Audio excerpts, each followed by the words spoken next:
I want to bless that guy, that son of a that son of a that poor son, that poor son, that son of a bitch. Okay, I'm gonna sync with myself. 1, 2, 3, sync, sync, sync, sync, sync, sync, sync. Hello everyone, and welcome to the Pro Crastinators podcast. It's me, the Gib and Take. It's a solo Gibcast, for at least for the beginning. I've waited for an hour and a half for Ben's internet to work suddenly, and it's not suddenly working. So I'm doing it. I'm doing a solo Gibcast. I don't know if this has happened before.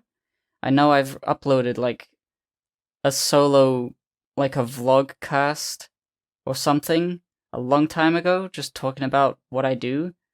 But that wasn't a PCP episode. I think this is maybe the first Procrastinators podcast where only I have appeared.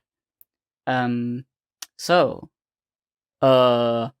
what you doing? I should start with, I think, the Lord of Ghosts. Thank you for people who have, since the last episode, sent me their addresses. There's only 7 people left who haven't responded in any way, to emails, to public call-outs, so I'm gonna read those names one more time, and I'll probably be sending these at the end of April, and if there's anyone left, I'll just deal with it when it comes. So, the last people, and I may have spoken to these people, but I still haven't got the addresses in my spreadsheet, so if you have responded, this may not apply anymore, but as of recording. Mimi Menzies, Orin, Orin, James Gottwig, Adam O'Donnell, D.S, James Dollar, and Milo Rocks. James Dollar and Milo Rocks are actually high pledge people. They give a big pledge, so I have to draw a doodle for them, I think. Maybe they get in the plush. So, give the address. Go to the Kickstarter. If you can't remember your Kickstarter account, then just message me somewhere, so that I know. And that's that. That's my little thing. But yeah, that's been fun. The Lord of Ghosts is almost completely finished in terms of the Kickstarter thing, and I think I've learned quite a lot. I've learned that I should very thoroughly figure out exactly how heavy all of the items I'm going to make will be. I think I did ballpark figures for the number of pages I would have, and then the page thickness and how much that would probably weigh, and I got a rough estimate, but it was very far off correct, and it wasn't enough. So luckily the Kickstarter made enough money that I'm not losing money overall. I may break just even because of all the customs bullshit, which is unavoidable, but what are you gonna do? Yeah, I've learned a lot about how to do that, and it really just comes down to make sure to know exactly what the costs are before you set the price for shipping to various countries. I thought America and Australia, they'd be similar. No, Australia's far more expensive. Canada is far more expensive. Oh, is that Ben saying? Yeah. You appeared. I messaged you a minute ago. Oh, and there's Oblivion fall as well. Oh, hi, hey. The episode has already begun. I basically just gave my spiel. Give me 5 minutes since you messaged me. I was waiting for a whole extra half hour after the hour you initially said. Let's wait. I said an hour. And look, all I did was I said the Lord of Ghosts, people who still haven't given their addresses, and that's it. So that's fine. You can just leave that in. Okay. Sorry. Okay, you're right. It's fine. I'm in a rotten mood this morning. Why so rotten?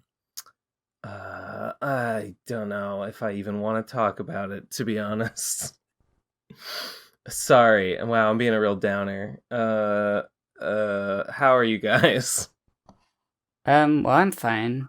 I was just I was just speaking, I guess. I don't know. I'm sorry. I ruined it. I showed up and I ruined it. It was gonna be a Gibcast. It was gonna be the first ever Gibcast only.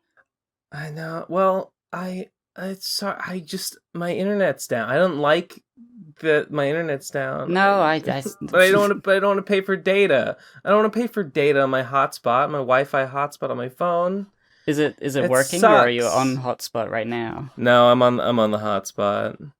That. You know, I know. Well, if you don't want to pay for it,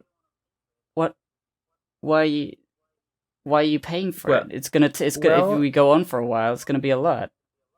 Yeah. I don't know. I'm just doing it. Patreon.com/the-procrastinators to pay for Ben's hotspot. Also, let me whine about how. Let me just remind everyone that we did not charge any patrons any money all last month. We lost like $1,000. So please take pity. Oh wow. So please take pity on us. Yes. You got last month for free. Please take pity on us and pledge us some money. Just to make us feel better about that boner of ours. I uploaded 4. I thought it was going to be 2, but there are in fact 4 new bonus episodes that I put up this week. So that's like 6 hours of stuff. So I don't know. Check it out. Give me some money. That would make me feel a little better. Yeah. Okay. Damn. What's up, Oblivion? I'm doing good. Yeah. I've just been, for the past week, plus a couple days, I've just been watching my Patreon explode. Yeah. Explode. I saw it the day after that video went up. Haven't checked it in a little while. Let me take a look at it. I'll just show what it's at today. Oh wow! It's insane. Wow, you could afford like a whole thing. It doubled again. Yeah, it's fucking crazy. I saw it like doubled the day the video went up, and then it did it like again. Okay. It was at 400, and now it's at 3,500. Wow, congrats. That's a lot.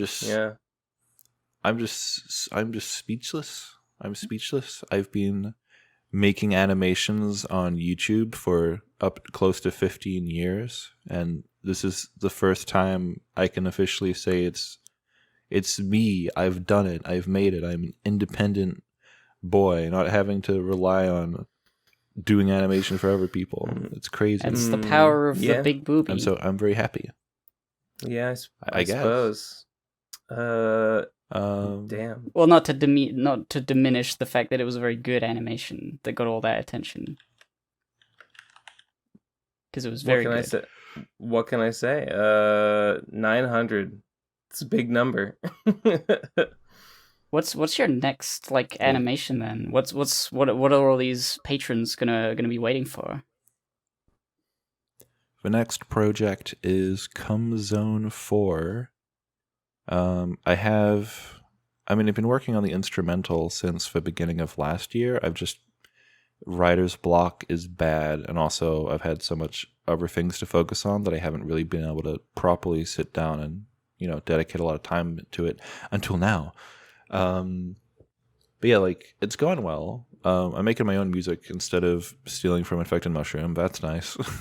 I actually really, really like how it's sounding so far, and once it's done, I'll be storyboarding and figuring stuff out. The plan is to work on the shots one at a time, and a lot of the shots, I know there's going to be at least one part of the video where it's just a whole bunch of sex happening, but for the YouTube version, it'll just be silhouettes with quickly cutting in and out with the music, and it'll just be a black silhouette with a red or white thing around it or something. But I'll basically be working on Vo's shots and releasing them for Patreon, so that way they can get like little sex animations as they're getting. You're gonna release the pieces of the video as you finish the pieces. Yeah. And then eventually, all the bits will be done, and I can combine it all, and there'll be like obviously non-sexo shots as well. And maybe some art in between, though, like considering how much people respond to the animation. Like I was planning to do a lot more art, but people seem to really care about the animation mostly. So I guess that's where I'll focus. I'm still going to spend next month mostly drawing. I do have some content I can release that, like I'm probably going to make like an NSFW version of Come Zone Free. I'm just going to, take the After Effects file that I had, take the Photoshop file for all the layers and shit, and just, I don't know, take her titties out, I guess. I don't know. Is that not... it'll be something. I thought that's... I thought you already had that. I thought that was what was on Patreon. No, that's the earlier. It's an earlier. She's like sitting in a chair. It's like the first one. With that character. 3. That's 3. Yeah. Okay. Gotcha. Yeah, Come Zone Free was the one that blew up like in 2020. Yeah. The new animation is Anka Zone X Come Zone, and then Come Zone 4 is the thing I'm doing next. What? Everything has come in the title. What qualifies? What disqualifies Anka Zone X Come Zone from being number 4? Is it that it's a meme crossover? It's that it's short. Probably that it's short. It doesn't have lyrics. Okay. The musical style is very different from the other 3, whereas the 4th one will be more in line with that and way better, I think. What I have so far is way better. Like, musically, it's some of the best stuff I've made ever in my life. And I don't know. I think mainly it's for like the lyrics being a thing, because that's what cracks everyone up, gets everyone giggling. Yeah, I see. Hey, should we get Craig in here? Sure. Oh yeah. Also, we should sync. Oh right. Yes. Maybe I just like being on the show. Maybe I just like to be here. You ever think about that? Huh? What? Maybe that's why I'm on, even though I'm paying for data. Well, yeah. I mean, maybe I just enjoy it and appreciate your company. Same to you, Ben. I'm losing it this morning. All right, let's sync quickly, and so we can get that out of the way. Yes. Yeah. Okay. 1, 2, 3, sync. Let's go. Let's keep going. That was the coldest open ever. What were we talking? We were talking about Come Zone 4. Yeah, it's gonna be a thing. Did you how? I mean, you didn't expect it to like quintuple, but do you expect it to quintuple again after Come Zone 4? There's a chance. Look, I did my research, right? Yeah. Because I'm like, I like doing animation. There's a lot of different kinds of animation I'd like to do. But I am like primarily a degenerate, I feel. Okay. So, and that tends to like succeed. So that's good for me, but I don't know like how well it'll do. So I did like see like what other people have done in order to make a living. Like I looked at some of the the highest earning patrons, like Patreon people. And there's people like Sakimi-chan who get like $60,000 a month and they just do art. But like they like people like that have like such an insane reach. Like their art just gets posted 1 million times on every website everywhere. Like to people like outside of like like mainstream, like I look at hentai porn circles, it like for some reason has like reach beyond that. I don't know. They make like a ridiculous amount of money, and they always have. And I'm like, okay, but that seems to be like a fluke though. Like most NSFW artists like will make a couple hundred or maybe a couple thousand, but never like a crazy amount. Like it seems to be a fluke in that case. Sakimi-chan is a weird anomaly, yeah, for sure. Yeah. And like they're good artists, but like there's better artists definitely. They definitely have. I don't know if it's still a problem. They had same face for a very long time. Who's Sakimi? Yeah, Sakimi-chan. Yeah, I mean, Sakimi is like a good painter or whatever. Yeah, like they're not like rendering 20 times better than everyone else, and you know. No, like she has very good rendering. Her anatomy can definitely be noticeably off frequently, but but like it's not to like a terrible degree. It's just like, the people who like I don't know how Sakimi-chan got to where they are. I remember seeing their shit like posted by like news articles. Hey, this person drew Disney princesses as hot men, and you just see like fucking BuzzFeed articles and shit. Like they had that kind of attention. Yeah. So like not gonna happen to me. And also I can't like that semi-realism that gets people wet is not something I'm into anyway.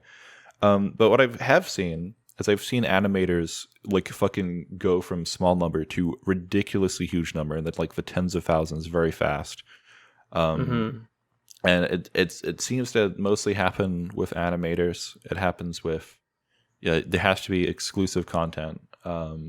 Just be an animator, have exclusive content, and like be good. Right, is like the primary thing. Like I see like some really like big artists who you're talking about NSFW specifically. Yeah, porn mainly. Yeah. Like there are animators who don't do NSFW who are just as talented or more talented than me who get like not even 100 a month. It's sad. It's just how things be. But like I looked at, I forget what the website's called. It's like Social Blade, but for Patreon. You can track how much people have earned over time. I looked at some high earning animators. You talking about Graphtreon? Graphtreon, yeah, that was it. I know about Graphtreon. Yeah, Graphtreon. Actually, I wanted to look at Trixie's Graphtreon. It's grim. I want to know what was fair maximum earnings and almost 5K. Almost 5K. Okay, so I've got a while to go before I beat that record. actually, let me let me look at your graph here. Fall. Oh wow. Yeah. I actually haven't looked at my own graph, Sean. It's really funny. Wait, I'll post it. Don't look. It's gonna be a surprise. Fuck. For some reason, I can't find myself. That's weird. Lol. Oh my god. It's like a waterfall in reverse. That is mad. Oh my god, and the trajectory is still going up. It's probably it's probably gonna skim close to 4K. I mean, depends how long this gravy train keeps chugging along. I'm planning to just keep the output good. Jeez. Yeah, that puts things into perspective. Wow. Yeah. Apparently, you're on number 1 in the adult music rank. There's an adult music category. Number 1? There's an adult music rank? See, that does seem like a pretty small niche. Well, yeah. But I didn't even know that was a thing. Like, how is this categorized? Wait, Rock Candy's in here? I know who that person is. Rock Candy? They're like they do like flash animations. Let's see, this person. Well, yeah, you became number 1 in adult music on April 22nd, or no, April. April. Yep. Wow. Huh. That's interesting. Like, I'm looking at some of these, like the rankings for top Patreon adult music. not all of these people like seem to have like music listed as like a thing they do, at least in their like, you know, their little description. Like I guess Mindgasm creates audio guides. I don't know what an audio guide is. Is that music? The Orion person says they create music videos. Huh. Yeah, audio guides for meditation. Oh, maybe it includes music. The people at the bottom like have music, but the people near the top don't mention music. That's interesting. Except me. I'm authentic. Lamau. Yeah. You're the best sex music person that they've ever seen. Cunt and the Gang, creating silly music and other content for enlightened earholes. I'm interested. Jinx Monsoon, creating gorgeous little things. I don't even know what some of these are, but cosplay music videos. Okay, it's a real what do you call it? Mishmash, a real melting pot. This category. Number 1 though, pretty good. You just barely beat out Golden Tar, who is creating sketches and stories, which also does not sound like music, but oh well. Interesting. The money, show me the money. The money, though, that's pretty good. Well, I'm gonna be able to, at this rate, we're gonna be able to afford Kai's top surgery in a couple months, and then so we're just saving up for that right now, and after that, I'm just gonna have a lot of extra money. I'm just gonna use it to hire people, I guess, hire help, hire animators, and you know, be able to get more good plugins for my music, hire a professional mixer, that sort of thing. I'm gonna put it all into production. Yeah. Professional mixer. Yeah. You know, I'll be curious. I guess I would be curious to hear like how you do that. I don't know, what would you outsource like that mixing, maybe like what do you call it, like a finishing, like a what do you call it when like you have the rough sketches of an animation and you send it off to a Korean studio and they send it back, and usually you send the keyframes. Yeah. In-betweener. Yeah, in-betweening. That's not quite the best analogy. Like with mixing, it's like you. No, I'm not saying they're the same. I'm just wondering if, I don't know, you would do something like that. Oh, if I would do something like that for animation, I mean, yeah, it would be more the other way around. I would get someone. I would pay people to do rough animation. I'd pay them to do like a sketchy version, and then I would clean it up because that's my area of strength. Really? Are you serious? Yes, I'm serious. That's crazy. I'm bad at the fundamentals, but I'm extremely good at cleanup and polish. That's so funny. Doing micro adjustments. Like, I'd probably at this point I can do like rough storyboards, and then maybe I can find like an artist who can like really push them, like get more like intense perspective and things to make it just look really cool, sort of thing. So like better storyboarding, rough animations. There's a couple people I've talked to who said they would be interested, who are really good. And now I can like pay like, here, I'll give you like $150 to do like a shot that's like 5 seconds or something, and of just roughs, you know, which I think is pretty good rates. You know, that's kind of what I'm thinking. And hopefully it comes before, will be really good, but it's still going to take a while to get done. Sure. I mean, you laugh about like it being Oblivion is not good at the fundamentals, Ben, but I think like people have their skills. Sometimes that just is how it is, where you're like, I don't know, I look at a blank page and I like, some people can just sketch out like a rough idea really easy and really quickly, and other people like they just can't. and they can only like refine something that already exists with like a fine-toothed comb. Yeah, that's Skill pretty much. sets. it's- It's all depending on because like I was trying to like Pumpkin Alley stuff to like do concept art. I've never really done concept art. In my head, I know what the game looks like roughly enough. I'm like, yeah, this is this kind of level and it's like this. And I have to like I can't just say it. I have to make images so that it can be like so that when I give it to Charlie, he knows like what sort of models to make and what color they need to be and stuff like that. And concept art sucks. I don't know how to do it. I don't know how to like just bring something out in like a quick and dirty like just because in my head it seems so obvious like what it looks like. I was like, why would I need to draw it? I just say it's like it looks like this, but I have to draw it, and it's like it's difficult. It's weird. Right. Sometimes things be difficult. Sometimes they true. Yeah.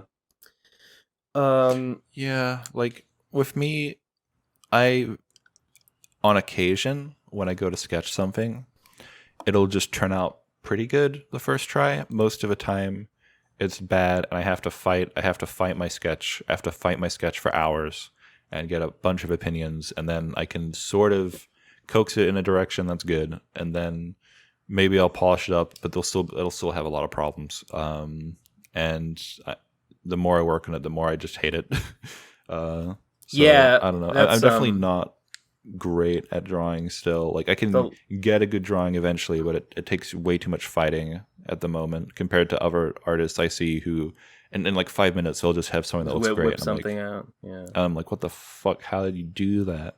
I also a lot of people in the Drawcast server are like phenomenal, and they just like they're just like making like masterpiece sketches within the time limit of a Drawcast. I'm like, fuck. I also feel that the longer I work on something, usually the less good I think it is. Yeah.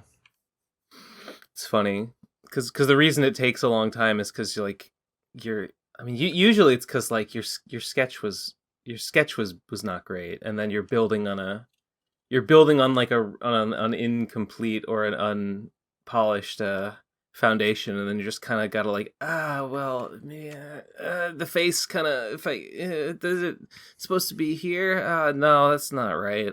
This pose, if I move the arm, will it look a little better? No, it still sucks. That's why it takes a long time. It's bad. There's been a few people who I've seen throughout my life who are like born illustrators, and like doesn't matter how old they are, they just sort of are really good at like making an image really well, but they always hate their work, and they're always talking about how it sucks. I'm like, you insult me by saying that. This is so annoying. Yeah, because if you're bad, then what am I?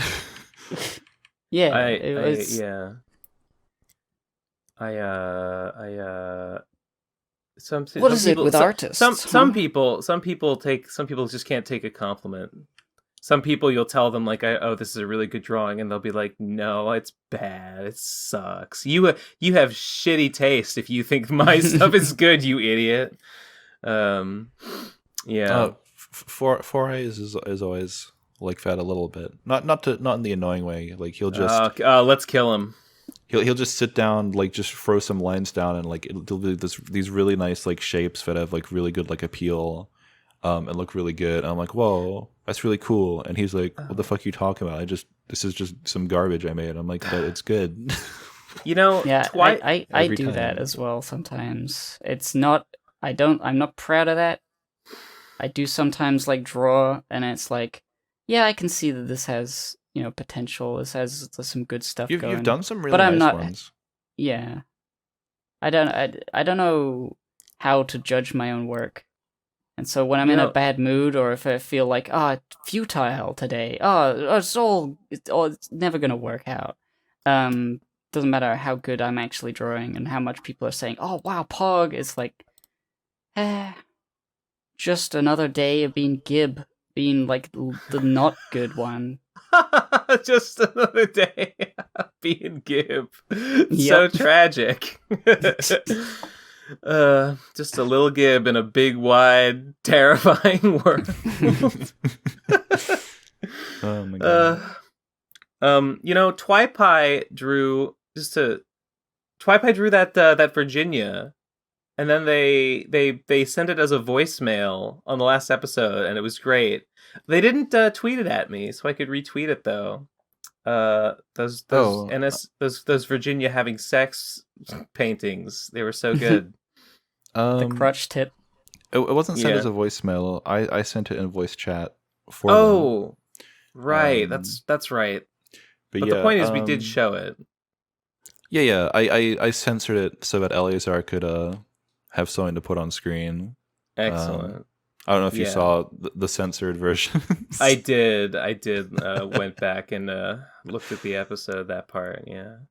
Lamau. I want to tweet it at them or something. If they're even on Twitter, maybe they're not. I'll ask Twi if she'll post them. At the time she said, like, I don't know if I'll post them actually, and I'm like, okay, but like maybe you should.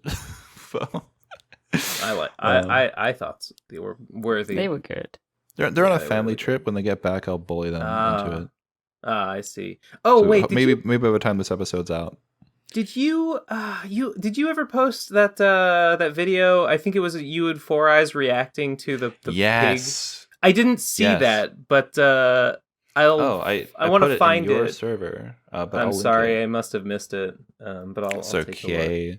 Yeah. It is funny. I know at some point I had other recordings that I guess at some point I deleted for space, but because I was very intent on clearing space on my computer at a certain point. But yeah, I'll put it there. There it is. I like the thumbnail. Who drew that? Me.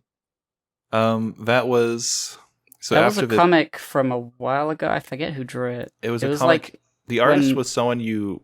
It was Drinking Moth. You linked him in the last episode, I think. Oh yeah. Else.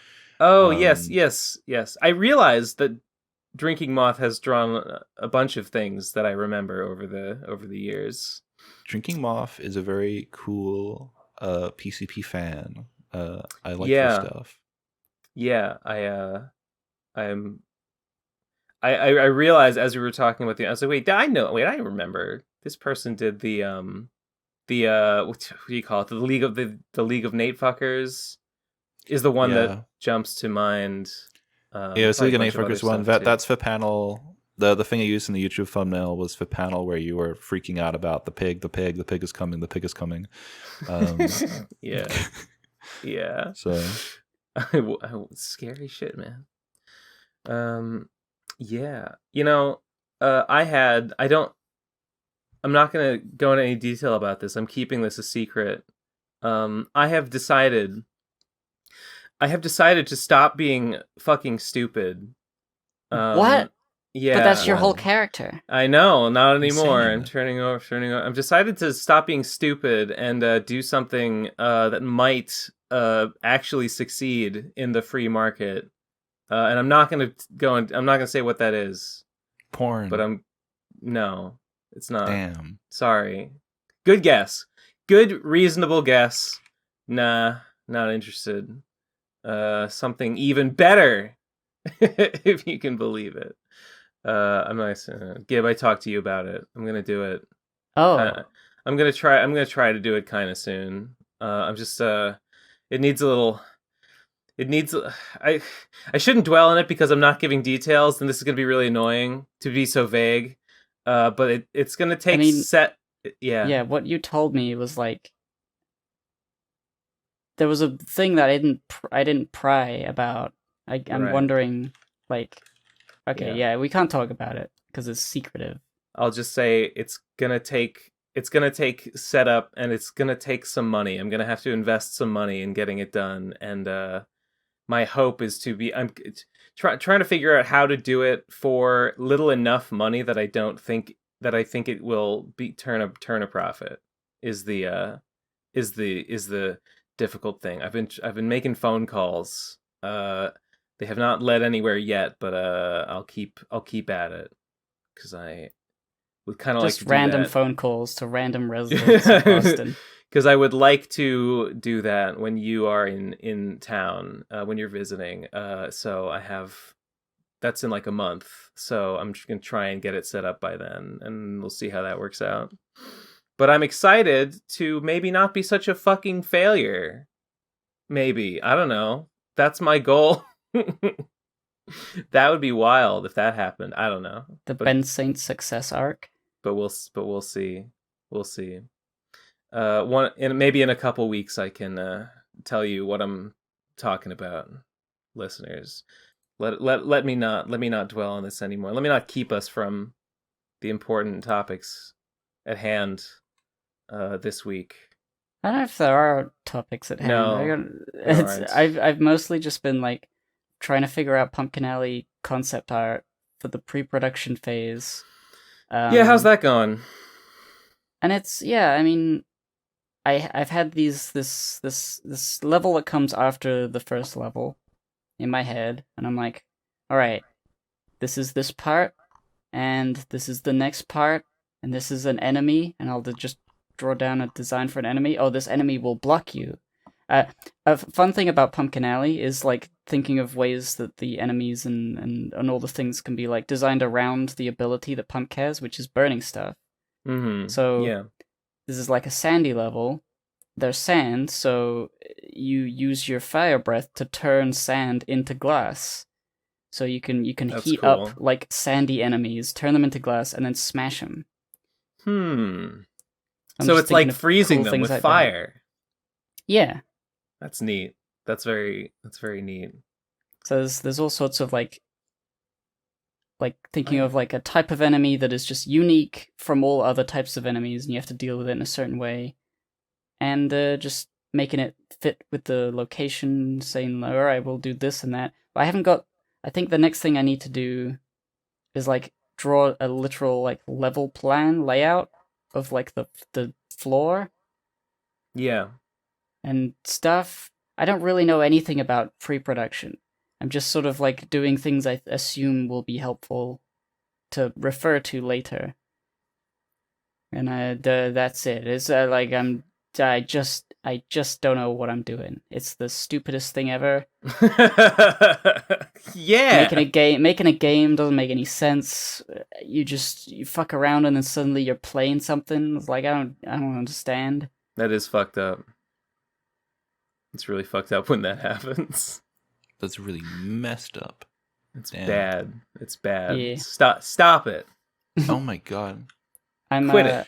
I'm happy when people, I occasionally check if people like are playing Pumpkin Alley, the demo, and I watch everything I can. It's just nice seeing people enjoy it.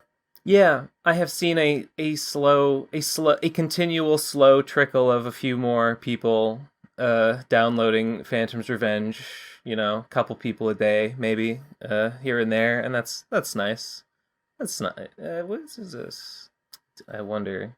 I wonder how high the number will eventually go. Maybe 1 billion on a long enough time scale. Maybe. I mean, extrapolated to infinity, every human being on Earth will eventually play the game. So for the last few days, it's mostly been that, and then occasionally Elden Ring streaming, and nothing. Nothing is happening. That's okay. That's fine. I've been doing the book. I've been doing more. I'm almost done converting the Phantom's Revenge story beats to book pages. It is so tedious. I hate doing it. It's just like, take screenshots and then arrange them and then cut them up and post them on the page, and it's like the most boring thing, and I hate it. But I'm almost done with it. And then I can actually pick paper, and then I can actually maybe order a fucking test copy, and then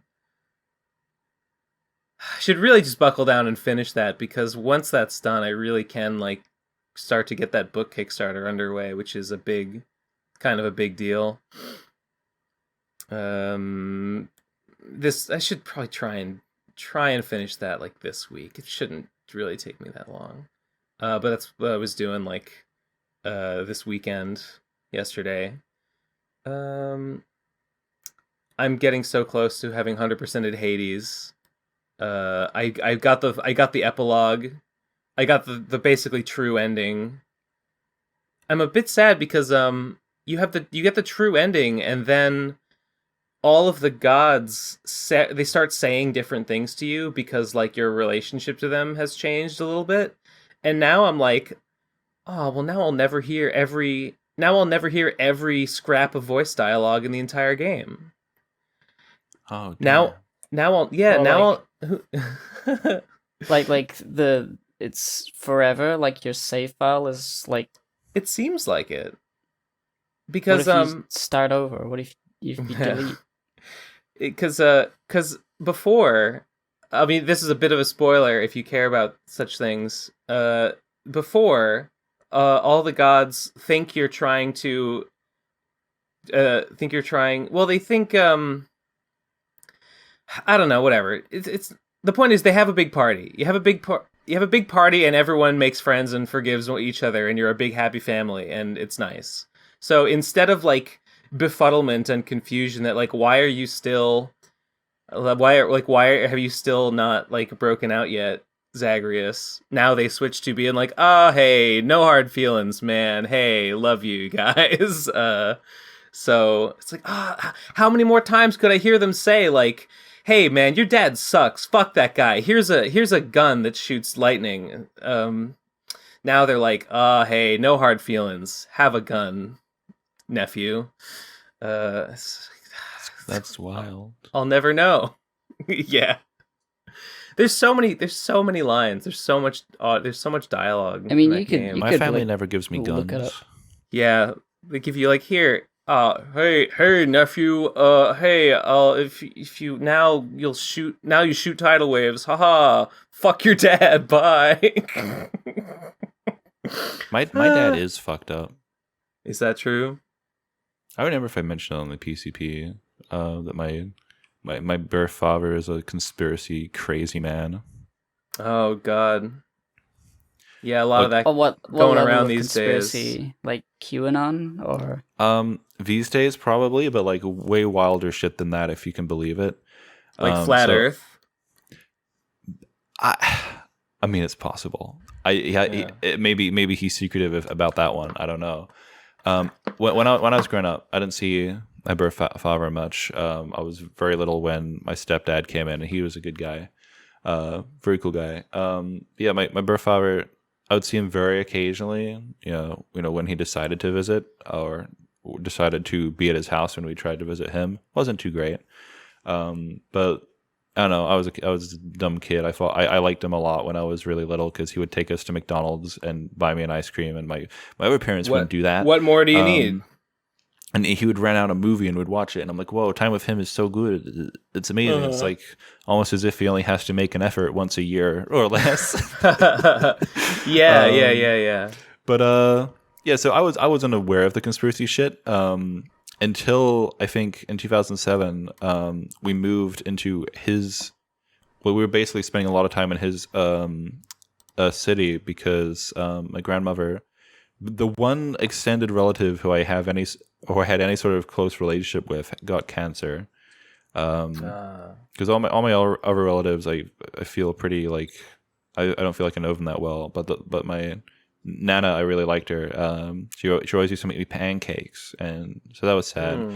But whereas I was seeing my father a lot more because we were in his town. That was your birth father's mom was your Nana. That's what you're saying. No. Nana was stepdad's mom. I don't know any of the family on my birth father's side. I don't know what any of them look like. I know one of them is called Nana 80. I think we call her. I don't think I've even spoken to her since I was like maybe 5. I have no idea. But interesting. They're just in the same town by coincidence at Hamilton, New Zealand. Hamilton. So spending a lot more time around him, And then at this point I'm like 12, and I'm noticing he has fucking vision boards all over his house that have like borderline porn in them because he just wants sex, I guess, and he just has all these inappropriate posters. Wait, yeah, like vision The boards? Secret. He was into The Secret. He tried. It's like. I'm imagining like the Charlie from Always Sunny with like, you know, strings, like conspiracy strings attached. No. A vision board is like it has to do with The Secret and the law of attraction and all that.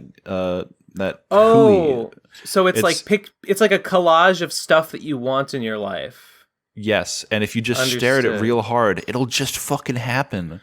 I guess. Well, I stare at pornography a lot, exactly. And that doesn't make it happen. So I was like noticing, this man's a little bit of a sleaze ball. So that was the first inkling, and then he tried to show us The Secret, and then he tried showing us Zeitgeist, and then he tried showing, which was all about like 9/11 conspiracies, and then he tried showing us like footage of like it's just like gray, like it just looks like gray like satellite footage looking at clouds, and there's like a dark spot in the cloud that like moves, and occasionally there's lights flashing, and he's like, you see, that's the mothership, the US is in war with the aliens right now.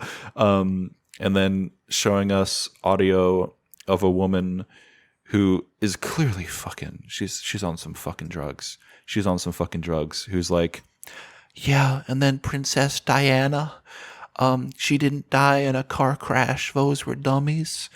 They it was a ritual blood sacrifice from the lizards, for shape-shifting lizards. And I'm like, how do you know? I'm on board. How do you know that? Like, where's her evidence? You're just taking the word of some random girl. How does she know this? And he's like, you sure she didn't just fucking imagine it? She sounds high as fuck. And he's like, nah, she just sounds so sure. Wow.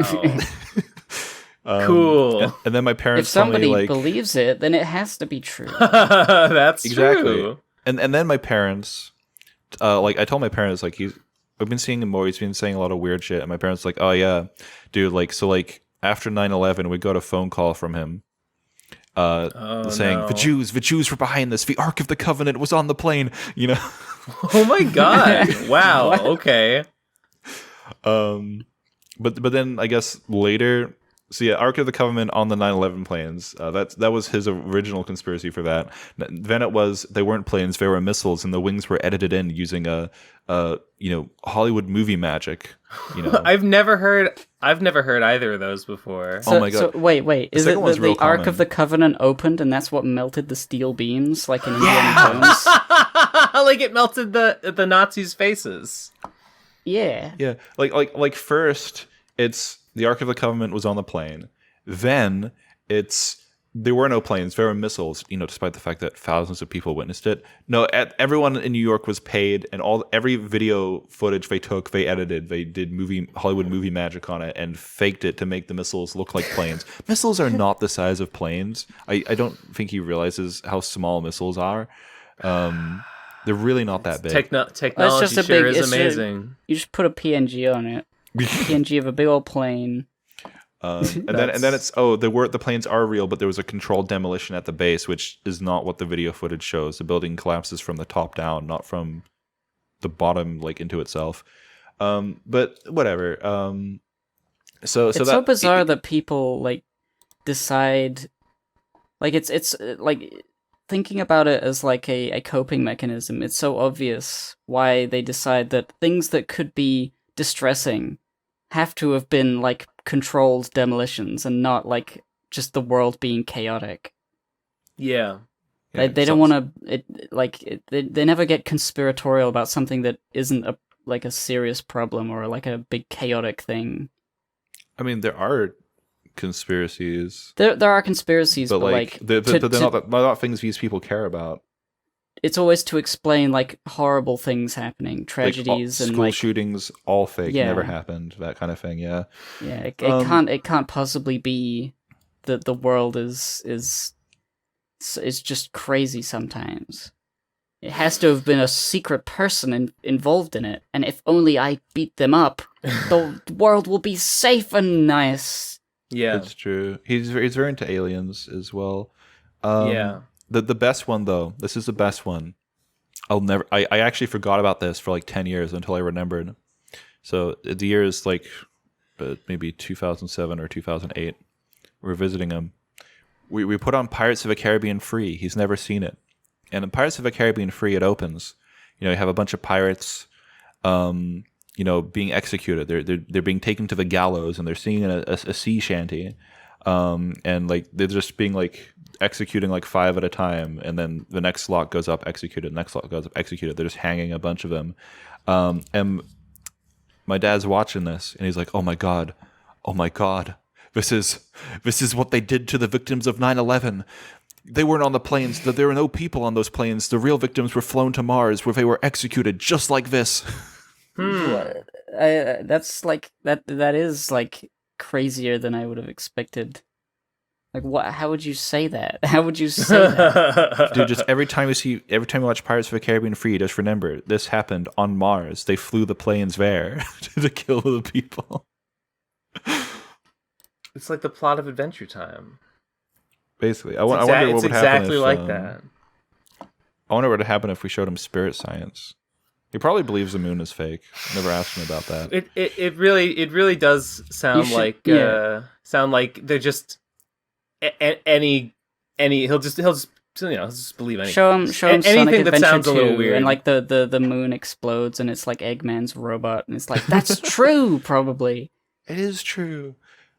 It is true that they just believe anything because they believe contradictory shit too. Like they're 100% like all war is fake, all war is manufactured. There's a one world government. The 12 Jewish families, the Rothschilds and the blah blah blah and the blah who control everything. The 12 banks, they rule the world, and all politics is just a distraction.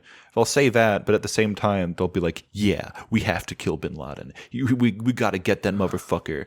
That war's real." Even though 9/11 was fake to justify the war, that would be fake, but no, it's actually real. It's okay. Yeah, it's just like whatever. I don't know. It really is just whatever it makes them feel better to think about anything. As seems to be the through line, and generally it makes them feel better to think that someone's in control, even if like nominally it's bad people. That's probably why they say fuck Bin Laden, because Bin Laden is like a known person that is like, oh, it's the bad guy. Get the bad guy. You gotta get the bad guy. And it's like, that's kind of true. You can point to someone you can point to. Be like, this is the guy that caused that problem. Yeah. We can get him. Just want to have someone to get. Makes sense. They should play Call of Duty. They should play video games. I agree. Oh my god. I agree. There's always a bad guy in a video game. I just remembered another thing he told me. He's like, you know why in movies, I've been studying film. You know why in movies, like, darkness is associated with evil? It's because 2,000 years ago, back in the time of Jesus, at night, there were monsters. There were monsters roaming around, like giant jackals and creatures of the night that would eat people and eat babies every day. And we learned to associate these satanic forces with the darkness and all this shit. There just used to be monsters everywhere. The truth is that in the dark, sometimes you'll stub your toe because you can't see it. And so people thought, we shouldn't walk around at night. And then the dark became avoidable. You must avoid the night. In the dark, there's a wolf and it goes, oh, and it bites you. Sometimes it goes, awoo. Sometimes it eats your you sheep. fall off a cliff. Sometimes you get cold and there's no fire. Actually, every time. So I'm sorry. He said that there used to be like real like darkness demons in the world, and that's like every RPG ever. Well, like Eco. Yeah, I just imagine every RPG ever. Just like RPG monsters just used to roam. They would just like appear at night and eat people. Well, where do you think all the idea for all those RPGs came from? That's like what is it? I'd heard about it elsewhere. But Dan Olson talked a little about it in I think it was the Flat Earth video. Yeah, how like the conspiracy mindset, like the Flat Earth and the QAnon stuff is all like, it all just kind of like pulls stuff, including from like fiction, including like they'll take some tidbit of esoteric like mythology and use that to explain, like, oh yeah, this explains like the story of Jack and the Beanstalk or something.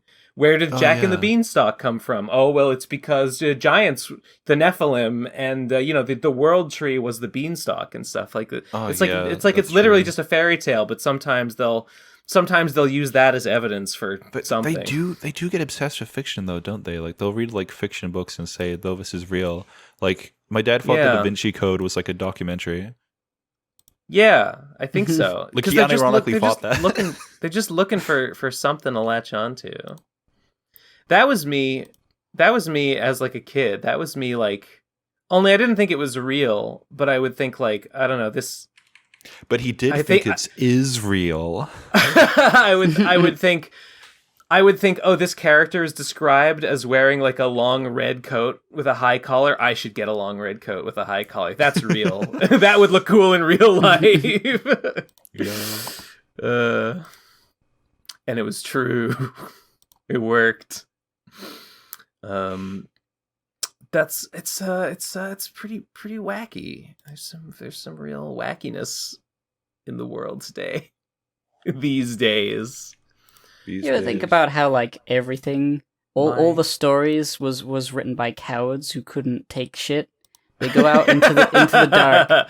They go out into the dark and they're like, oh, somebody died because they fell into a bog. Well, they didn't just trip and fall into a bog. You see, it was a bog demon monster, and they'll grab you and pull you under. Oh yeah, and that's the story. And the kids, they gather around, they believe it, and only the cowards tell these stories because those are the only guys who survive. And then they invent all this mythology, and then thousands of years later, people make video game monsters in real life about those stories. And then thousands of years later, J.K. Rowling took all those monsters and made them a parable about why slavery is good. Put them all in that book. Oh yeah, sold 1 billion copies. My dad is pretty smart, pretty educated guy, but he has shown a bit of susceptibility to pretty normal, widespread, boomer like moral panic stuff. Like he thought video games would rot your brain. He thought D&D was like D&D was a little bit satanic, just a little bit. Oh, okay. I was gonna say it sounds a little like my stepdad, but not quite. He played a lot of games. No, my dad probably played D&D at some point. I feel like he must have. Maybe he was a little bit too old. There was a point in my childhood where my parents were like, magic school bus, witchcraft. But then they got over it because they went to university, and then they were like, my dad was a little bit like, this seems a little satanic, but he didn't really do anything about it. He just kind of sort frowned. of like vaguely guilted you, like, maybe you shouldn't. You might go to hell though. Well, that's the free market. He didn't feel that strongly about it. It's kind of weird, actually. I always thought, like, man, if you really think the devil is at work here, like, I would really want to do something about that. But I mean, that's just me. Maybe the devil ain't so bad. Yeah. My parents got over that stuff eventually, or at least they did with me. Like, they were very strict on my sister. If my sister listened to like gothic like metal music or whatever, they would like freak out and moral panic at her and tell her she needs to go see Jesus and shit. But I would listen to the same music and they would just be like, oh, that's cool. If you listen to metal music, you will turn into metal. You will become magnetic. Yeah, you turn into Metal Mario. Etc. And that song will play. Like, and it'll play forever. if you play Cradle of Filth backwards, it sounds like. Yeah,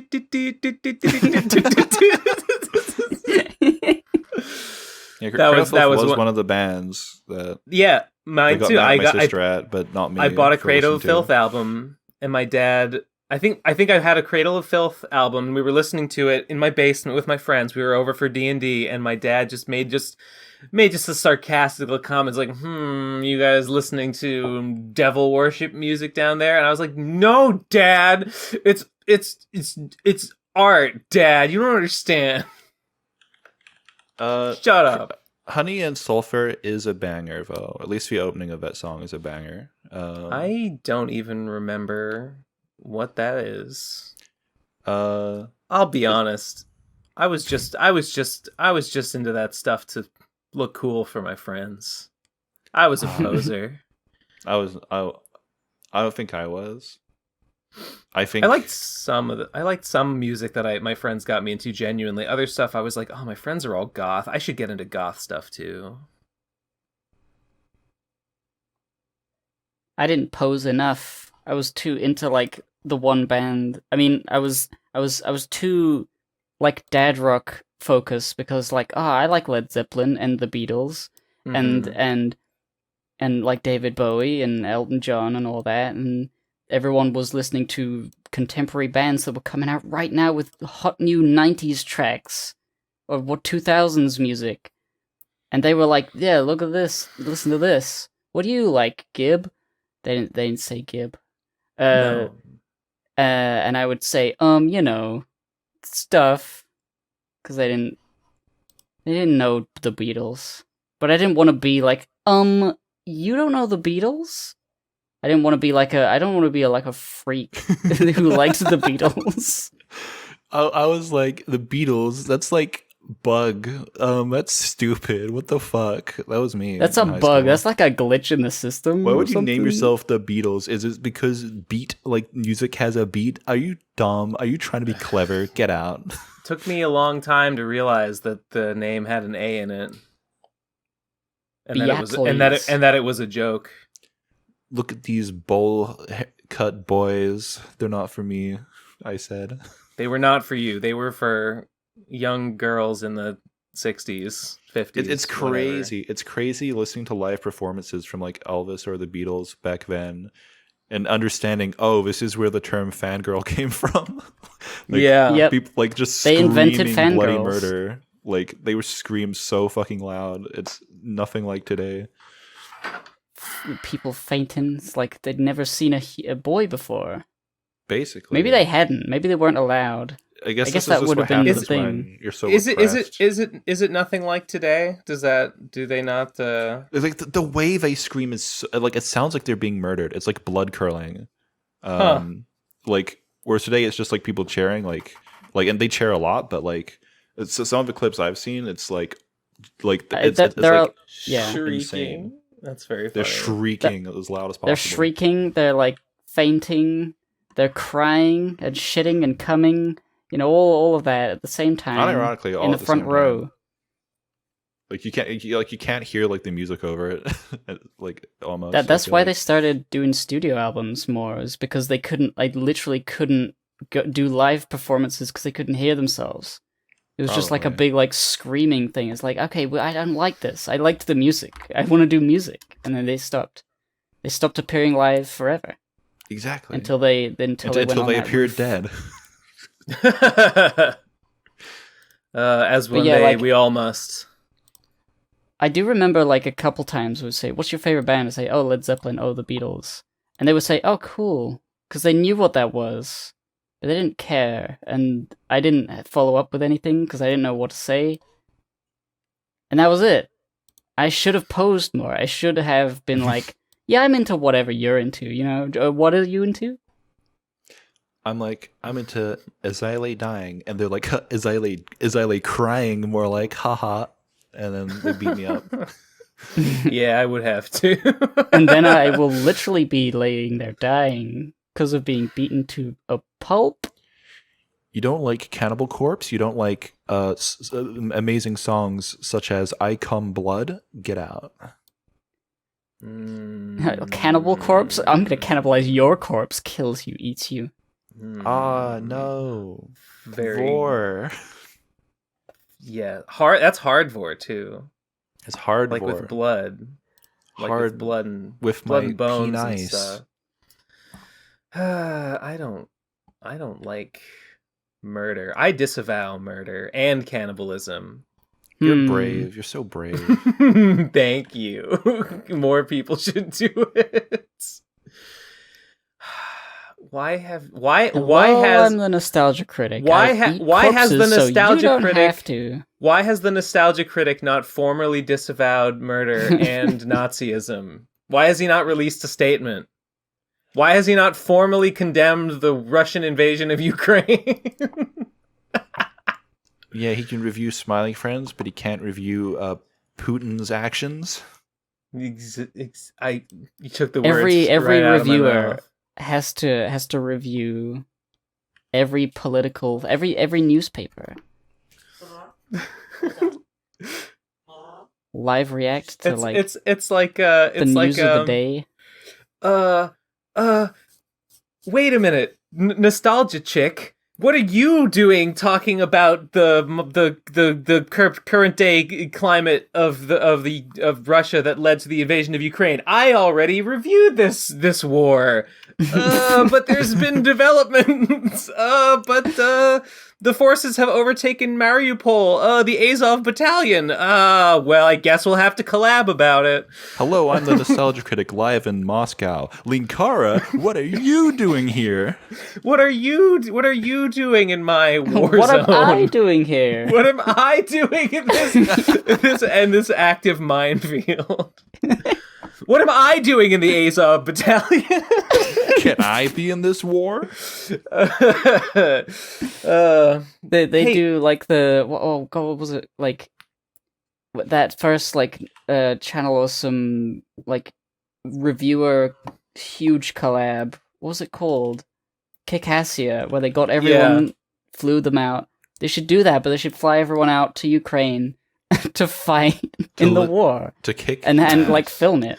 Just bring like a journalist, like not like a film, but like bring like reporters to just follow the cast of Kikassia and whatever, just like fight as training as recruits and like taking point or whatever, wearing their like costumes and their plastic guns. Yeah, underneath their like helmets and like body armor and stuff. The stakes would be so high.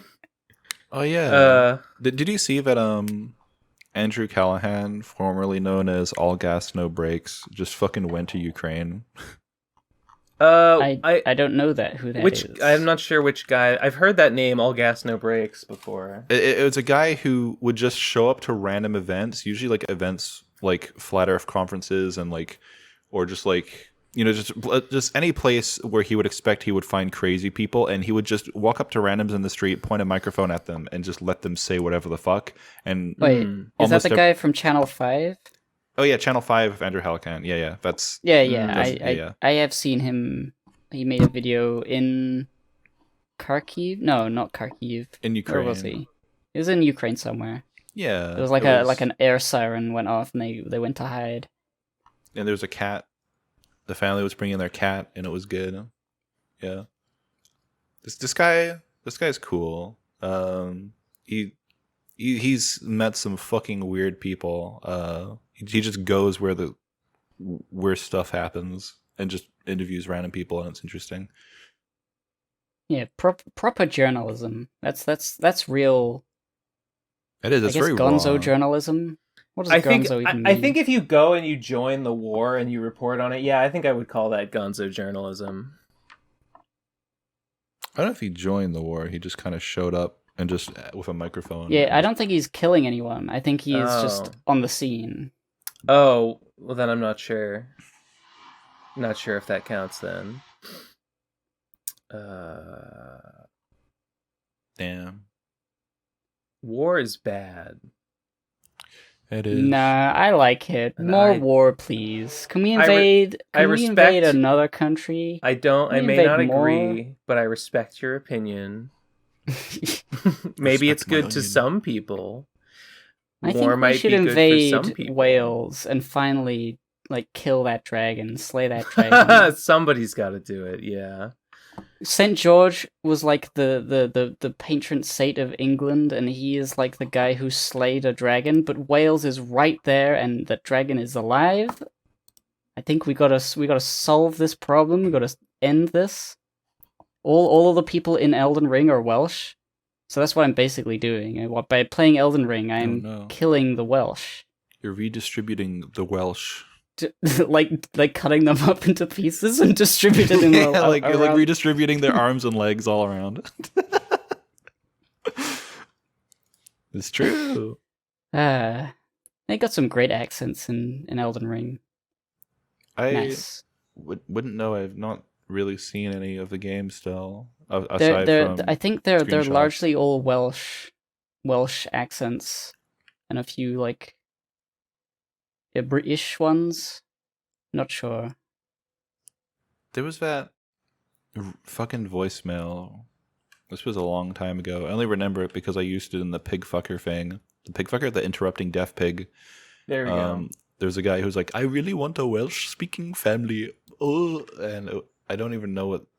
I don't even remember that voicemail, like what the point of it was. I just remember that I had the pig come in, but I remember it. It's weird.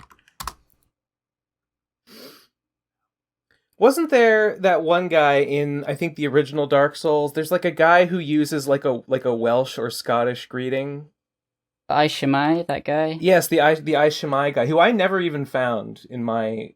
No, maybe I did. I think maybe I found him later. You find him either. He's on that bridge. He's under the bridge in Firelink Shrine, or earlier you can see him just before you enter Blighttown from the depths, just sitting down. That weird guy, that weird little tinker mask dude. He's from Elden Ring. They're all connected. There's that one guy from Bloodborne in the DLC of Dark Souls 1. That's what I'm thinking. And there's that samurai looking guy in the old what do you call it, Darkroot Garden bit you can talk to. He's from Sekiro. Wait, samurai looking guy in Darkroot Garden. I don't remember that. When you talk to the place where there's like all those NPC like people and the ghosts in the forest that attack you. It's like the fighter, the cleric, the ranger. Oh yeah. If you join if you join the Cat Covenant, a samurai and a ninja will like appear just outside the building, and you can go talk to him. And then later you can find him down in the bottom of Blighttown, and like you can buy his weapon, I think. Oh, huh. Don't remember that. Yeah, he's a cool guy. Nifty. It's been a while since I played any Souls. The only thing I've really seen, I've seen bits and pieces of Elden Ring, and I've seen is it named Radahn? I've seen Radahn. Yeah, Radahn. I haven't beaten him yet, but I have fought him. He's an interesting battle. Yeah. Oh, I've seen and of course I've seen Let Me Solo Her.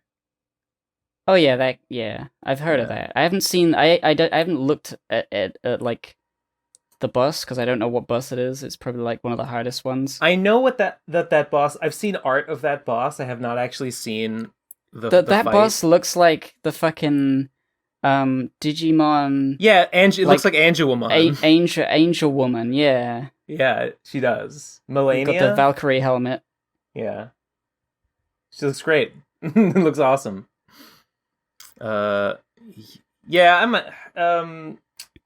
Elden Ring sounds really good. What you said on Twitter the other day that it's like the feeling of exploring World of Warcraft.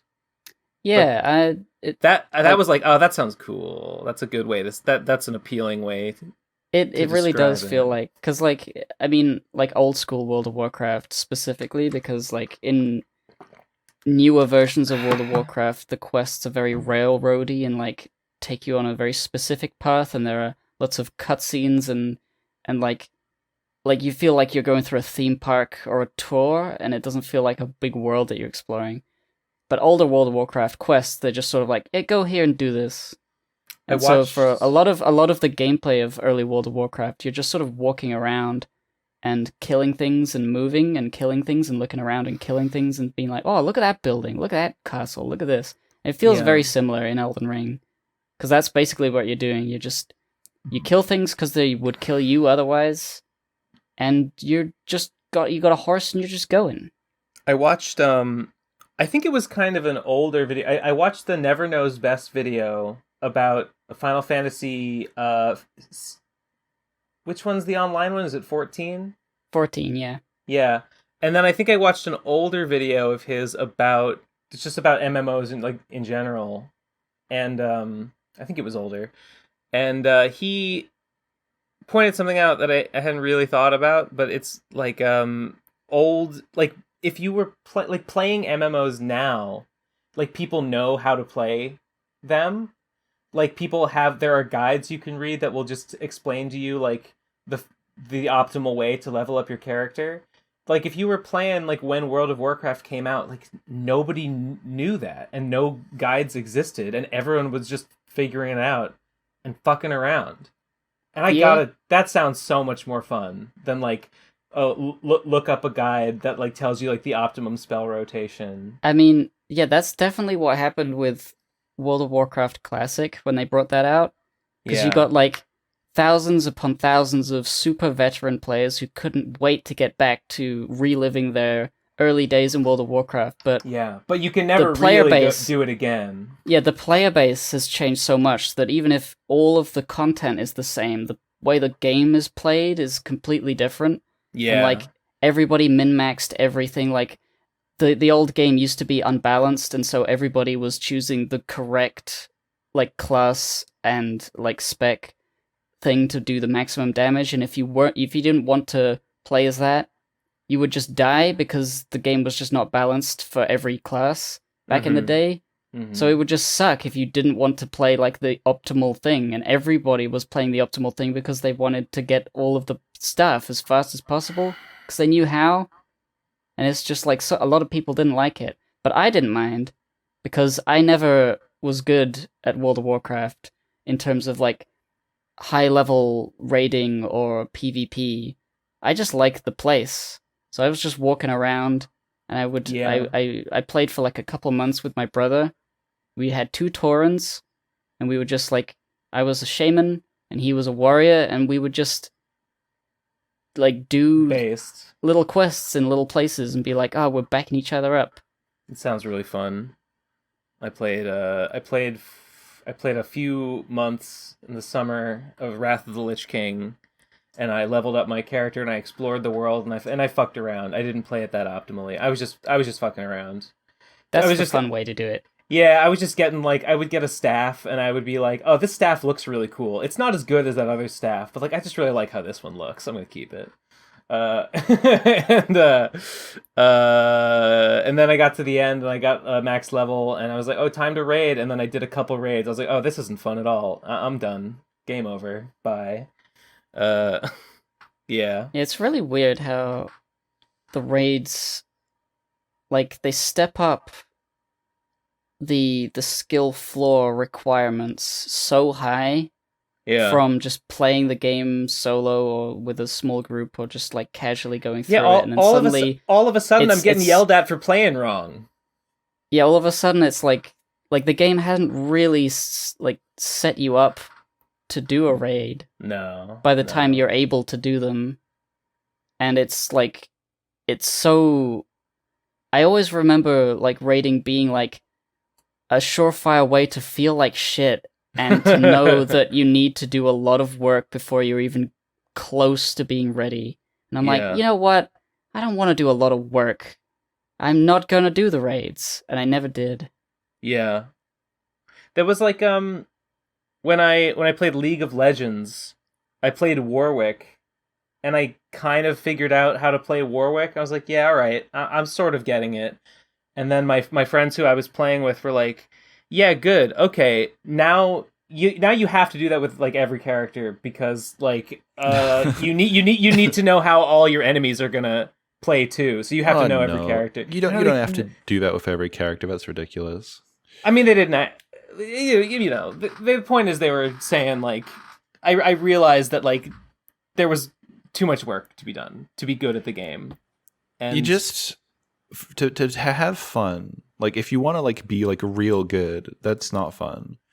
Fun is just having like 2 or 3 characters who you're good at, who you just specialize in, and like you'll get to know how to deal with other characters just by playing against them. You don't have to play a character to understand them, like to play against them necessarily. I was like the tentacle thing. I was Vel'Koz, the hentai one. Whoa. Vel'Koz? I don't remember. This fucking... So to show it, I always use Viskin because it looks real fucking sick. I don't remember this guy at all. He wasn't played very often, but like you have to like do geometry and shit because he shoots out a thing and then it splits and shoots off at a right angle. So you have to like shoot your abilities diagonally to like hit people and stuff like that. I just had a lot of fun with him. All my like I forget what they're fucking called. The little things you do that give you little outside the game where you can like spec like for extra points of damage or whatever the fuck. I forget what they're called. Your skill tree or whatever the fuck. I called that Hentai Supreme. I was just always joking about tentacling people. And they gave him a rework that just made him really strong, and then he was way overpowered, and then they just kept buffing him for years and years. They just kept buffing him. They never nerfed him ever because for some reason he was unpopular. But I was fucking great at him, and I would always do really well. That's funny. That sounds fun. It is fun. I have like... I don't know why I picked Warwick. I didn't like think he looked cool or anything. I think he just seemed simple. I think someone just told me he was like simple. I was like, okay, well, I'll do that then. Yeah. The best experience I had with League of Legends was an experience I recorded. It was the first time I played Earth, which is Ultra Rapid Fire. It's that April Fool's game mode where you can just... All your cooldowns are basically nothing. You can just spam everything and you have infinite mana. And it's just a clusterfuck. My first round of that, I fucking destroyed everything. It was so much fun. And I never taught that again. And then eventually I just stopped playing League unless it was Earth. And then even then I stopped playing after a while. And then Kai sold his account that was worth like $10,000 and only got like 2K for it. Wow. We both like hard quit about a year ago. Yeah. Well, I hadn't really been playing for a few years, but he still was. But yeah, he even sold his account finally, and we're fucking done with that shit. No more League of Legends. Yeah, I realized it wasn't something I really wanted to sink a lot of time into. It's just not worth it. It's just frustrating. It is just a frustrating experience most of the time. In my head, League of Legends and Clash of Clans are exactly the same thing. I have no idea what Clash of Clans even is. I've never seen it or played it or seen anyone. I just think of it as like, it's like vaguely medieval fantasy, wacky to kill each people, and it's like, you play it on your phone. I keep thinking of League of Legends as one of those mobile games. I've just seen the little blonde Viking guy. Yeah, Clash of Clans is the screaming Viking man whose head is like somewhat square shaped. I imagine it's like some kind of RTS sort of thing. Like you control your troops on a little field or something. There's a lot of like RTS mobile games, and they could be a tower defense. It's just I'll sort never of like play them. Yeah. I'm offended by the League of Legends art gives style. me the same vibes, even though I have seen footage of it and I know that it's like a game that has more to it. It's just sort of like, oh god, ew. Is that his hair or a helmet? It's his hair. That doesn't look like hair. That's just how hair looks in Clash of Clans. Clash of Clans is offensively unappealing. That's a fucking Playmobil hair. That's fucking clip-on Playmobil shit. Yeah, that's exactly right. Yeah, something's weird. It's his eyebrows too. His hair just becomes his eyebrows. I feel like it's deliberately. I feel like it's basically. I feel like it's deliberately meant to look like a helmet and hair at once. I think we're falling for its trap. They're trying to trip you up. Speaking of marzipan, I'm making gummies again. I tried. Yeah, I started that again, and I had tried this before, and the results had not been good. But I gave it another shot, and it actually worked out pretty well. It was using corn fiber instead of isomaltoligosaccharide. Oh my god, isomaltoligosaccharide. Love that word. I'm also Isomaltoligosaccharide. I think my old approach was like stupid. Because what I would do is I would take the fiber before it was IMO. Sometimes I tried corn fiber and it didn't work. And I would take the fiber and I would put it in water and I would cook it and I would reduce it down into a syrup. And then I would use the syrup to make gummies. And I think that's just an unnecessary step, and a step that can go wrong, and that it like introduces like more uncertainty into the outcome. This week I've just been making little tiny batches and not even bothering to make the syrup. I just put it all in one. I just put the water in the pan, and then I just combine the ingredients right in the pan, make it all in one go, and like it's fine. It works fine. And I'm taking notes. I have a piece of paper on my wall here that has all the different batches. It has all the ingredient amounts scrawled, and there's little red notes that like comparing, like, okay, to make this one, like I reduce the corn syrup, like this one I increase the gelatin or whatever. So I'm getting there. I feel like I'm already like pretty close to a pretty successful recipe. Doing a little more formulaic than I was last time. And you know what? The corn fiber is way cheaper than isomaltoligosaccharide ever was. So if it works out with corn fiber, then it's just better. So fuck you, China, for not importing any more of that stuff. That's China's biggest mistake. I wouldn't say so. Yeah, and they're paying for it now. They'll never get my business again. These are no longer keto gummies. They're just gummies. They're not keto. Well, yeah, they're not keto. I'm not focusing on the keto because I'm making them I'm including corn syrup and pectin, and pectin contains dextrose, but my goal is to get them tasting good. And then I'm going to try and like adjust the recipe as much as I can to get the sugar content down as low as I can. So, like, how can I do it with the least corn syrup and the least pectin? So they will hopefully be low sugar. They will probably not be no sugar, but we'll see. I made a batch yesterday that was cherry flavor, and I put too much of the cherry flavoring in, and it kind of burns my mouth when I eat it. But that's fine. The consistency is great. It's awesome. Do you have like molds that you're pouring them into? What yeah. shapes are they? Well, didn't you ever see those pictures of the worms that I used to make? Oh yeah, no, I forgot that you made the worms. I have the worm molds. I also have square molds, but like those make the squares that they make they're too big. Like I don't like biting into like a big rectangle of it. And I also have gummy bear molds, but those are too small and they're too annoying. Like it's I like really gummy bears though. Yeah, it's just I don't like how small they are. I like to bite off the tip of a worm, and they're also just hard to clean, and like it's hard to like get the liquid into the bear, and you gotta take a little eyedropper and put it in 1 bear, 2 bear, 3 bear, and you gotta do that like 40 times. Yeah. I guess if it's like there's a lot of them. Because you got to do it by hand. The bears are annoying. The worms are like, okay, just do it like 12. Just make like pour it into 12 molds. Takes like 2 minutes. It's fine. So I'm sticking with worms. For the time being. So that's exciting. That's very exciting. I can't wait to potentially taste one. I guess maybe by the time you come visit, I will have a recipe, and maybe, yeah. Well, that's exciting. I'll give everyone some at that thing that I'm not going to say what it is. Oh, everyone who attends. Oh, now I'm talking about attendance. I feel like maybe I'm giving the game away, but I'm not going to. It's a wedding. A red wedding, if you will. I'm gonna have a wedding at a bowling alley. Sure. my new project. Yeah, my It's- new- It's called you're marriage. gonna marry the bowling pin, the sexy bowling pin. The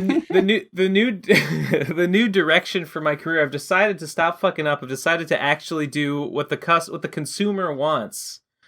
I'm gonna get married. That'll make me much more electable as president of the United States, statistically speaking. We've never had an unmarried president. Yeah, I guess so. And think of the tax breaks. You know, Imagine if you're filing jointly. That's where the real money's at. Imagine if your president had a dry penis. Couldn't possibly be my America. I'm gonna vomit just thinking about it. Mr. President, Dry sir. penis. Mr. President, sir, the American people demand that you wet that dick. Our president needs to be well laid. Well laid. It's why It's why Ben Shapiro will never be president, because his wife's pussy is dry. We all know. That's true. He thinks Dry having like a wet pussy is a sandstone. medical condition. Jesus, yeah. Have you seen? You know that movie Don't Look Up? Nope. You don't know that one? I know of it. I've heard my sister gave it a glowing review, and then I saw your movie sucks shit all over it, and I'm like, I don't know. This could go either way. I didn't see any. I had heard people talking about it on Twitter. My dad thought it was great, and he got me to watch it over. I think it was on my birthday. Yeah, it was on my birthday when I went to go visit them. He was like, "Let's watch Don't Look Up. It's great," and I was like, "Yeah, all right, sure." And it's about okay. It's basically about what if a meteor was going to hit the Earth, and what would happen, and the answer they come up with is we would all die because the Trump administration is incompetent and they would bungle it. And maybe that's true, but it's very like lib. It's a very liberal movie, and I mean that with a capital L. I mean that in the pejorative sense. It's very, but I don't know. There's a part where look up. Just look at your phones. Pokemon Go to the polls. True. It's very like Zoomers these days are just zooming to the grave. They're speed running life. Sad but true. It's very much about like we need to trust the scientists, and like it's true. Science is good. Science is good. I kind of agree. It's very smug about it. But there's a part where my dad took careful note to point out to me, like, oh yeah, this is the Trump parallel. This character is the and I'm like, yes, I understand. I get it. But Trump is a woman in this movie, and there's a part where she like starts smoking in the Oval Office, and she's like, they told me on the campaign trail I had to quit smoking for my image, but then there was like some candid photos leaked of me smoking, so I just started smoking in public. And guess what happened? My ratings went up 3%. People love that I kept it real. Ha ha. And I guess you the viewer are supposed to shake your head and go, ugh, no decorum. This administration has no decorum at all. It's true. It is true. It's hard. It's rough because I had to agree with a lot of the points the movie was trying to make.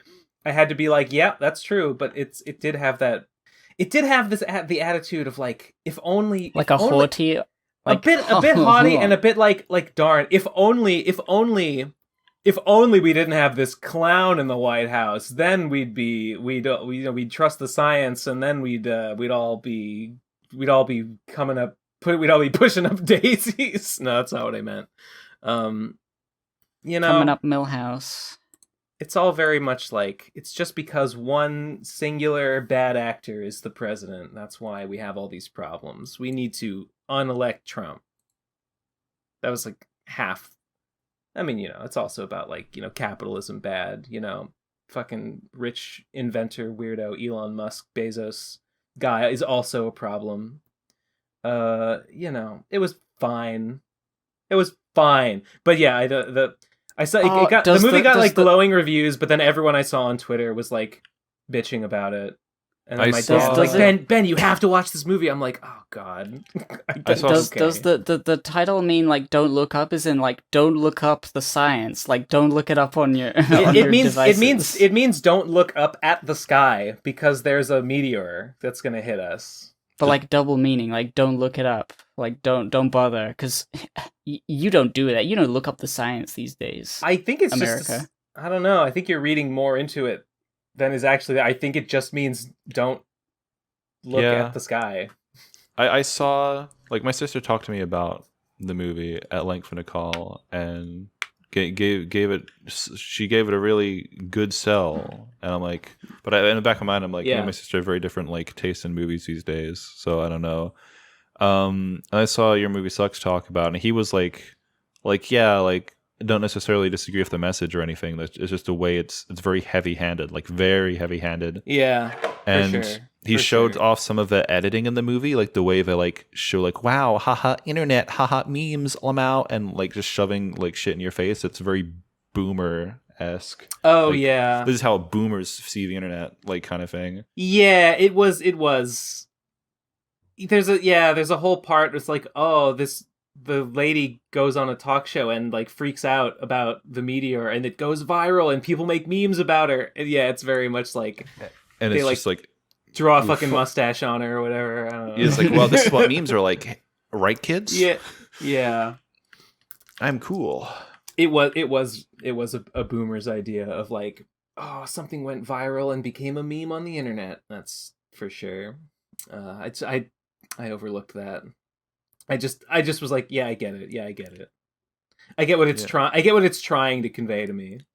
I'll probably watch it at some point. I'm curious because It's I am fine. interested in space. So It's fine. It's fine. And I mean, the first part where they're like doing astrophysics brought me back to my old college days in the astronomy laboratory.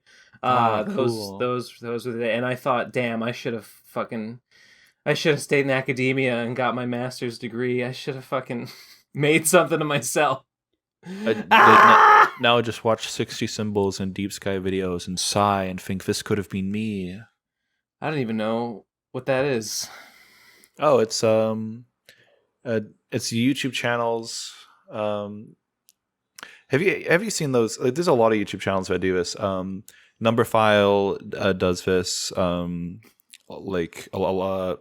There's that blonde guy, Brady Harris or something. That's the number guy, file guy. Yeah, he's just this. He's like, oh, he just interviews professors and asks them questions, and like it goes on Numberphile, or it goes on 60 Symbols, or it goes on Deep Sky, or there's the chemistry professor guy who has like the funny like white curly hair. But yeah, I'll just have a quick look. I'm not super familiar. They're just videos where they just go to a university, and they'll find like a cool professor, and they'll just ask them a bunch of questions about like a specific galaxy or a specific star or a specific black hole or something, and they'll just talk about it. It's just interesting, cool stuff, and like they'll show off like some of the science that they personally did sometimes, and it's just I don't know. I like this content. This is my nerdy shit that I'm into. That's interesting. I didn't, no, I haven't What, seen this. what does the M number stand for? Is that like a quadrant? Messier. Messier. Messier object. That's Yeah, just Messier was a stuff. guy who had a telescope 100 years, maybe 200 years ago, who just pointed at the sky, and it's like, these are stars, but this thing's blurry. I don't know what the fuck this is. Is it a cloud? Yeah. Is it a shroud? We'll never know. And then some of those things turned out to be nebula. Some of them turned out to be galaxies, or other stuff. So did he number them? Yeah. Yes. He was just made note. He made note of just a whole bunch of things in the sky that he didn't know what they were, and then they were the Messier objects, and then people eventually figured out them, and so now they're called like M72, M88, or whatever. Yeah. Oh, A lot of M81 messy is the the Bodes Galaxy or something such and such. The kiwi fruit galaxy. I've never seen that before. Yeah, I guess I haven't either. I guess I've just been. Oh wow! Like some of these videos are quite old. Yeah, but I don't upload super frequently, which is good. I like subscribing to channels. There's only that so do... many Messier objects. I'm not actually. Maybe I'm saying it wrong. Messier. I don't know. I enjoy channels that make good content and upload not too frequently, because then my sub box is clear, but there's only good stuff. Yeah, I like a good channel that uploads 4 times a year, but each time it's like a big good video that I want to watch. Yeah. These videos are very chill. Yeah. They're like just comfy. Space is freaky. I was a little disappointed to look at my analytics. I looked at my YouTube analytics just yesterday, and I looked at the money. I looked at the money that my videos make, and I compared them all, and I figured out like a roughly they do all make about the same amount of money, like per view, like give or take, and it was way less than I thought. It was like less than $1 per like 2,000 views is what it worked out to. Huh, that's low. I thought that was low. I thought it was more like $1 per 1,000. No. So yes, your CPM is like around 50 cents or lower then. Yeah, I guess so. My CPM when I was doing the My Little Pony animations on Nightfall Studios was like 20 cents. It was really bad. Like 5,000 views would be $1. It wasn't great. I remember looking at my thing like not too long ago, and it was higher than that. It's different for everyone. But why does it change? What does it mean? A huge portion is watch time. Yeah, like channels that like are advertiser friendly and have good watch time will get as high as 5 CPM, like 10 times what I had. So like they could get like $5 per 1,000 views rather than like 50 cents or less. Like so channels like Mr. Beast, for example, get ridiculously high CPM. So they don't. Not only do they get like tens of millions of views per video, but they also get like really high money per view, more than other people. It's fucked. How dare they? Okay, so I'm looking at my Hypocrite channel, and it says $6.45. CPM? Yeah, playback based CPM. Wait, 6.4? It's not well, 0.64? in dollars. Is your CPM I don't know, 6? Is that super high? Whoa. I don't know. My playback based CPM, it's telling me it's like $7 or $8. That's wait. Well, that's really high then. That's not right. Well, if I feel like the number is like a different type of number that it's showing us, and not the one you were talking about. It looks like this. Maybe like playback based CPM. What does playback based mean? What is that excluding? I'll hover over that thing. It says playback based CPM means effective playback based cost per mile, and tells you how much advertisers paid per 1,000 monetized playbacks. Oh, for monetized playbacks. So it doesn't count playbacks that weren't monetized. To calculate your playback-based CPM, the total revenue from ads is divided by estimated monetized playbacks. An estimated monetized playback happens when a viewer sees at least one ad impression when watching one of your videos. Okay, so that's like when you have an ad, how much you get. But so like for all the people using ad blocker, that number goes down a lot. Basically. Oh, okay, so it's $7 or $8 per 1,000 times the ad was shown, not times the video was viewed. Oh, okay. Okay. Yeah, I usually think of So is that what RPM is? Okay, RPM, so RPM. Oh yeah. Damn. RPM means revenue per mil and tells you how much you earned per 1,000 views, which for me is still $4.93, which still is not right because let me just pick out Okay, Literally, Sonichu wanted ad blocker Sonic- taking yeah. two-thirds of my revenue. That's what this shows me. That's Sonichu 102 Advanced Crystalry has almost 200k views. It has 192k views. Estimated revenue is just a little over $1,000. So that's. Did I do the math wrong? Am I stupid? I mean, that's a certainty. Yeah, I'm asking the wrong questions. Okay, $1,000 divided by 200. That's by 200,000 is 0.005. So isn't it saying? Is it saying? Wait, did you divide the wrong number by the wrong number? Oh, I should have been.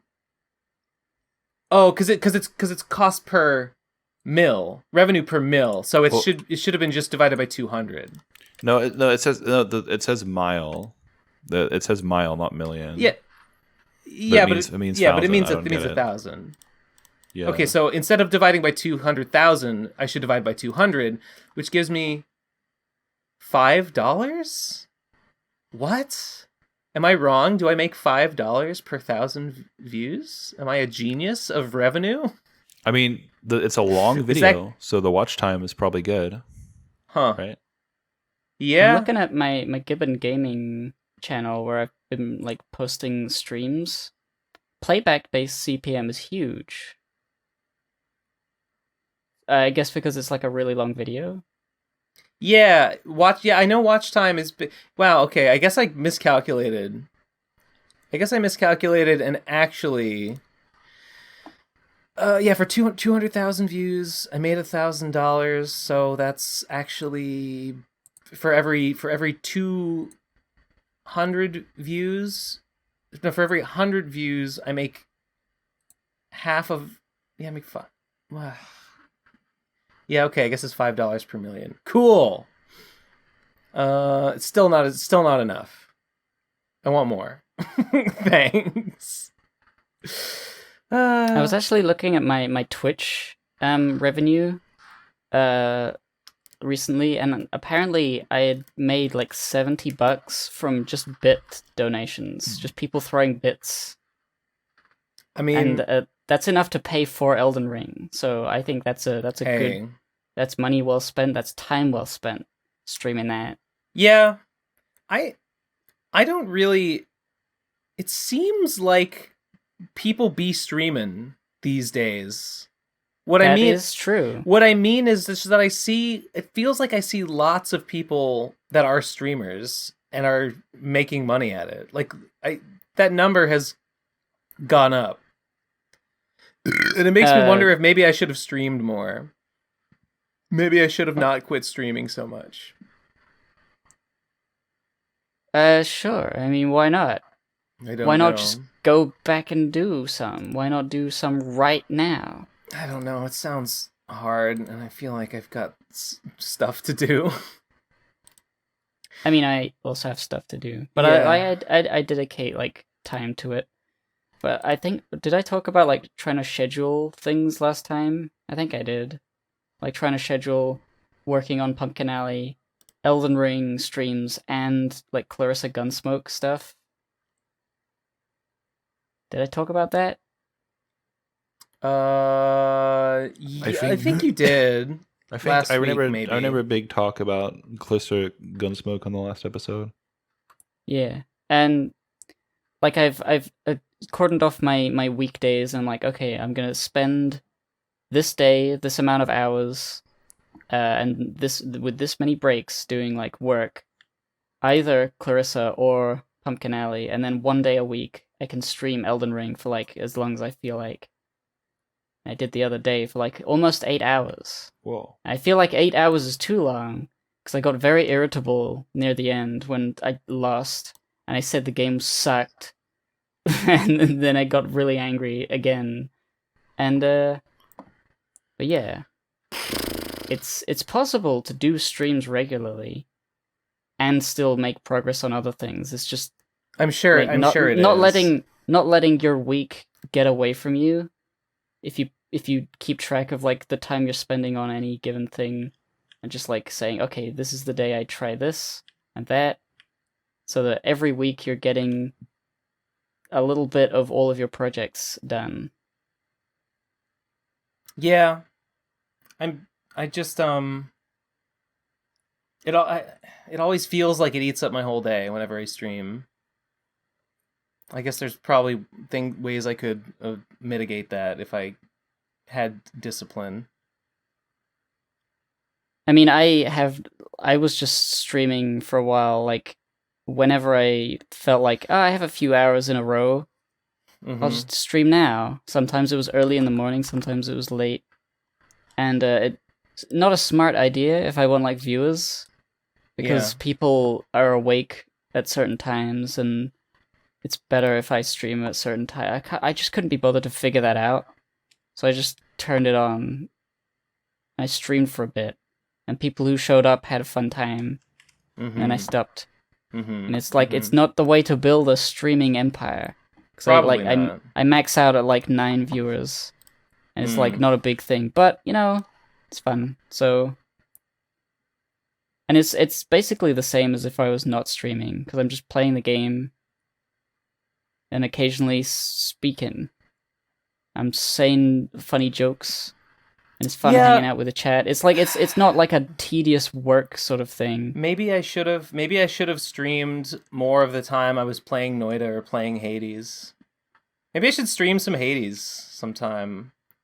Yeah, you could do that. I could do that. I feel like I always say, maybe I should do such and such, and then I never do it. I feel stupid even suggesting that I might do something, because of course I won't. I mean, maybe you feel more pressure to like perform as a streamer than I do. I don't know, maybe. I feel like sometimes I'm a little too lax, and I don't try to make it like a show. And so like people often say that my streams are like really like chill and comforting in a way that like they can just sort of have it in the background, which is nice. But it definitely means that I'm not like exciting. I'm not like an exciting streamer. Damn.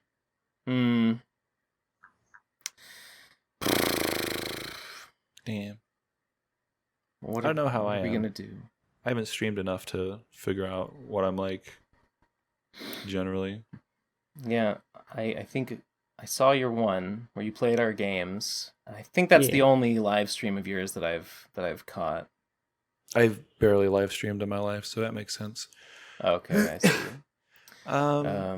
I for me, like, I need people with me. On my own, I feel like I would just be boring as fuck. Having people with you to like one person playing the game and one person respond to chat is a good. It's not always feasible, but it's a good formula. I feel very at ease when we're doing like a Heckles for Heckles thing. Yeah.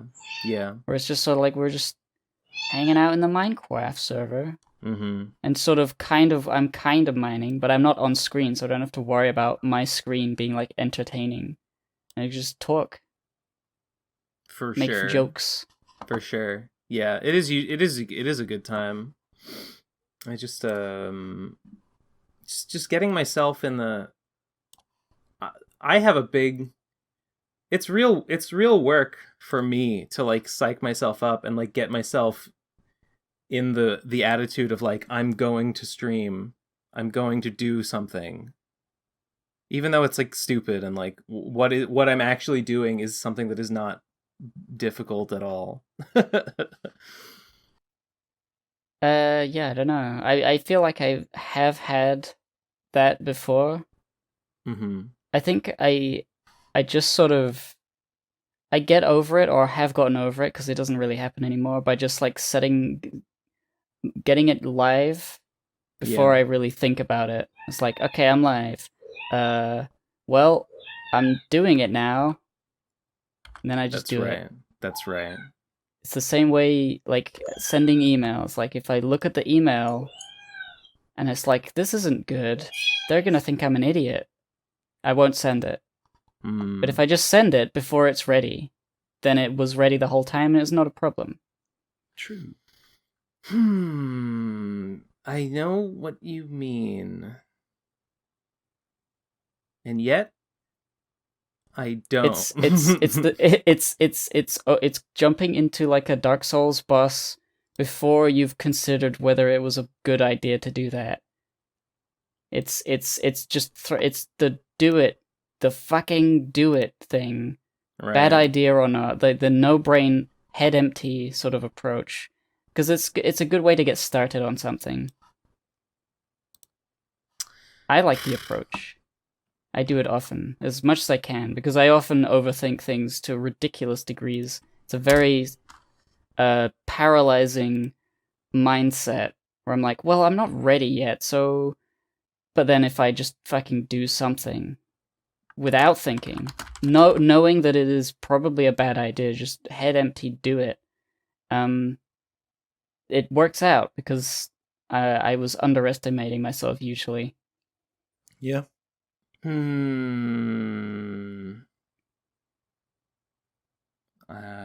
haven't learned anything. I didn't learn anything. You just gotta utilize your COVID brain fog. You gotta make it work for me. Yeah. Yeah. I just think...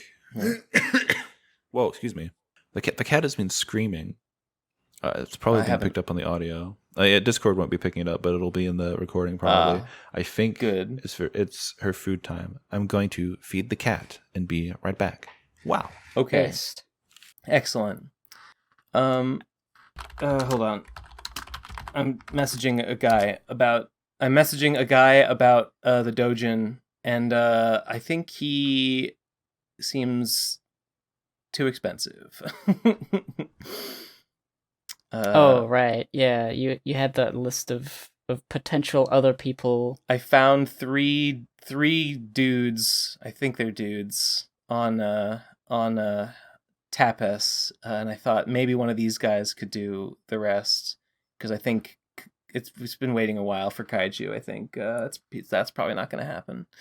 So I just got a response back from this one guy, and he gave me his rates page, and the rates page seems to imply that he might want to charge like $100 per page, and that's a lot, and I don't know if I am willing to pay that much, honestly. How many pages is the thing?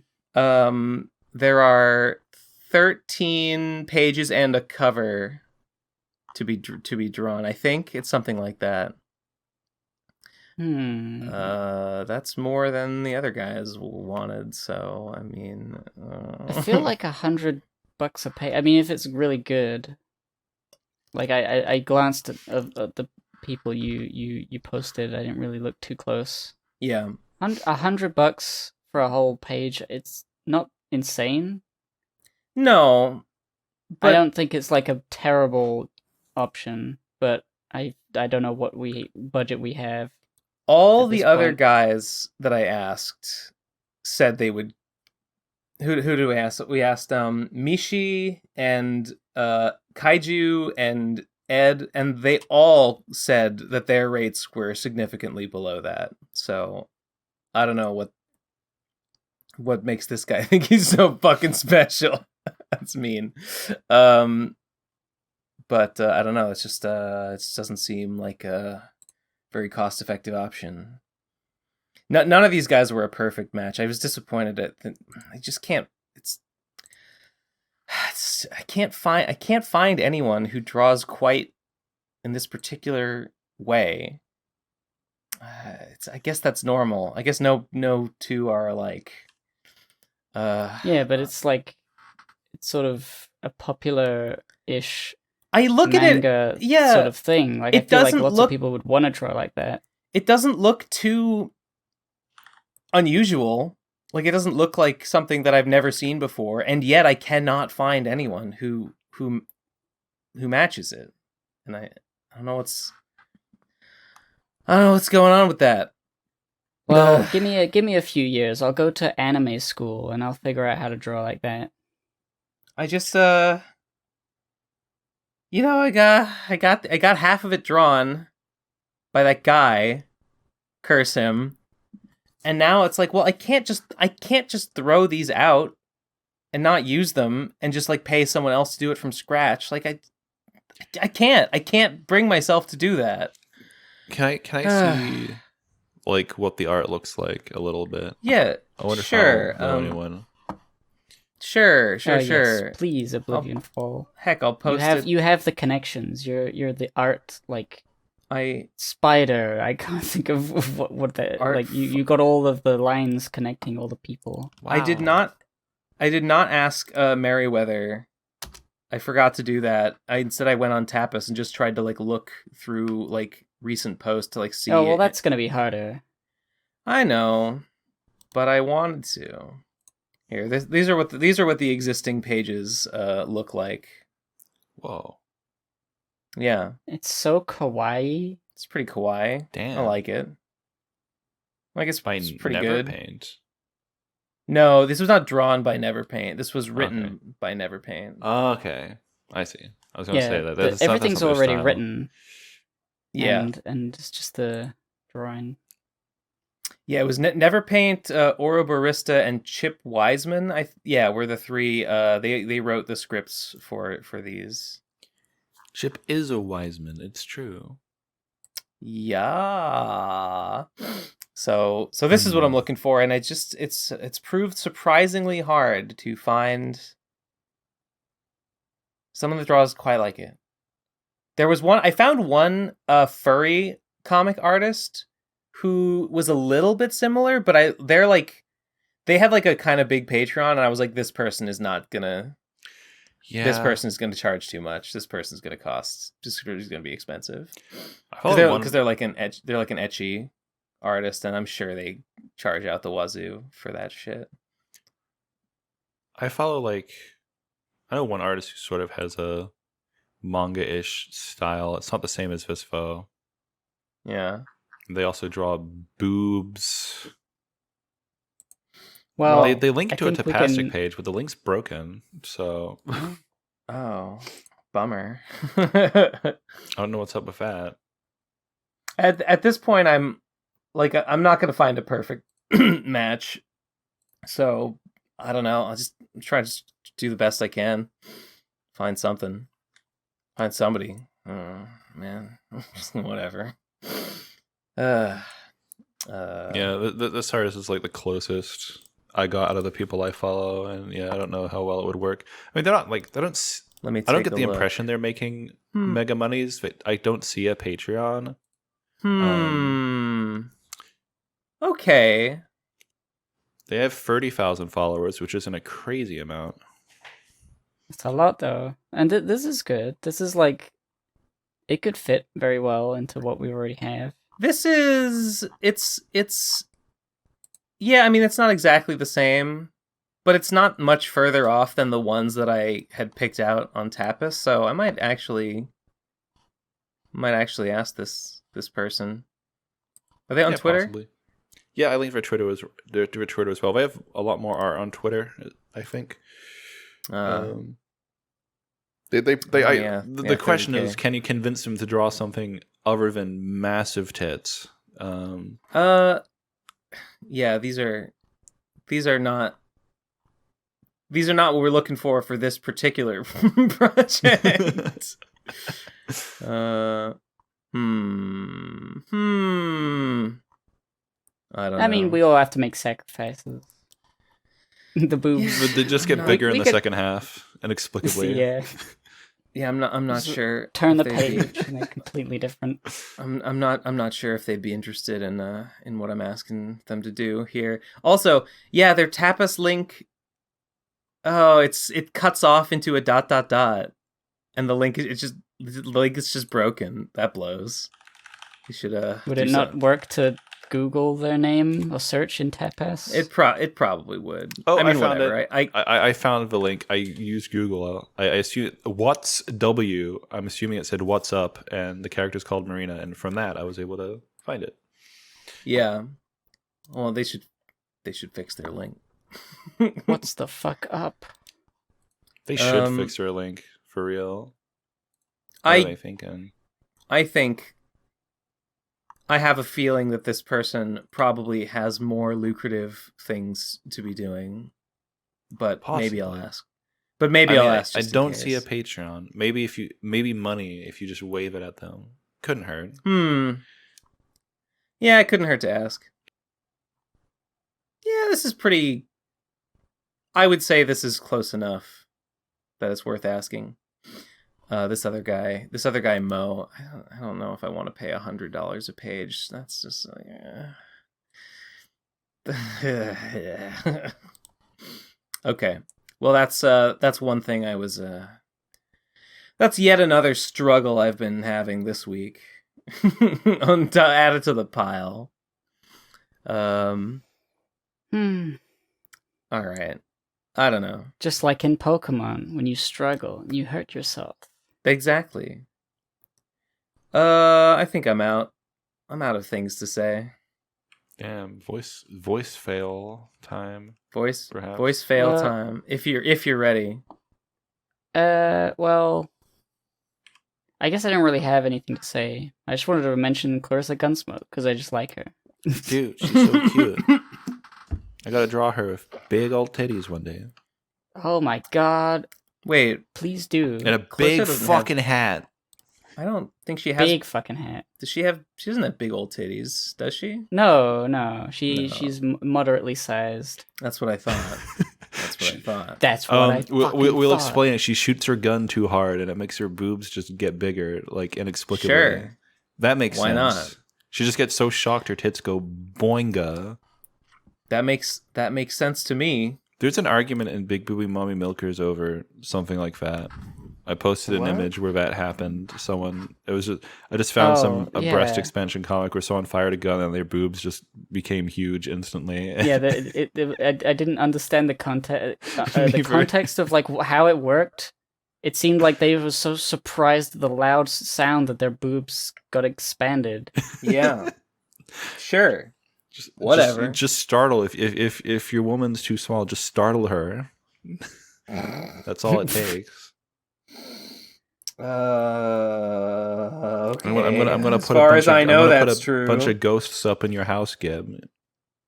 Little cardboard cutouts of ghosts. You'll never see it coming. But you'll achieve your dreams. True. Yes. I'll draw more Lord of Ghosts and be scared at every panel. And just like freak myself out. The arguments that happen at Big Boo Mommy Milkers are really funny. Because they're never like serious. It's just like it's almost always entirely Cosmere. Cosmere just is a stick in the mud, a grump who's always moaning about whatever image people are excited about. It's like that doesn't make sense. Ugh. It's like Samus with big boobs. Samus doesn't have big boobs. You can't do that. It's like right. You can't. And it's true. You can't. You can't. Yeah, we love him though. That's pretty funny. But they'll also like contradict themselves because like later on there'll be like an image that they do like. I can't read them. I can't understand them. I hope they're having a good time though.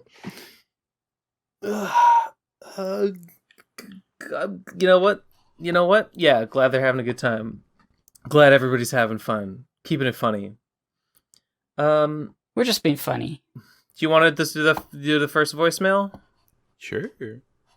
Mm-hmm. Okay. Let me get it here. There is not an unreasonable amount this week. There's a normal amount. Finally. Let me see here. Where was the first one? Oh my god. This uploaded today. Oh, they're all out of order. No.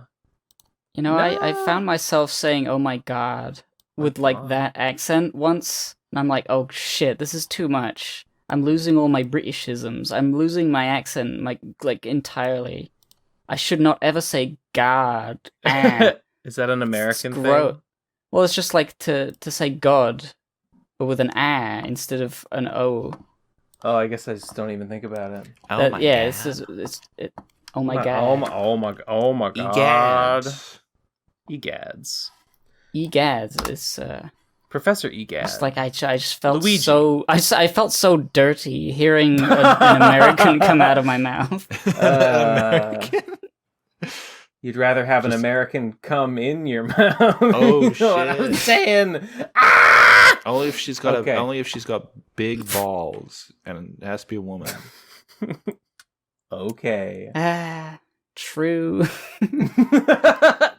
All right. The first voicemail I posted it there. It's called "Gibbs Should Do a Page 2." 3, 2, 1, go. Hello. I just read the Ben St. John Tales Gets Trolled page, and I just want to call in to say it is really cool, really good, very awesome. A lot of great art. Thank you. I especially love the piece of art of the devil sitting on his like rocky throne and like fire all around him. Yeah. Fucking sick, That bro. was the pièce Great job, Ben. de résistance. I put a lot of work into that Yeah. page, and I liked how it came out. Wait, Well, was the that title actually is linked in the last episode? I think Yeah. I put it in the description.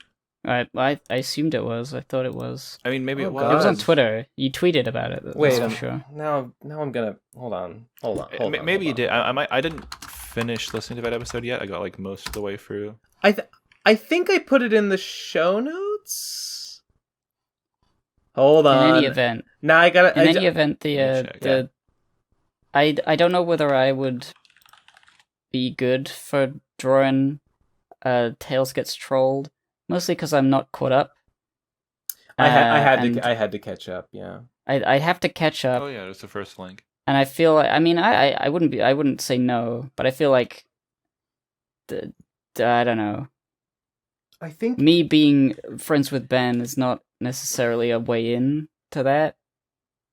I don't know. I think it went live without the link, and then I quickly added it. Maybe Gib. I'll be honest. They didn't.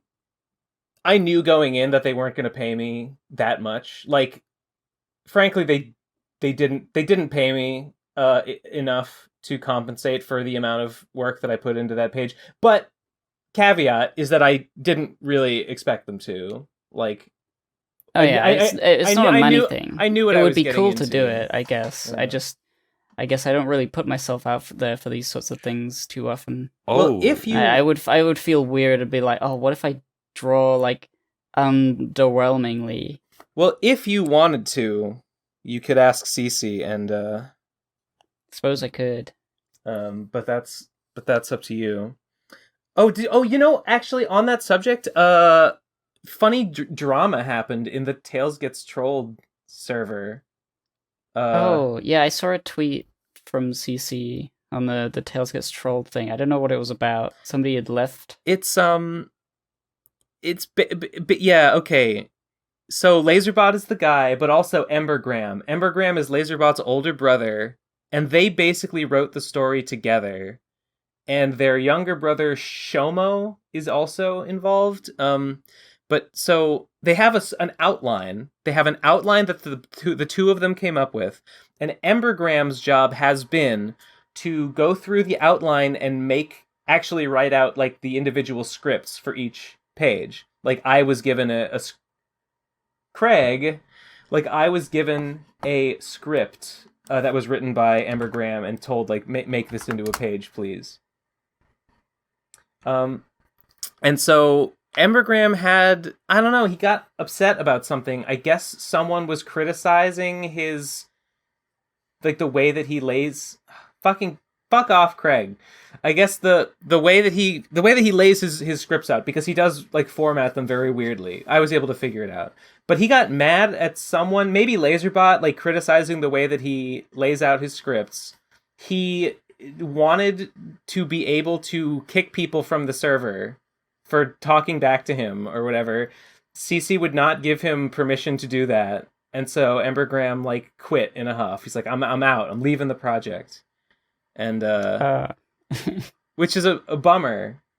Because he did have there were a bunch of like plot ideas that he had come up with that he hadn't told anyone.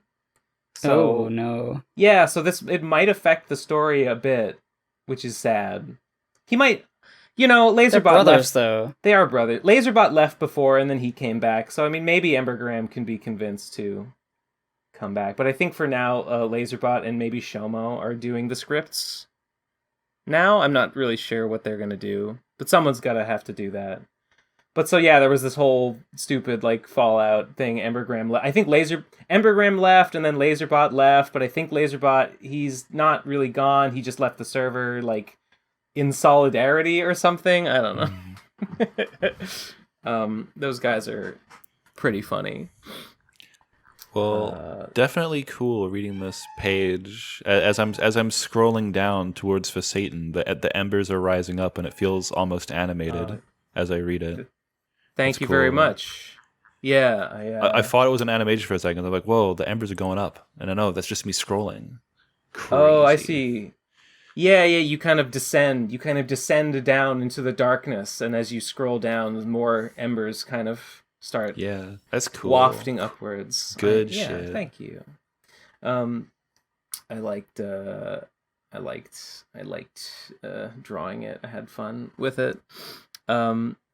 And then maybe I'll do another one at some point. It was a lot of work, so I wouldn't do one all the time. But they gave me a little more than they usually pay, because they gave me a little extra. Like apparently they also gave some extra to what was the guy Rocco and Robinod, I think, two other artists who like did like really fancy work. They gave me the fancy rate, so I appreciated that. Oh, that's nice. Yeah. You're a fancy boy. Oh, CC. Thank you, CC. Appreciate it. Okay, anyway, let's get the next one here. The next voicemail is called Killer Prince 930. There it is. Okay, 3, 2, 1, go. So I've been watching the later half of the podcast on the Total End, the arc, and it's been kind of frustrating as I disagree with most of what Gib and Nate say, as you will read weekly and fan subs. Yeah, it's kind of I mean, still the. Please don't cancel me. Well, what's the disagreement? He didn't even say what the disagreement was. Yeah, what did he mention about One Piece? He said the Something Land arc. He said he disagreed with a lot of what you were saying as he was reading scanlations. Maybe he was just disagreeing with the reading of scanlations instead of the official thing. I don't know. He just said he disagreed with you, but he didn't. He didn't elaborate. All right. The next one is a question: top 10 voicemail characters. I think there's conflict of interest with me. I won't give my answers. I mean, I'll wait. No, this is not. This is not. Don't listen to that one. That's the next voicemail. Top 10 voicemail. I mean, I would have to give it to them. I'd have to give it to them. Snakes. I'd have to give it to them. Snakes. Yeah. Okay. Kringus Bingus. I guess I would say the Samurai is a classic. Oh, of course. That's 3. I'm not really putting them in order. I was just trying to think of 10 because, like, there's a lot, but like, I don't remember. Oh, yeah. Riddle My Ass Batman. Oh yeah. Oh classic. Sure, yeah. Riddle My Ass Batman. Haven't heard from him in a while. Ever since I saw him in real life, he's changed from a voicemail into a person. Yeah, that's true. I feel there's probably. I'll probably feel bad later. Someone will point out to me a bunch of really obvious choices that didn't jump to mind immediately. I mean, I guess I could like give my top 5 that aren't me, and then my own like 5 that I enjoyed the most that I made to avoid bias clouding. I do. Yeah, please. Whoever the fuck, I don't even know if this counts as a character. The guy who sends in like fucking songs every other week. That guy fucking rules. Yeah, I consider him. I consider him just a person. I wasn't thinking of him as a character, but yeah. Riddle My Ass Batman was pretty funny. I'm trying to... Re- The samurai, What am I asking? definitely. I like the samurai. Yeah, had a whole a whole arc. Yeah. God, it's hard for me to think of characters because most of the ones I think know. of, I made. Yeah. Were you the entire League of Nightfuckers, or was that multiple people? I was most of them initially. Like I started sending them in less, and eventually I stopped, but other people kept sending them in. I like stopped right before you started skipping them. So that worked out for me. None of mine got skipped. Wait, we started skipping them? Yeah, to certain. Because they were the joke was just They were just sort of they were just going loud nowhere. and they were just like loud and like breathy and like It was like, yeah. like, people would just call in and like, "Hello, I'm the butt wizard. I have riddles free. Which PCP do I want to pee or in or some shit?" And you just like to be like, "Yeah, this is a Nate fucker. I don't fucking care. Just turn it off." That's right.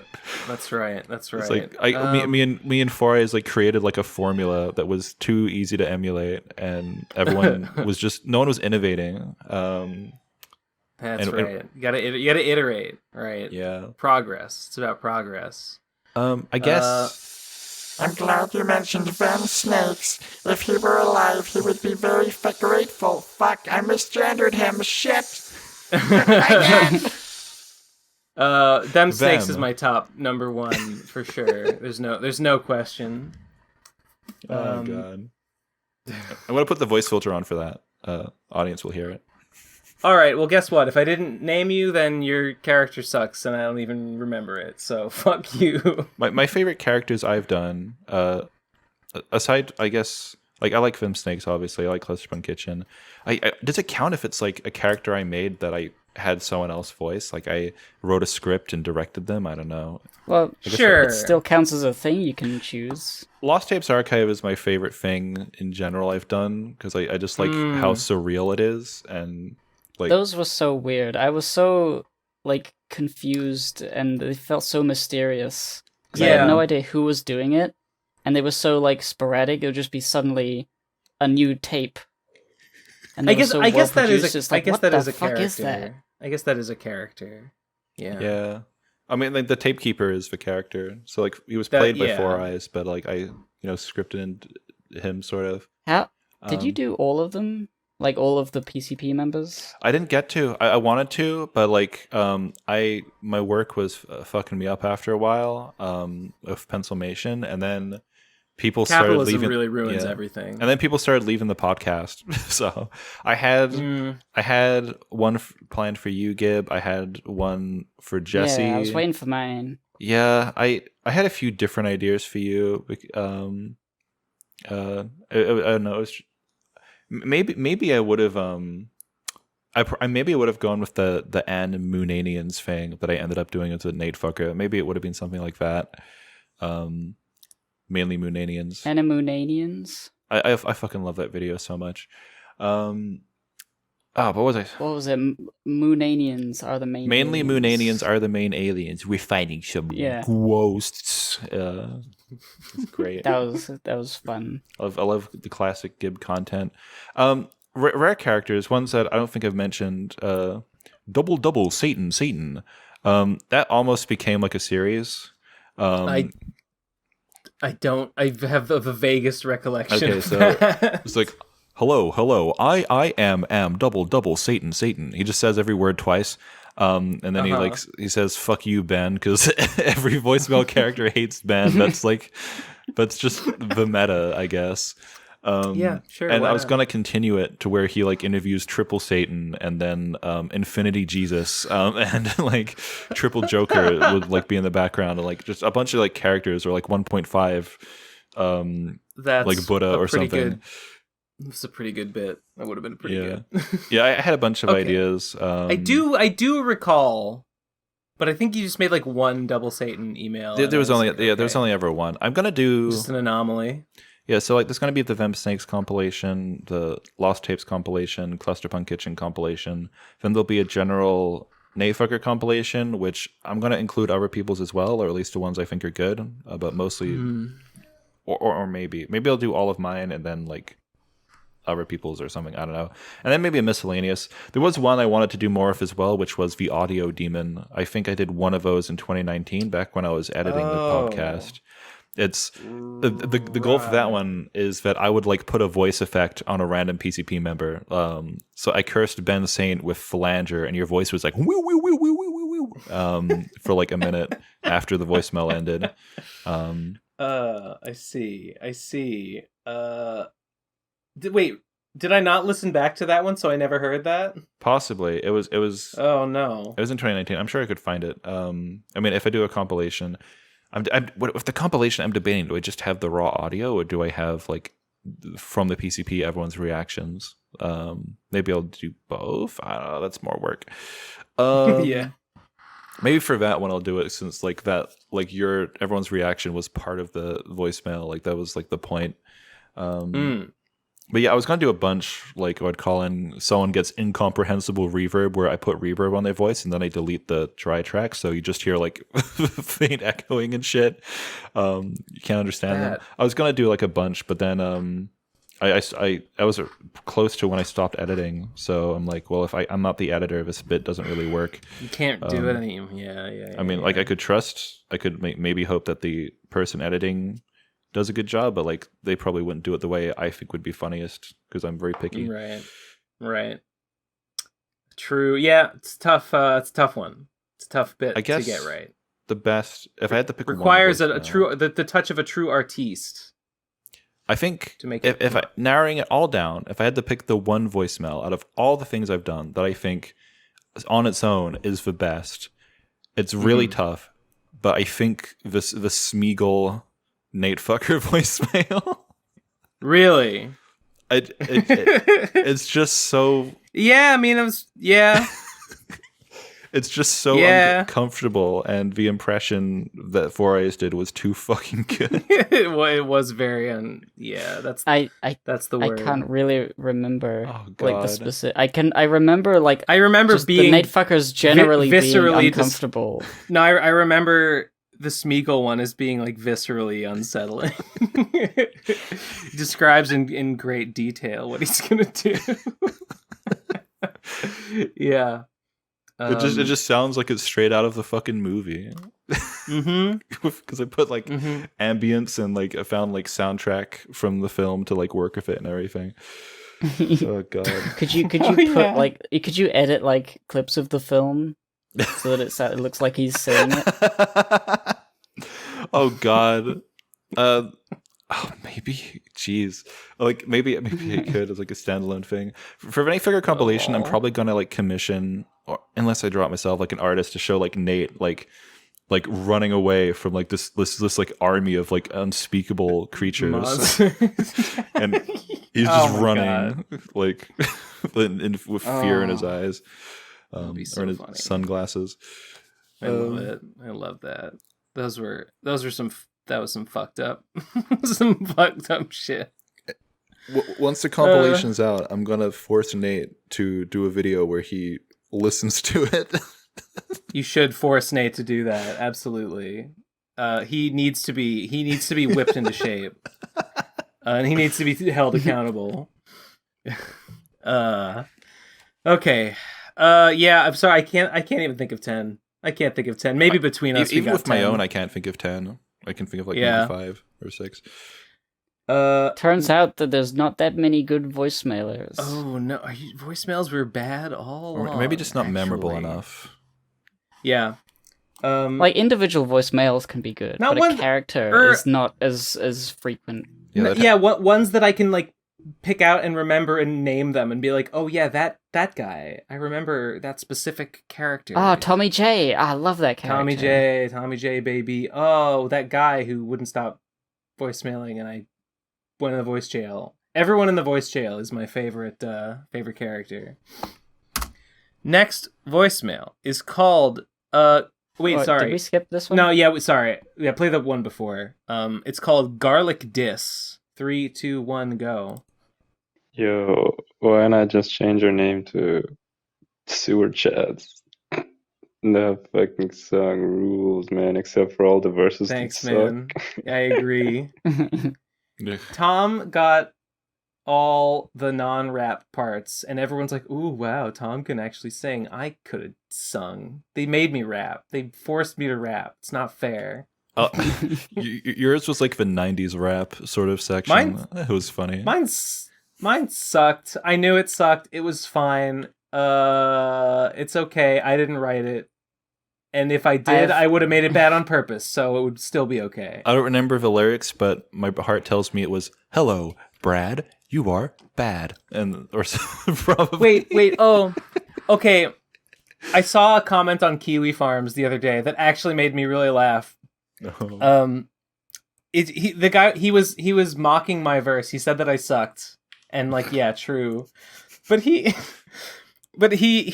was to make fun of my rapping style. He like made up like, Ben Saint sounds like this, and then he wrote a line, and the line was like, wait, it was "My name's Ben Saint, and I'm here to say property is theft and traps aren't gay." I just thought that was really good. Like, yeah, true. I wish I could write that myself, but I can't because I'm too stupid. So loved it. Well, liking men is straight. Okay, I mean, if that's, I agree. If you read this, you're a woman now. Property is theft. It's theft from the commons. It just belongs. Private property belongs to exist for the benefit of all, and that's distinct from personal property, by the way. But we can get into that later. Oh, people don't know that there's a distinction. I didn't know there was a distinction. Yeah. For a long time. Yeah, I didn't realize, and then I don't know, so I saw someone explain it, and I was like, oh, okay. Yeah, when Marx talks about private property, he's talking about, like, factories, farmland, so on, not, like, clothes, your house, etc. My microwave. Right. But it's easy to dunk. It's easy to dunk if you don't know that there's a distinction, or you pretend that there isn't. So it's always a thing I've said of leftists having some good ideas and then not explaining them to me in a way that I understand, and then no wonder I don't think they're good for a long time. Yeah, and it's like, well, if you read Marx, like, it's all there, and that's true. But I've been taught that true. Marx It is all scary. there. Marx just wants to murder people. That's what I was told. He did, yeah. He did the Holodomor, and he killed all the kulaks, in the Russian Revolution. Karl He was Marx, a terrible dictator. Yeah, Karl Marx was a terrible dictator. Karl barks. Woof. He's a dog. I'm a cat person. Karl Marx is in Assassin's Creed Syndicate, and you can do mini quests for him. Wait, really? Is That's that actually a probably thing? very silly. I forget what it was. It was something like liberate this bit. There's Liberate these this bad bitch. guys. Do you have to go and liberate this bit of London, because he was in London, and there's Maybe- like the London Assassin's Creed. maybe do you have to go and like help protect like a union leader as they're like striking against a factory it was or something like that. The bad guys are trying to crack down on this union. You got to go and assassinate everyone. Hell yeah! Damn, good. That was a good game. The rights of the proletariats. The arms must not be surrendered under any pretext. There was Karl Marx. There was Charles Darwin. There was some other guy. Darwin. They're all there. I saw some dumb thing, some dumb like anti-leftist thing on Twitter. It was a meme. It was like, the Chad face or whatever, and it was like, one guy says, the workers have a right to anything they produce, and then the smug guy you're supposed to agree with says, like, what if they produce at a net negative? What if they produce at a net negative? What if they are unproductive? Then, actually capital owners protect the workers against, business losses or something. And I don't know. That was like, it's like, okay. And I saw a bunch of people that I follow were like, God, this is all in Marx. Like, make a critique of communism that isn't already addressed in the formative texts challenge difficulty impossible. If you just read Marx, like it literally in there, and it's like, yes. No, if I read Marx, I'm going to take an axe and crack open Jeff Bezos' head like an egg, and the yolk's going to spill out, and then I'm going to go to prison, and I don't want that. And on the one hand, I'm sure it is in there. I'm sure he probably did address that question somewhere. On the other hand, I haven't read it. I haven't read all of Capital, so like I couldn't have made that point. I couldn't be like, well, actually, Marx has a rebuttal for exactly this thing. But there is one, apparently. So I get it. It's hard to explain simple things sometimes. I mean, people. Look, like me. In my brain, if like all the excess like earnings you have aren't being siphoned off to some one guy at the top, right? Then those earnings would be with the workers, and then they wouldn't need a person at top to like take a temporary loss for you. You'd have more money to tank it yourself.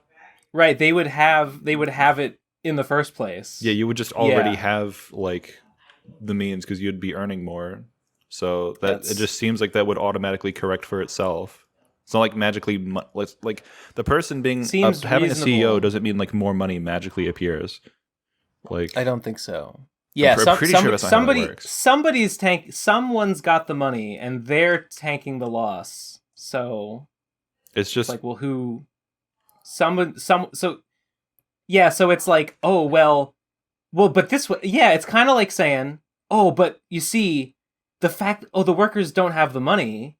They didn't get the profit, but that means they can't take the loss. So actually, it's good for them. It's like, well, it's like I don't know about that. I mean, you can also just look. I forget which country it is that does have a decent number of worker cooperatives. Their survival rate, like a typical business, like I'm not going to remember the exact number. Something like 30-something% of typical businesses will last more than 3 years, and the rest close down. But with worker co-ops, it's like 87%. Survive the first 3 years. Wow. Like they're so much more resilient. That's very interesting. Yeah. So that probably tells me that they're probably very good at, tanking those losses. Because it probably incentivizes the workers to because if I know people the risk is distributed. Yeah. And it's exactly like I haven't worked many normal jobs, but I know people who do, and they'll tell me like my partner used to work at Starbucks. My partner follows the book. My partner tries to do everything correctly. And other people are just lazy. They just sit around, do nothing like their whole shift, do the bare minimum work, don't care, leave messes behind, and just don't really try. And I hear it from other people. I have another friend who works at a casino somewhere, and they have similar things. Like half the employees just don't give a shit. They do the bare minimum not to get fired, and they don't care. But I feel like in a co-op, everyone's incentivized to do well because it means you get paid more, because like your payments, I assume, is more like a percentage of earnings rather than just a flat rate. Probably. I don't exactly know I think maybe that's how it works. I don't know exactly, but the point is like the business the better the business does, the better you do. It seems to be the situation there. So it makes sense that people would actually give a shit and probably feel better about their work because they actually have some control over it or something like that. I feel like what would make you feel better about your work is just getting a bigger paycheck. I feel like just the fact that there's no big guy at the top taking a lot of the money out of the company means that everybody gets more money, which means you're just happier in general and can work harder. When you're a grunt, you're like, I mean, maybe there's like the possibility that you might, if you do well, you might get a promotion, might get a raise or something, but like there's never any guarantee of that. And in a lot of positions, it's probably just not gonna happen. So like, yeah, why try hard? What's the reward in that? Nothing most of the time. A lot of the time. There are a lot of jobs that I would be like, you might as well do the bare minimum. You're not getting anything out of doing more, so like why would it be expected of you? Makes sense. My God. I had to fucking double What? take. It's actually here. 36 minutes ago, Your Movie Sucks for Lion King Part 1. Holy You're shit. joking. No. It's You're actually joking. here? No way. How many hours is part 1? 2 hours, 40 minutes. And I think there's going to be free parts.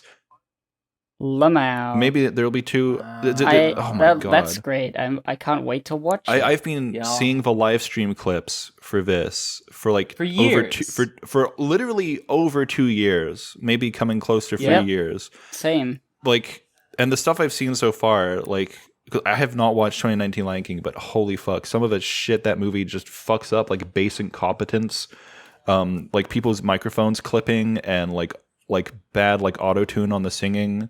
Like or like audio being time stretched and having like noticeable artifacts and pops and shit. It was always amusing seeing those things because like I'm sure the movie is like fine or like not fine, but like it's just it just is a series of images and people like the Lion King the original, so they just say, hey, it's good, and then everyone forgot about it.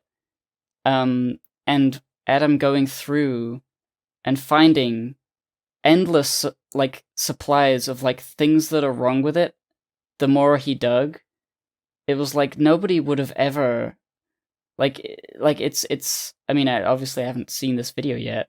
I don't know exactly what he's going to talk about. But like Lion King 2019 is like not like the worst film in like the world. In terms of like what it does, it's sort of like a trend that sucks of like just making like an old property but like new and like just getting a bunch of money for it and just sort of lazily putting it together. Or turning animation into live action. Yeah, like a weird thing like that. It's a stupid gimmick. It's dumb. It's like Hollywood's stupid and people are just dumb droves, go in the droves to the thing. But like to deep dive on it, you find so much more to hate. And it's like, nobody would have gotten this mad about this if they hadn't been trying to make a review about it. I can't wait to see how upset he gets. I can't wait to see him get froth at the mouth by the end. I haven't really been following those live streams for like a year. I only looked at like some of the highlight clips. But there was like actually like comical... It's just comical, like seeing like, especially like seeing like the behind the scenes interviews with Jon Favreau being like, yeah, you know, we want it to look like a nature documentary. You know, we don't want the characters to be expressive. Animators will send me like a scene and it's like expressive. And I'm like, tell them no. Animals don't express themselves. You can't have the character emote. You gotta tone it back and have their face look stiff.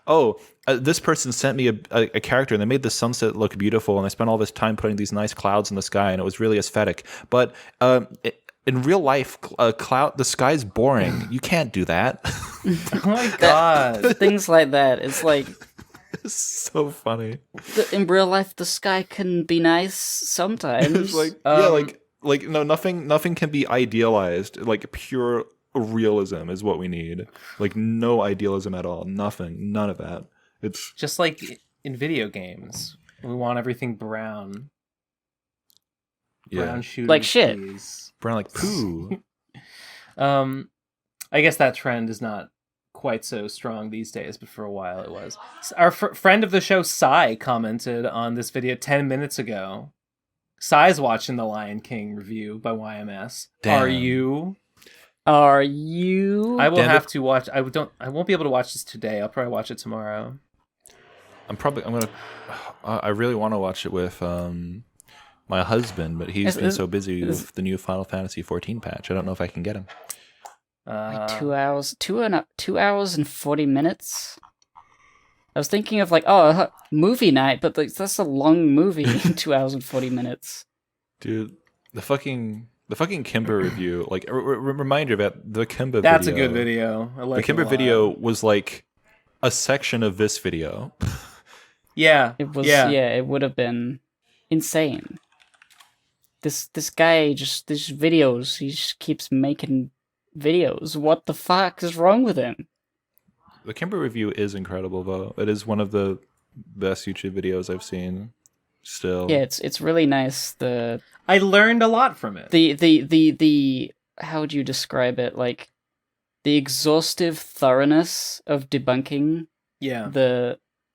like, he didn't need to go on for quite as long as he did, but the fact that he did made it absolutely, like, airtight. Like, you can't argue against it.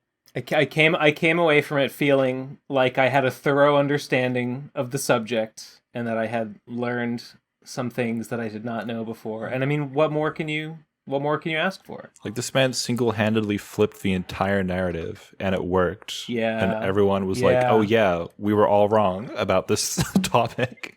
That's true. It's kind of amazing that the misconception was so widespread for him to debunk. Yeah, so I fully believe that, like, Disney, like, ripped it off. You know, I fully believe that until seeing his video. Oh yeah, I don't know. It's just what I heard. Just everyone said, "Oh yeah, Kimba was a Tezuka manga," and they kind of like took it for The Lion King. I was like, yeah, okay, that tracks because, like, you know, all their other movies are like adaptations of a thing, so why not? Yeah. Did not know there was so many different versions of Kimba. Did not know there was so much of it. Do not know that all the comparisons of shots that Lion King ripped off Kimba were actually from Kimba properties released after The Lion King. That's funny. That's really funny. It's like, oh, that's how they fucking get you. Like, oh, of course. It's so they're being sneaky this whole time. It's funny because you go through that whole thing. You figure out why the misconceptions exist, and then there's like it's really down to just a few people's blogs. There's some painted people, a picture. There's some in people that specific way to make it look like that, and everyone just picked it up and ran with that. There's some people that really should have known better, that like should have done the research, and maybe they did, and yet they told this twisted version of the story. They literally did like the soy jack. What was it? Weak, very female moves. Weak and very female. Like they did the thing where they look at a thing like Lion America and then Lion Japan, and they're like, oh, Lion from Japan. That's way better. Yeah. Well, Kimba is better because he's from a long line of great leaders because he's white. And he wants to be like his ancestors as well as look like them. Oh yeah, that was a recent PCP. You just quoted all that shit at the start. It was funny. Oh, that sounds right. I love that. I love that video. It's funny. Yeah. Just oh god, the fucking racism too. You have no right to bully him just because he was white.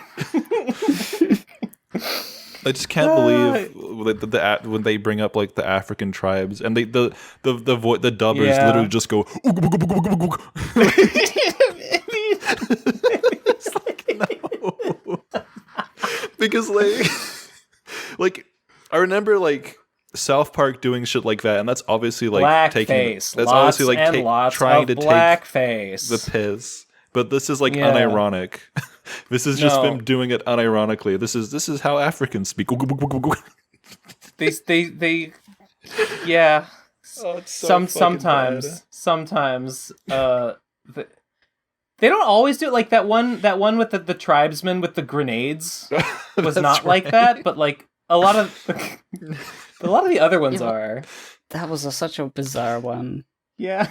Like Kimba sides with the hunter. With grenades, just throwing grenades at leopards for revenge. Where's he getting them from? Blowing them to fucking smithereens. Yeah. It's just that's it. It's good. Good video. Stuff just fucking happens. Stuff just happens. Yeah. Just whatever they wanted to do that day. It's kind of neat. It's kind of neat that they gave him grenades. You know, they didn't just go with that old chestnut of like a spear. He did have a spear. Okay, but he had grenades too. and that's something. Okay. I wonder if that was literally just because it's easy to animate an explosion instead of like a stab. Oh god. Just like maybe. but you just get like a thing like like a still image flies across the screen and there's a flash of like 2 frames of an explosion. Easier to do. Yeah, maybe that makes sense. Next voicemail is called "Praising Lord of Ghosts" plus lore question. 3, 2, 1, go. So I finally got my physical copy of Lord of Ghosts. Based. And I had read Act 1 before, but this is my first time reading Act 2. And I must say, this comic is extremely based, great, amazing, so much fun. Thank you. Some amazing pieces of art in here. Some of my favorites are the very Osamu Tezuka-esque page where Flowerhead just like chops the entire page in half. I also really like the haunting montage where it's the 2 pages of wacky characters haunting all these denizens. And I also love the 2-page spread of the N-word slime. As for the ghost stories, my favorite is probably Writing Lesson by Nico. It's very funny and cute. My second favorite is probably Flowerhead's Journey by the one Ben Saint. Hell yeah. I feel really bad for that poor Cowtown denizen who got a cactus shoved in his mouth. He didn't deserve that. Oh no, he was a really bad guy. You just didn't see. Anyway, I got a lore question real quick. So it's clear that the denizens of New Biggin by the Sea, aka New York, aka real actual London, are supposed to all have like British and English accents. But what about the Lord of Ghosts? Is he American? That's a good question. The Lord of Ghosts is not from a country necessarily. It's the world is like, just because Endless War takes place in like a funny version of Boston that is on the shore of like the Grand Canyon, which is filled with slime. Nevada or Arizona or whatever, yeah. Yeah. So like that necessarily is like, that's kind of a real place. Sort of. And then like Endless Mud is in like London. Like it's the funny version of that, but with mud instead. So it's also a real place. I love the origin of Endless But I don't... I love the art. Sorry, I remembered the top 10 muds in video games. That was a good video. Oh, thanks. But like the Lord of Ghosts, those locations are like built around like real places, but the globe that they are in is not the real world. There is no America. There is no like countries of. It's not the real world, but stuff. It's different, and Lord of Ghosts is from somewhere else. Gotcha. It's very. It's hard to like say right now because like it involves things I haven't quite written yet. And it doesn't necessarily like line up with the lore as decided by whoever is in charge of Endless War. Not that it's really anyone's really in charge of that, but I like to think it's on like a planet that isn't quite Earth, and it's different. Fascinating. I can't wait. I understand. It's not from any real world parallel location. Yeah. I can't wait for my copy to arrive at some point. Same. It should be in the fucking air. It should be flying around. Whoa. I just have to wait for mother-in-law to say that a package arrived at their place, and then I'll go pick it up whenever that happens. I gotta check my P.O. box. I think I probably have a bunch of return to sender packages waiting for me in there. Ben, every single time mail comes up, you say, I gotta check my P.O. box. It's too far away. It takes me like an hour and a half to get to Medford. Whoa, why so far? Because I moved. My P.O. box is where my old house used to be, so now it's on the other side of the city. So it's very annoying. More like a PU box. Exactly. That is exactly what I'm saying. Next voicemail is 2 seconds long. 3, 2, 1, go. Very good. But Okay. But it has a link. It has an image to go with it. Oh yes. The king of personal responsibility prevails, and it only took him over 2 years to edit this video. That's what I called based. And then Vic says, "This is guy T." And then Vic says in response, "For the record, I edited 99% of this on the spot at Radcon right after filming." I remember that. This is why I thought this was weird. It was taking so long. Because I remember I thought Victor was going to edit the thing, and then Nate said he was going to. Right. But I remember Victor nearly completing it at Radcon. Really? How embarrassing for Nate. Well, why? I didn't watch it. I didn't watch it at Radcon, but I saw it was like, okay, we finished filming for the day. Victor was just on his laptop working on it. It's like, but yeah, and I remember like, I could get this done at least, a few days after. But I guess he didn't complete it. Well, I don't really remember what happened there. I wasn't really involved in discussing that. I don't remember seeing Vic edit it, and I don't know. I remember seeing him edit it. I just don't know why. And I don't know why it took Nate. I mean, he just wasn't doing it for like 2 years, and then recently, I egged him on to do it, and it took him like 2 months after he said he was going to start doing it to finally do it. I don't know what he was doing. I don't know what he actually did with it that took him that long. I have no idea. What does Nate do? What does Nate do? I don't understand. Does he spend all of his time making YouTube videos, and they're like really big and expensive and like snazzy? I'm gonna say no. Wow. He used to make videos fast when it wasn't full time, and then it was full time, and then they stopped making videos. Yeah. Funny how that works. That's true. Well, he made a on his side channel, he made a little like meme video about Will Smith slapping Chris Rock. Oh, I guess I'm not on that. Yeah. That channel. I saw that. I don't remember seeing it. I think it's on Bestie Boy. Someone linked it. It came out like maybe a week ago.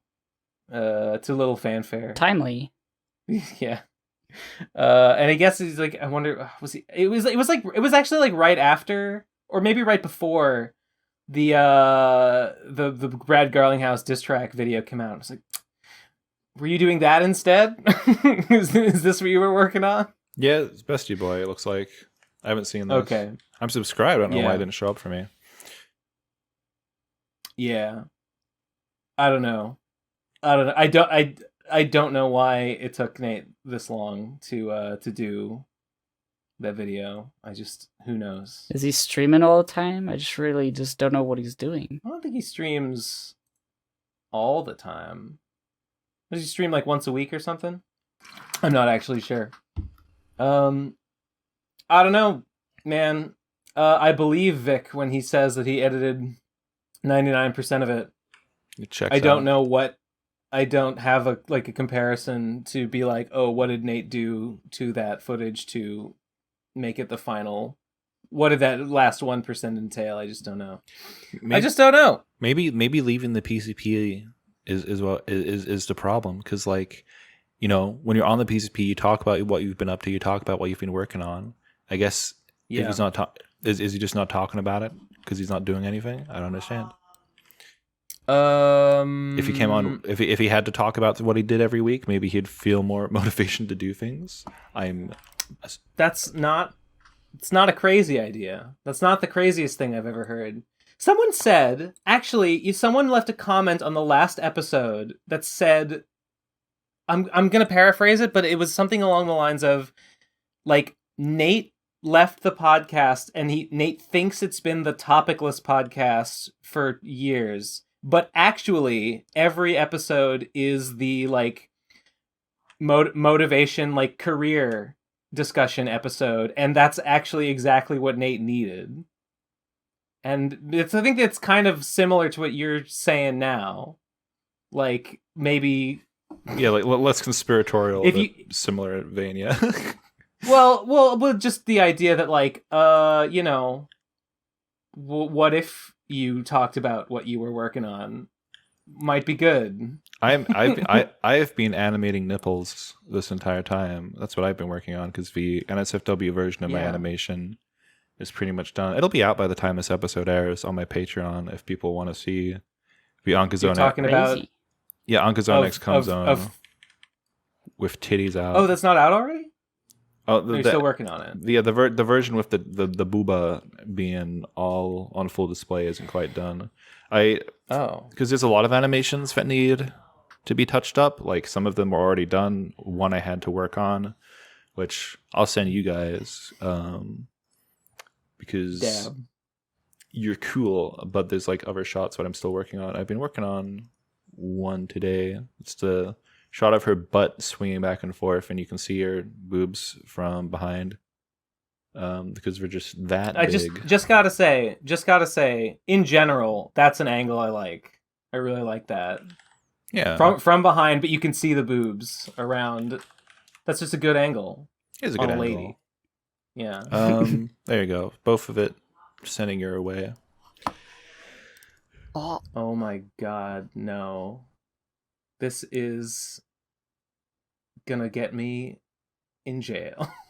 Oh. Actually, I don't think that's true. Whoa there, Give and Take has requested that Discord block any messages that could be What? explicit. The fuck? What I are haven't you? What are done you, a that. square? I haven't done I guess I that. have Is to add it a you. new setting? Maybe is it because we're not added as friends? I swear we fucking added each other at some point. Yeah. Discord like hang on. unfriends I've me from talked to you people. before. Yeah, Discord like unfriends me from people sometimes. I swear this happens. Okay, that's weird. Because like you sent me the thing that's in the chat in our DMs. That's also like Falia. Okay, there we go. It works Okay, out whatever. time. But yes, working on that at patreon.com/OblivionFall. But you gotta support the PCP. You guys missed out. We on some didn't money. charge for. You missed We out on some didn't money. charge for March. We No. didn't charge for March. You all owe us. If you're subscribed, you owe us more. You are contractually obligated to send us some more to make up for it. You are. Otherwise, we'll call the police. Exactly. We're gonna find these you. freeloaders. Freeloaders. Criminals. Criminal scum. Okay. Next voicemail is called... Oh, it's a YouTube link. Here. All right. Well, it's Is this? Yeah. It's a 11-minute video. Company and man. We're not watching. We don't watch videos. Do you ever watch The Company Man? I don't Never know heard of them. this guy. Oh, I know this guy. He makes videos. Basically, he tells the story of a company. Usually, it's like a restaurant chain or something. And he'll tell how it started.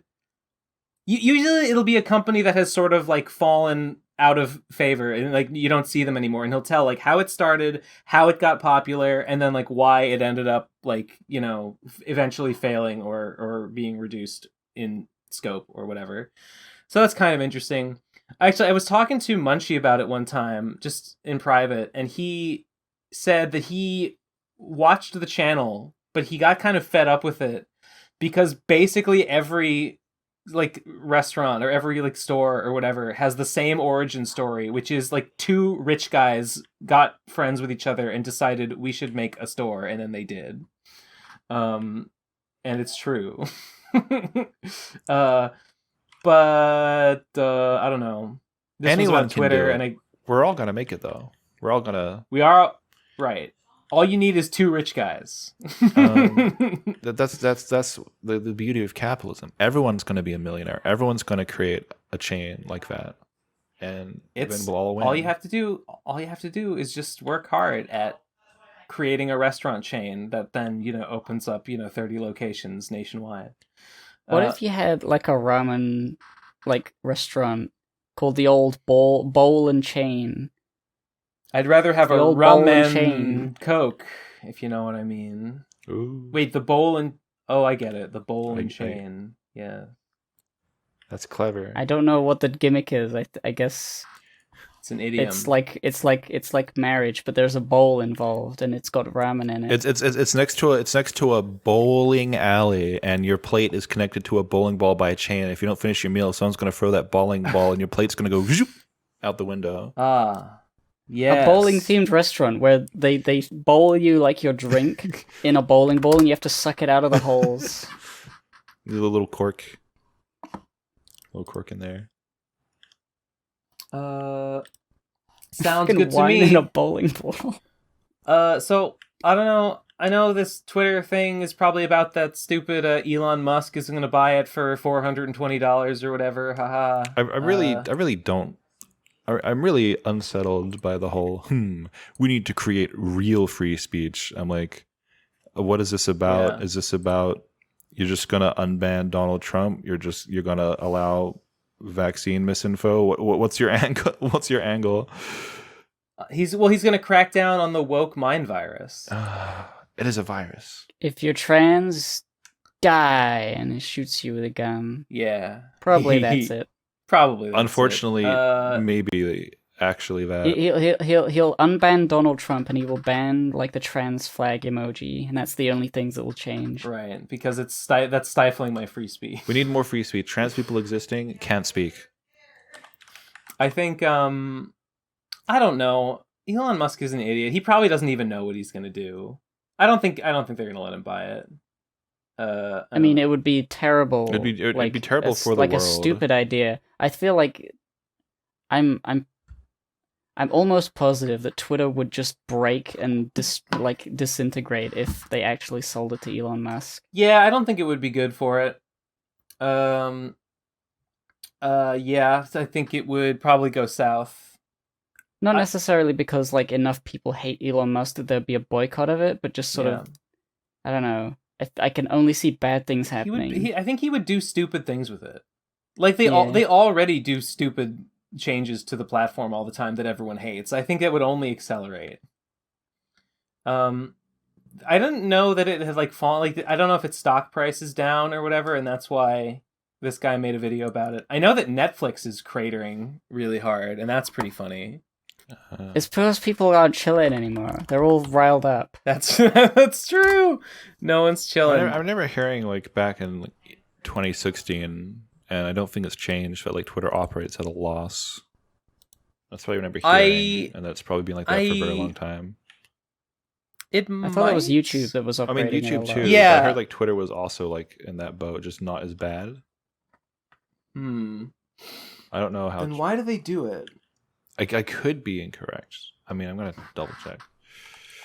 Oh man, if Elon Musk, for instance, buys Twitter and then he decides, I'm gonna turn this ship around, I'm gonna change it so we're operating at a profit. Like, that's gonna ruin it. That would be.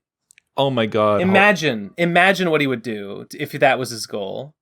Hold on. Twitter goals. In 2021, Twitter's annual net loss amounted to $221 million. Overall, this is a significant decrease from the previous year. So that's good. Losing $200 million, that's good actually. We're getting better. Better. The trend is in like as in the loss was decreased. They were losing more, but now they're losing less. Losing less money is good. That means maybe next year you'll lose even less.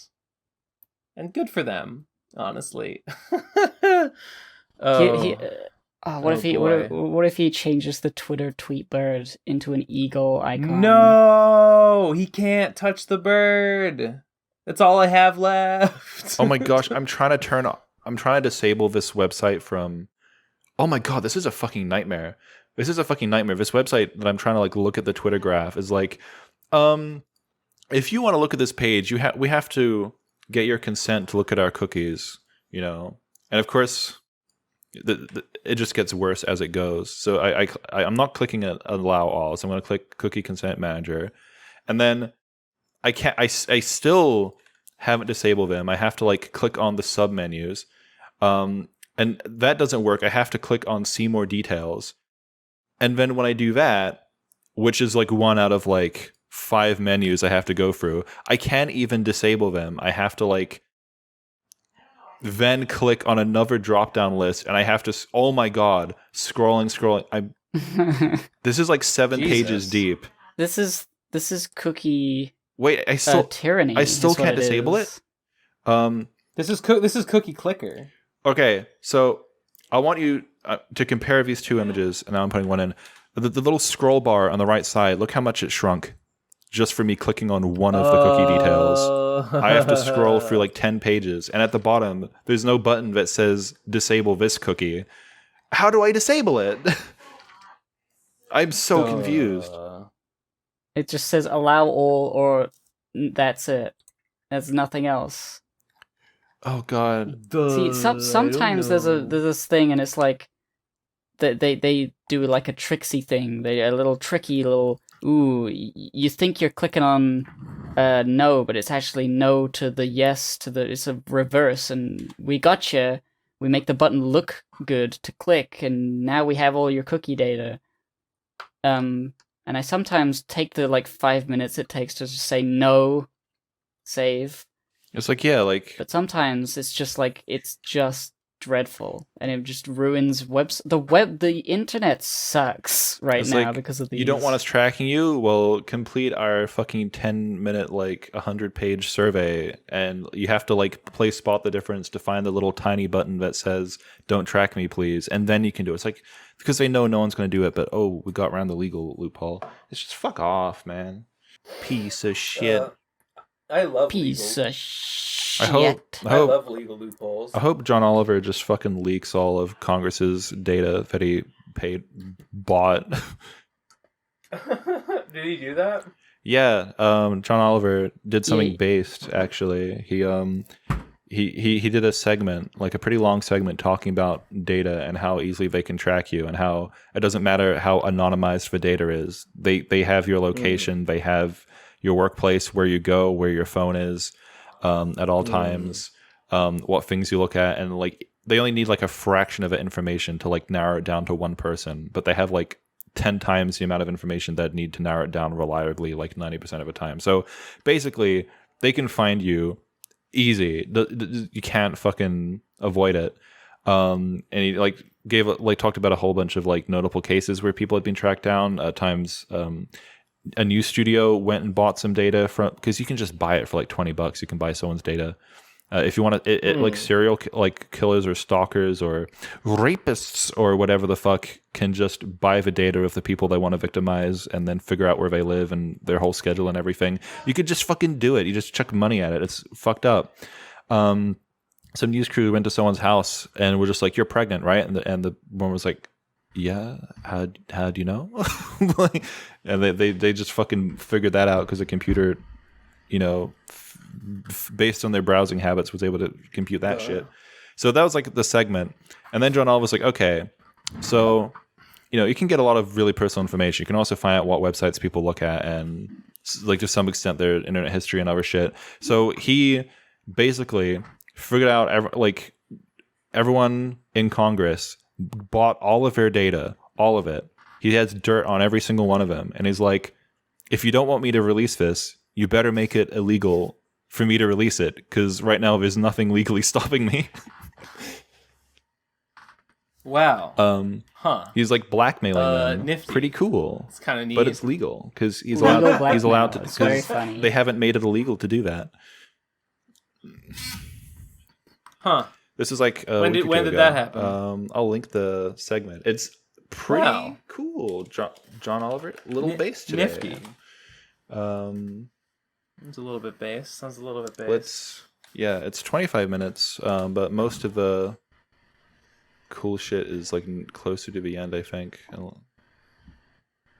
the last 5 minutes or so is where the funny stuff starts happening. But yeah. They're blocked in the UK. Oh, blocked in the UK. Oh, That's no. why yes. Bummer. Yes, Damn. I remember this last week tonight. I've never been able to watch them. Only through people reacting to them in different videos. But John Oliver's British. But he's in America currently. Traitor. He's a what would you call it? Not a class traitor, a nation traitor. I guess that's just a regular traitor. Regular I old assume run of the Vosh mill isn't blocked. traitor. I don't know. There's probably other people who've looked at it. The Vosh pitch. John Oliver blackmails Congress. Lol. All right. Next voicemail is called "I Am Scared." Here we go. There it is. There we go. 3, 2, 1, go. So I've been listening to the podcast, seeing you react to my voicemails. When suddenly, a chill ran down my spine. I've heard a voice, just like my own. But it wasn't me. I never said anything like that. Did I forget?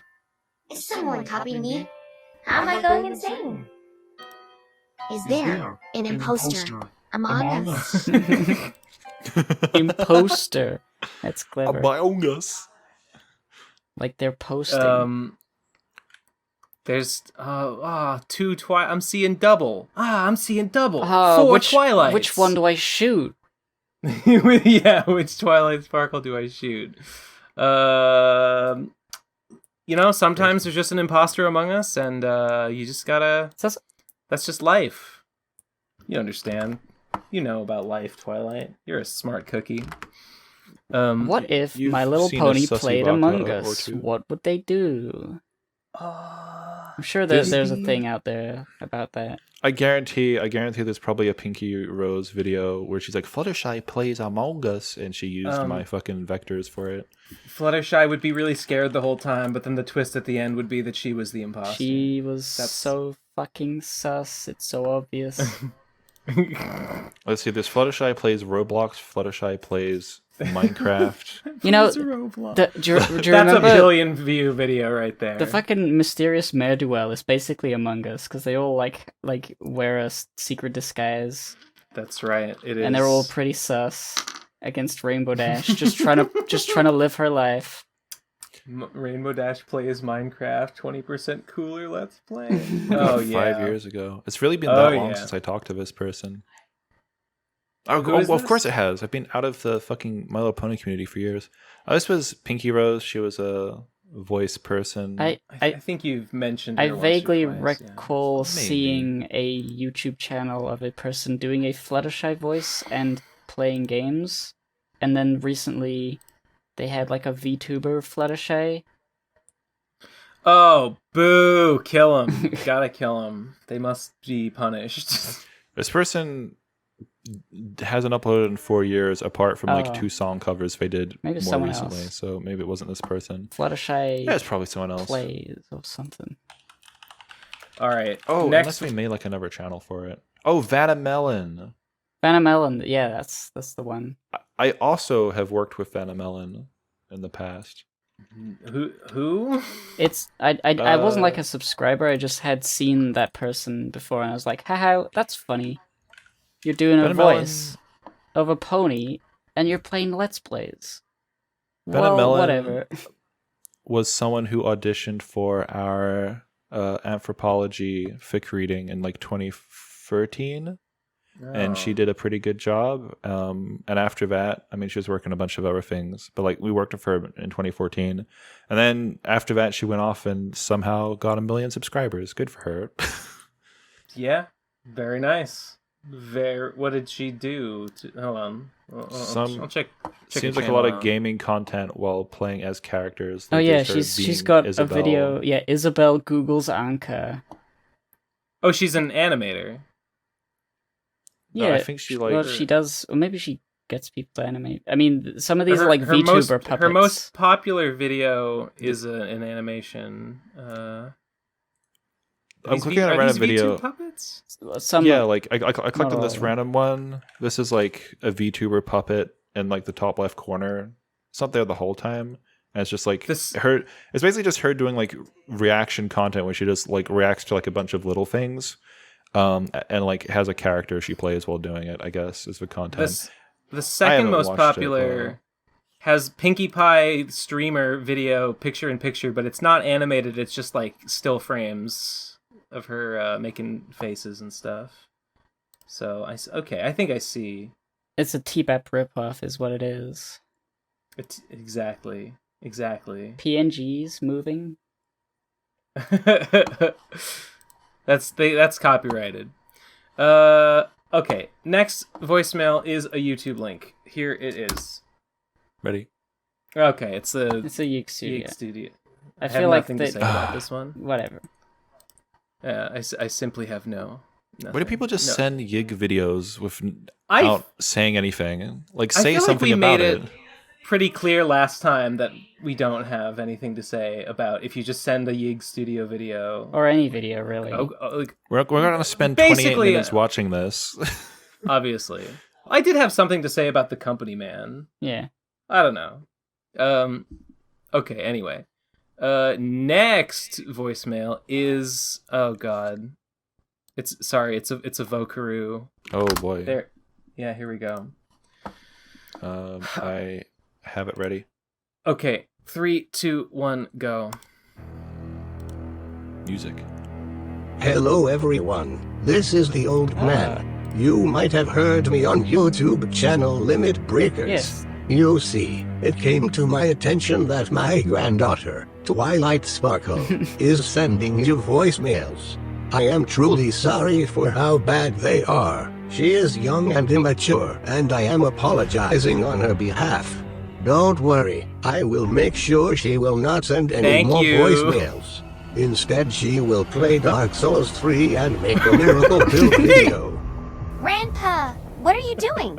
Wait, is that SpeakPipe? Are you sending a voicemail? Yes, I've been forced to do it due to your inappropriate behavior online. But Fucking I've just fleek. been having some fun. Wait. Internet is no place for kids. Broadcasting yourself at such a young age is too dangerous. Aw, come on. What can possibly happen? Someone will force you to say the N-word and nobody will employ you ever again. Or worse, some creep will gain your trust and groom your mane. Now get back to your room, young lady. I'm sorry that you had to listen to this. You will never hear her again. No! I want to groom Twilight and make her say the N-word. How did they get her to cry with the AI? They probably just got a clip from the show. Probably, because I heard like a... There was like some funny noise in the background. Maybe it was some sound effect from the show that was playing. It's pretty sad that Twilight Sparkle is gone and will never leave another voicemail. On the other hand, I am really looking forward to that Dark Souls 3 miracle build. It's a good thing. It's a good thing. I'll just talk to Twilight. I'll have her just come back and start an OnlyFans and start sucking dicks. No! She's a PCP. pony. She's just a pony. Yeah, ponies don't have dicks, idiot. She's just a pony and she likes baronis. Off-screen, Grandpa and her just argue all the time about like whether like pyromancy is better than miracle. That's like a whole side. I can't believe the category. Limit Breaker's old man is Twilight's grandpa. How did that happen? Did he fuck a horse? He must have. Somebody must have. He must. It's as simple as that. It's as simple as that. He fucked a horse. Or maybe he married into what's the to family. wonder about? Who knows? Well, then somebody fucked a horse. And that's Someone did. It was Virginia, and it was me. Thunder Blue. Virginia, I must reiterate, Virginia is not technically a horse. Virginia is a horse-like homunculus. But it's okay. She doesn't mind. She doesn't mind being called a horse. She's fine with it. She's fine with a lot of things. She's horse adjacent. If you know what I mean. What is this video? Oh, this is... I just quoted it earlier. I was thinking about it for some reason. Wait. I'm just a brony. It's a really bad song cover by a really weird guy. It's a story I might tell on the PCP someday. It involves Saber Spark and a bunch of other people, actually. Interesting. Is this a parody of something? It's like a parody of I'm just a kid and life is a nightmare. Is that what it is? I think so, yeah. Yeah. But instead it's I'm just a brony and I like paoni. That's great. I'm glad you kept the rhyme scheme, dude. You These nailed ponies go on magical adventures. Magical.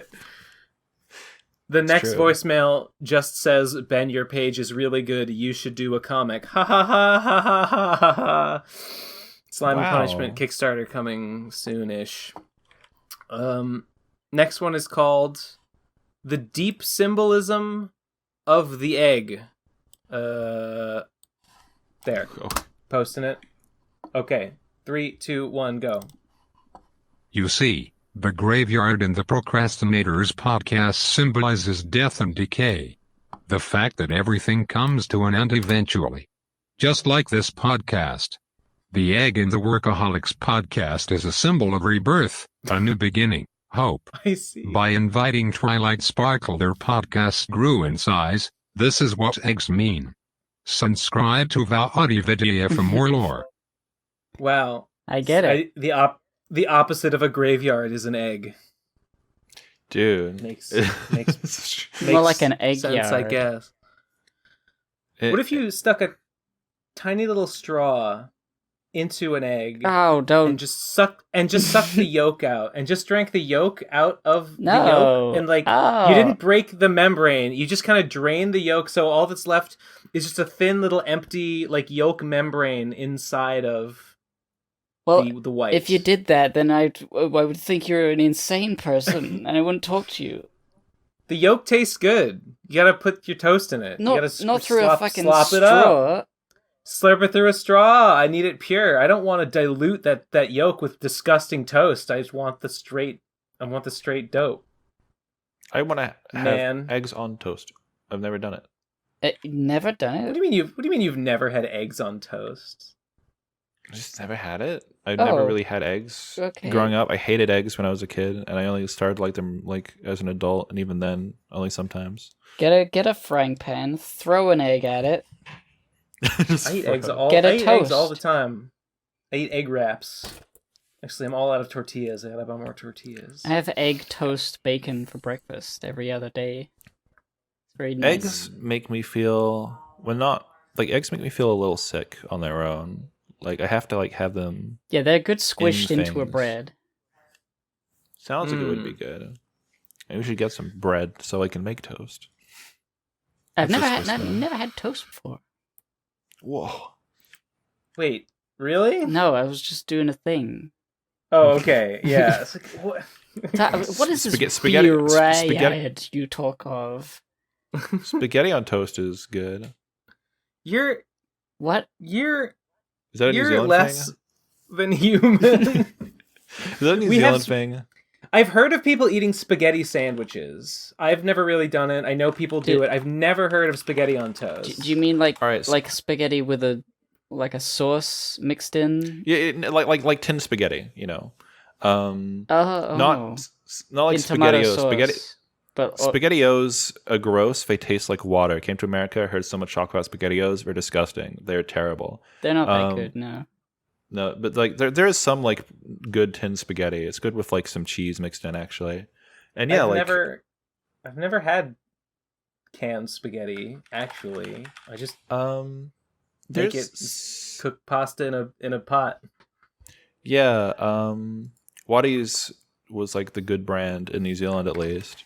I'm pretty sure they make pretty good tin spaghetti. You just put it in a bowl, microwave it, mix in some cheese, and you have it on toast, and it's fucking delicious. And it's like a New Zealand sort of breakfast thing.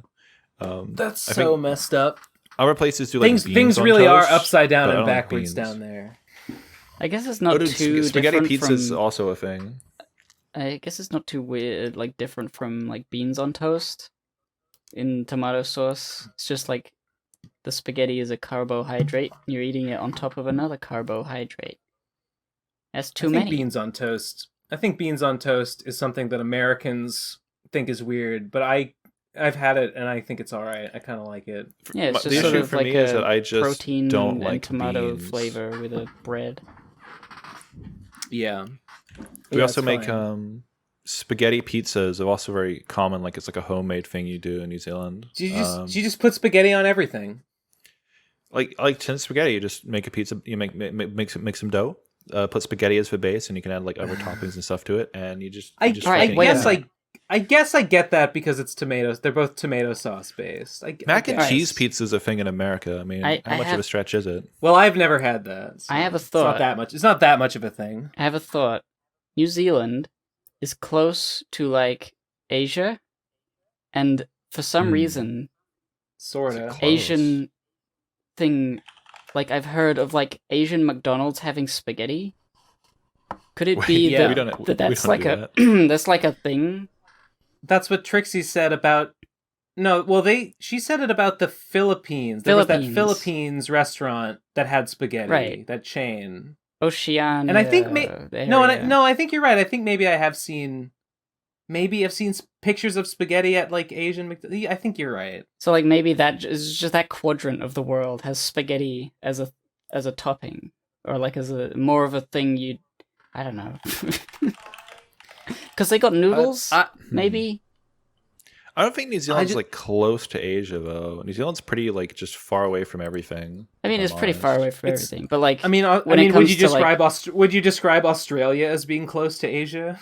It's closer, but Oh, that's actually even further. I mean, it's a long way from Italy. It's the thing I'm thinking of. I think New Zealand's one of the more remote, quote unquote, Western countries. Because if I try and think of like how many like Italian like authentic Italian restaurants there are in New Zealand, there's probably not that many because like it's a long trip. Little. Italian food is not common in New Zealand, and when you do find it, it's not great. I usually think of New Zealand as being basically like right off the coast of Australia, but no, it's actually like really far. Yeah. Yeah. It's like the entire like length of Mexico away. It's like the ocean. It's like flying to Australia is like 3.5 hours by plane. Oh wow. It's a decent distance. Yeah. That's like shows what I know. It's like traveling to fucking Greece from where I am. Maybe a bit further. I lived near the top of the North Island, and I've lived near the bottom of the South Island. I've lived all over New Zealand. I miss a lot of things about it. Like 100% completed New Zealand, would you say? Not entirely. I haven't been to Stewart Island. Stewart Island is like the third island that's like small off the bottom. It's like really small. There's like a town there, but I haven't been that far down. Oh, I can see the tiny, tiny, tiny little island like way down below. Yeah, on the Stewart map. Island. I can't even. Wait, is it the Aucklands? Oh, I was looking at the Aucklands. That's different. I mean, there's a lot of islands in Auckland, but they're at the the top. the Auckland Islands. Yeah. Okay. Yeah, but this is fucking Stewart Island. In the bottom left corner, it like shows you like where it is. It's a little box. Yeah, I was looking at the wrong thing, but I see it now. Yeah, it's like Auckland Martha's has a lot Vineyard of islands too. Massachusetts has Martha's Vineyard, which is like our own little Stewart Island. Well, Mason Bay is such a curve. It's so circular. How did they do that? Probably the fancy. Probably like the waves would erode the ground in a circle fashion. But why only there? Everywhere else is jagged. Well, ocean currents, they go in funny lines. They go in swirls and swoops and splashes. On the grand line, mysterious ocean currents exist that will take you send you to the next island. They go in circles. It would be like the rock there was very soft, very easy to erode, and so it's like a very smooth beach probably over there. And then the other places are like hard rock, so they're like crumbly. Damn. Geography or geometry. Now I know. Geology probably. Geolography. Geometry. All of these things and more on the Pro Crastinators podcast. Next voicemail is was my samurai fan art wrong all along? 3, 2, 1, go. In that video where Oblivion Fall reacts to interrupting Death Pig, he said that Nate fuckers have canon designs. But where? Why did I never saw these? Where are they? the canon designs have been shown on the PCP. The only I remember drinking. By the way, this is from Drinking Moth. I remember this is from Drinking Moth. Oh, yeah, I remember Drinking Moth's Damn. drawings. I considered those to be the closest thing to canon. I love Drinking Moth's drawings. I mean, like for some of the Nate fuckers, like didn't have canon designs. I'm mainly talking Clusterpunk Kitchen. Wait, no, I'm stupid. I'm stupid. That was not from Drinking Moth. This is the wrong one. This voicemail was called "Where Are Canon Designs of Nate Fuckers?" I will grab the canon designs if I can remember what fucking folder it is in. I'm pretty sure I know where to find it. When I was editing episode 295, I'm pretty sure I grabbed them all in the show notes. So this is I'll post Clusterpunk Kitchen. That's his canon design. Okay. Vem Snakes. Change your life. Yeah. That's that canon design. And Tape Keeper, you know. So Ben, the Vem Snakes' design kind of came from you two. Oh yeah, I drew this. Yeah, because Gib was so. Oh, I think you designed it. That specific image was Four Eyes, maybe, or no, maybe it wasn't. I actually don't remember. I think I drew this. I think Four Eyes might have drawn something that I based this on.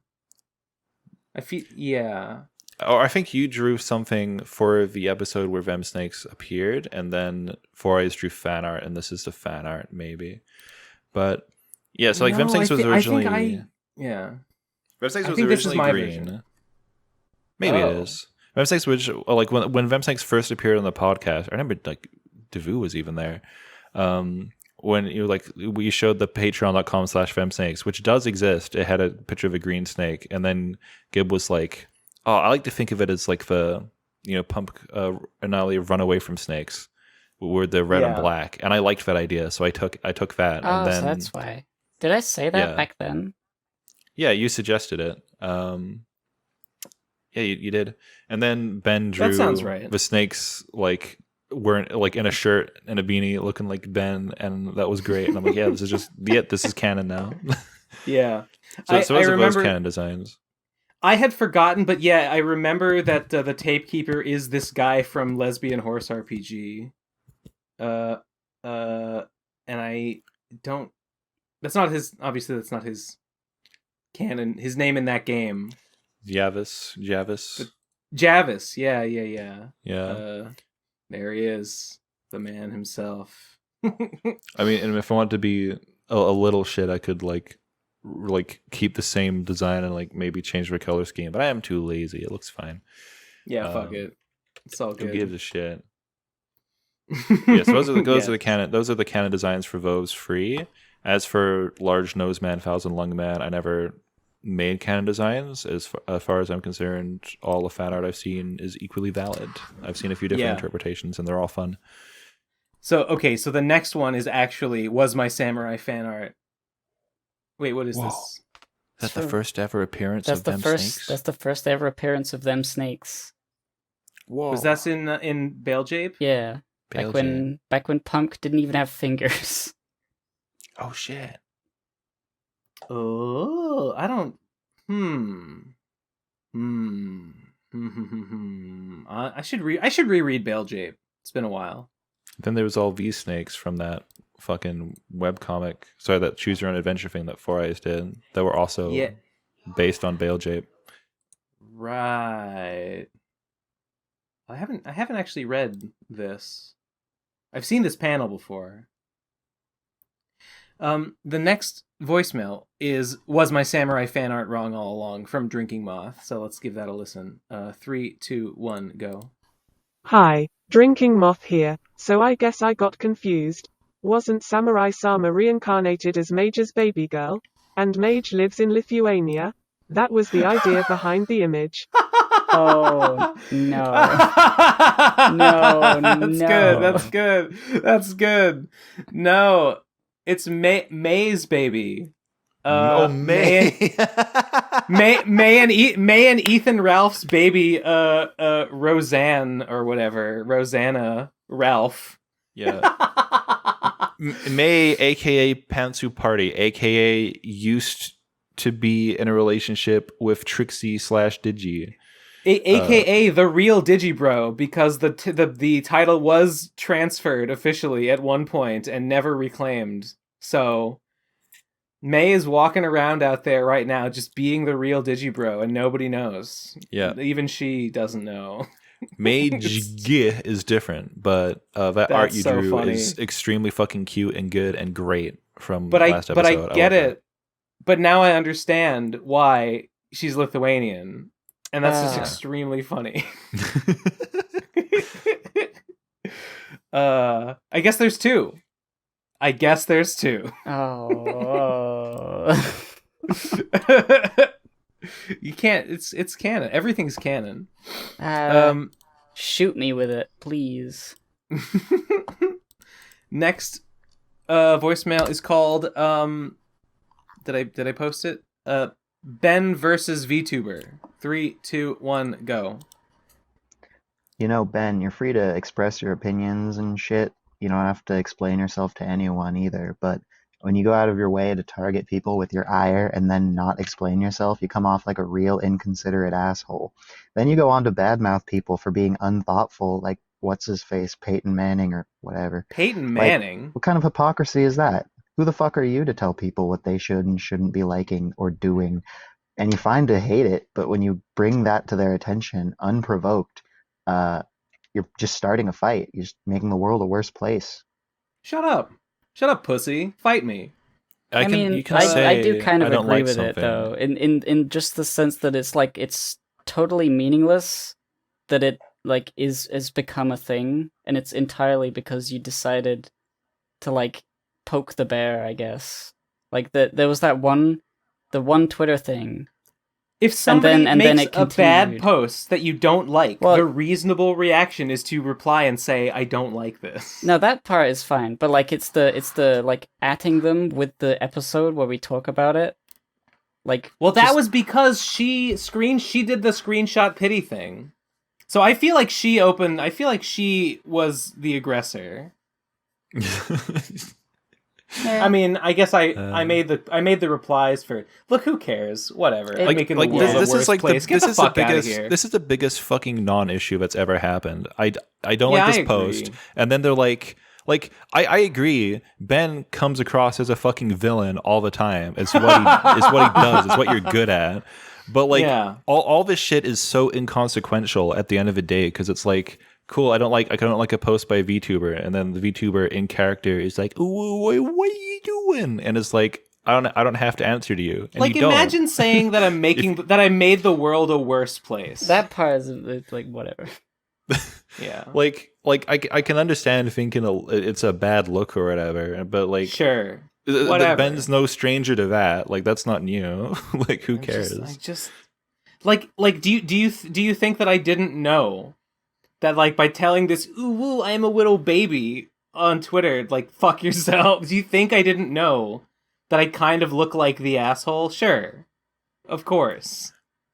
It's fine though, actually. It's good sometimes. Whatever. I don't trust any VTuber who has plays off the ooh I'm a baby thing. It's a little sus. I just don't like the tone of it. I don't like seeing it.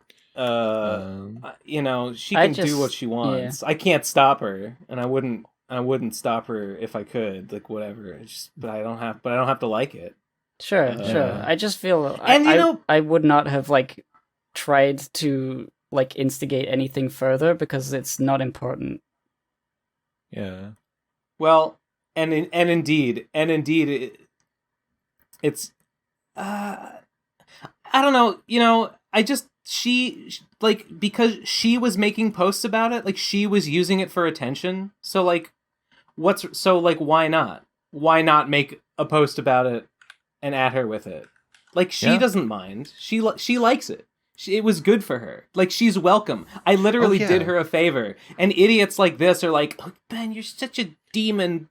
Ben, how could you? That's a child, Ben. That's a child you're attacking, you bully. Put yourself in her shoes for a second. If someone if I made a post and someone quote retweeted me, she unblocked me. She unblocked me after a while. She screenshotted that she had blocked me, and then she unblocked me, and then I added her again, and she screenshotted me and said, "I'm blocking him again." And it's like, why would you unblock me? It's because you fucking want it, you dumb idiot. It's because you like to play the victim. You're welcome. Imagine for a second, and I can imagine this easily because I am a content creator. Imagine I post a thing, post a little meme for my followers, and some person gets mad, like quote retweets it and be like, "Oh, this is dumb." Am I going to, like, what is the appropriate action from there? I would probably just fucking ignore it and move on. But they decided to screenshot it and make a thing out of it, and knowing that it would probably get more responses from you. But it's like the transaction they signed up for. Like, I'm gonna bring more attention to this, and that person's probably gonna also bring more attention to it. They chose to bring more attention to it. They made a decision. That is what they want. It's clearly what they want. I think people that say stuff like this just don't understand. Like, they don't understand that this is a content creator who is doing this to, like, manage their fucking public profile, right? And if you don't get that, maybe you think I'm just bullying a baby, and then okay, whatever. It's almost manufactured drama that is.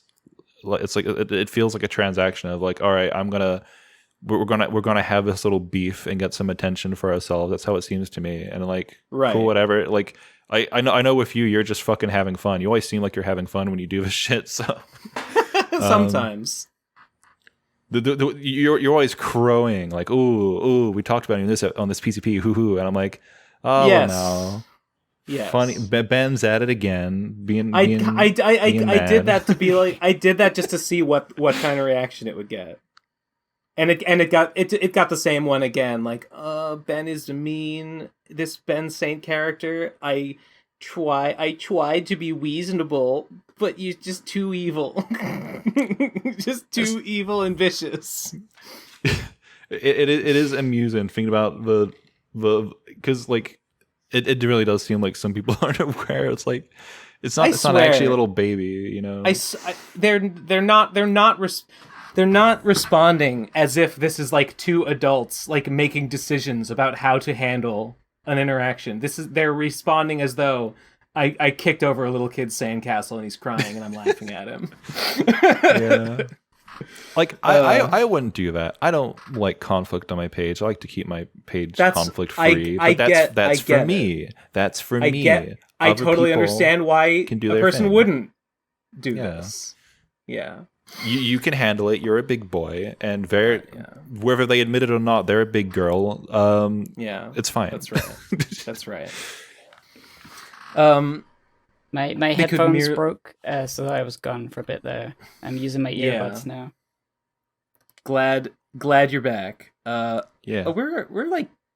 actually, wait, are we almost done? No, there's no way. It's impossible. Okay, next one is Ben's weekly reminder, play Deltarune Chapter 2. Okay. Next one is an image. There it is. Yep. Oh yeah, I kept fucking seeing this on Google every time. I'm like, oh yeah, Phantom's Revenge. I need to get the image. I get like 10 times I would find this. Not your game. This has been pointed out to me before. There is a roller coaster called The Phantom's Revenge. Very unfortunate for search engine optimization. Perhaps. Actually, yeah, I think it. Well, you can find it easily on itch. If you Google The Phantom's Revenge, you can't find it. So that's too bad. Just Google Slime and Punishment instead. Next one is called Ben Just Turn Off Tweet Recommendations. VTuber Problem Solved. Can I do that, though? I feel like I still get topic recommendations all the time. I think there are, like maybe there are options I haven't explored. Browser extensions to do that for Twitter. If not the settings themselves. Ugh, browser extensions. Ugh. There's ways, I assume. Maybe there are ways. Maybe there are ways to avoid it that I haven't looked into. The next one is a question, or it says, you did kick Jeff off. First of all, you spelled Jeff wrong. Jeff. Second of all, no. It's spelled Geoff. Geoff. Second of all, no. As we explained last week, that's not accurate. We didn't kick Jeff off. We and Jeff all mutually agreed you're not really active on the show, so maybe this is not the place for you. And he was like, yeah. So no. Next one is called the PCP Rap. Let me get it here. The PCP Rap. The PCP Rap. Okay. Damn. 3, 2, 1, go. Big bad Brad, more like big fat slur. Suck my cock and That's true. while I'm in that ass. Are you just gonna sing it? Great flow. Too bad I can never sing it out loud in public. Also, shout out to the best line in the entire rap. Ball toy, what a boy! Thanks. He's just a burnt little cigarette. He's fine. I should have said that slur. I wanted those non-rap lines. Damn. Next one is called Another Cyborg Ben Saint Sex Doll. We need more big booby Ben Saint. Yet another. Okay. 3, 2, 1, go. Hello there. Ben Saint? Or can I call you Benji? Or Benny Boy? Benji, Boo Boo Boy. No. Benny Boo. No. Squedgy Poo. I don't like Honey that. Bunny. Benny Bunny. My little tater tot. You little rascal you. What a sauce pot. Hottie bot. A hot bot in a pot. Okay. Finished. Task to weird out Ben Saint. Completed. Oh fuck, I'm stuck going. Kill me.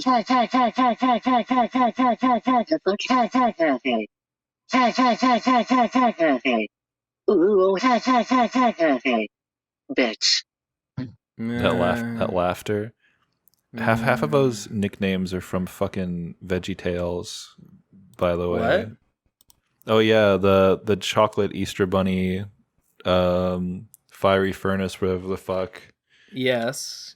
Where they're like Shadrach, Meshach, and Abednego, a Benny Boo, a Benny Bant. Like half of those, it's like a fucking Shadrach joke. and Abednego. Yeah. Or Yeah. I'm probably not saying it correctly, but in VeggieTales, there's like a part where it's like, I'm Benny, a Benny Boo, a bunny, Benny, and like it's like a fucking joke. And I swear this voicemail used like half of those. Yeah, I don't know if I ever. I know the one. Yeah, I know the one you're talking about. I don't know if I ever saw that episode, but Shadrach and Abednego. Huh? Yeah. Is it Bendigo? When I hear Yes, I hear swear. Bendigo, I think of Morty. I'm going to Bendigo to get me cube.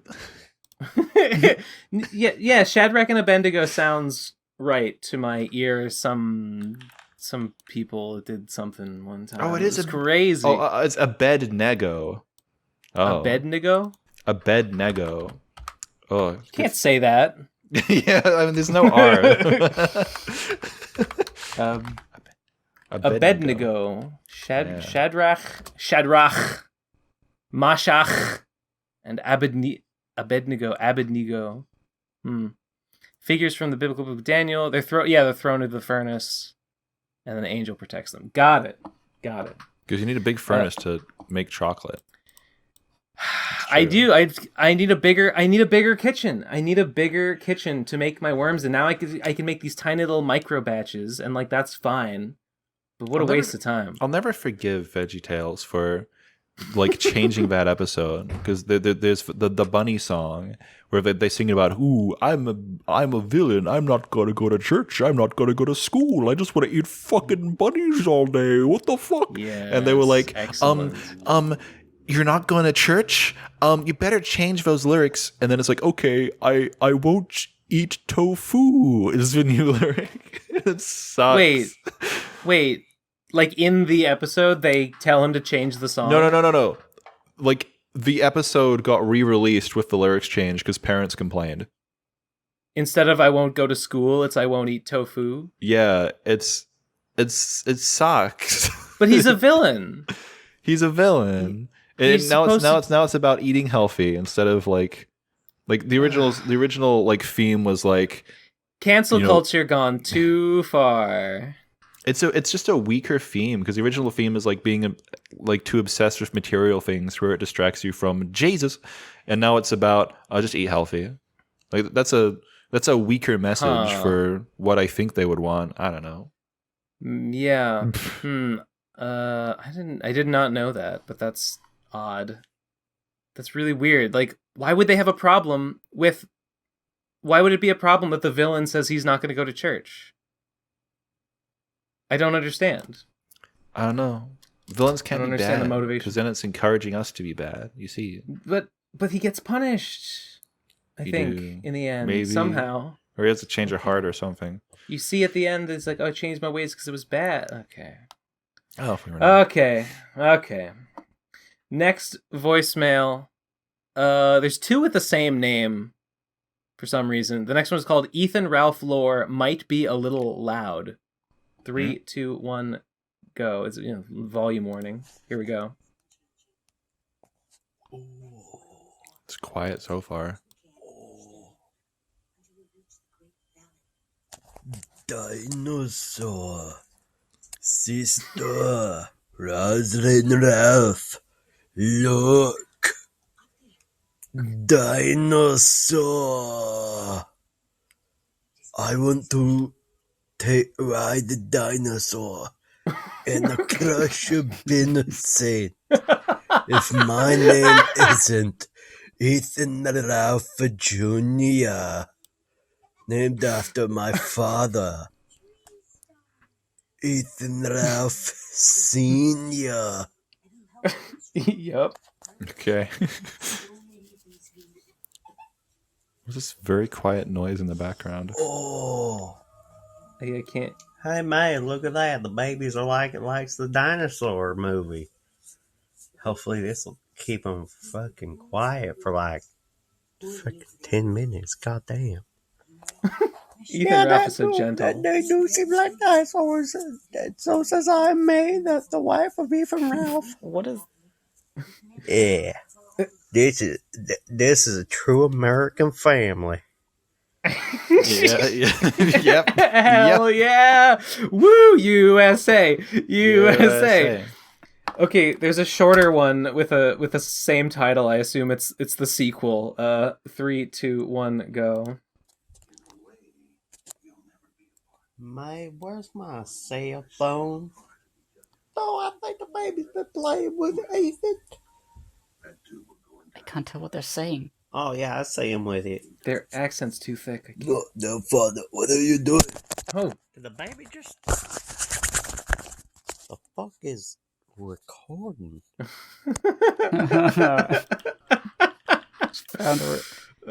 He's found out.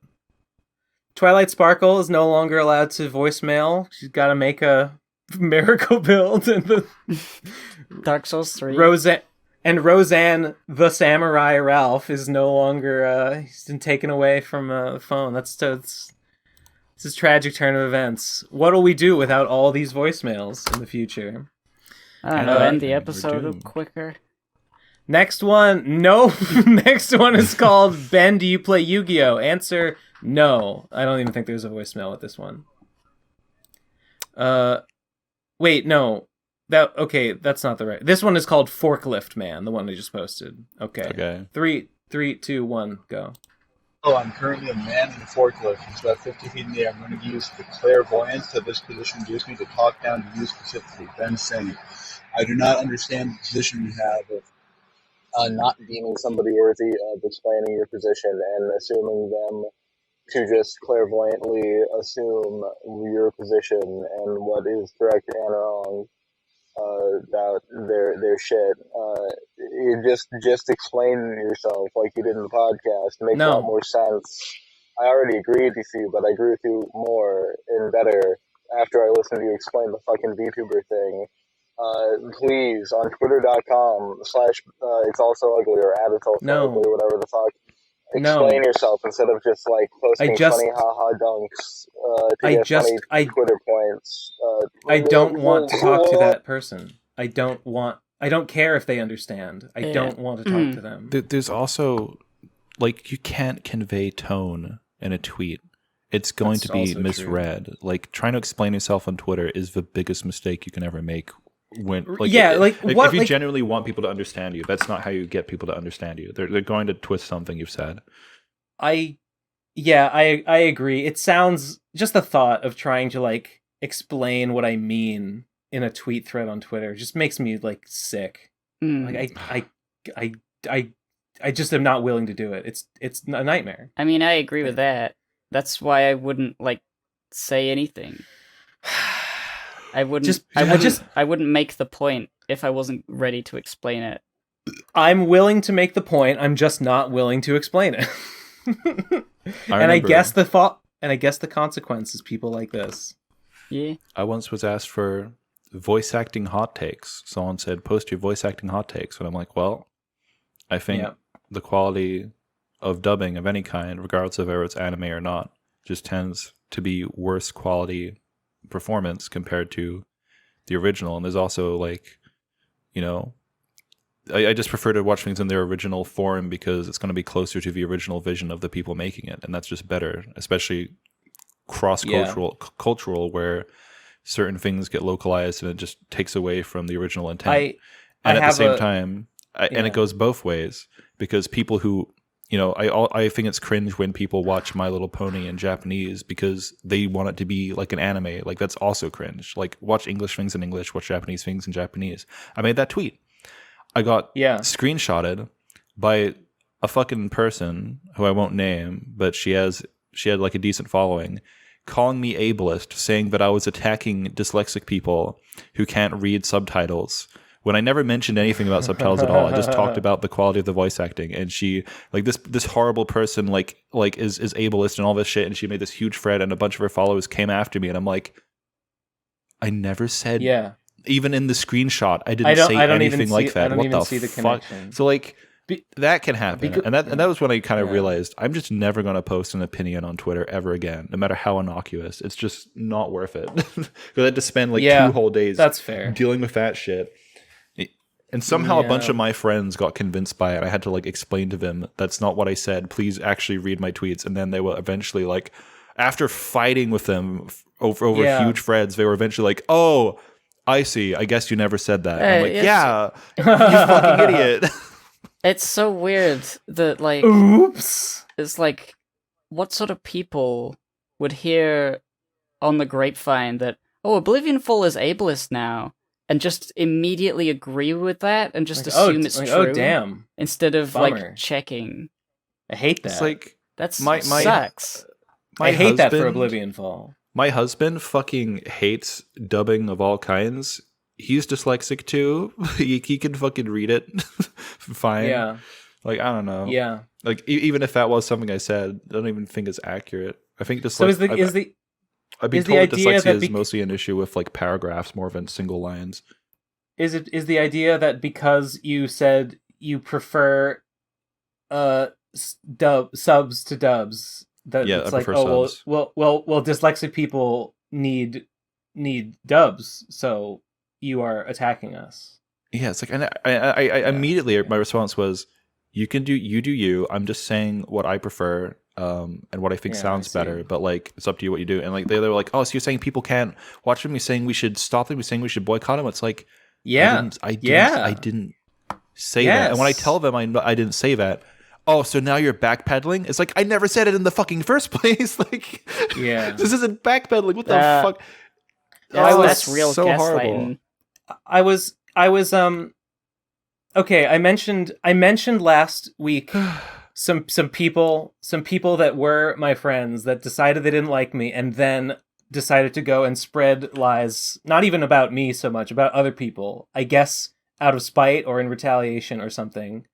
And I was talking to some people about this. Some people had heard some of that stuff, and I was talking to them, trying to explain what that was all about. And it was really frustrating to see a lot. Some people's response was, I'm trying to convince them these things that they said so and so did are simply fabricated. It's not true. Like, it's just made up.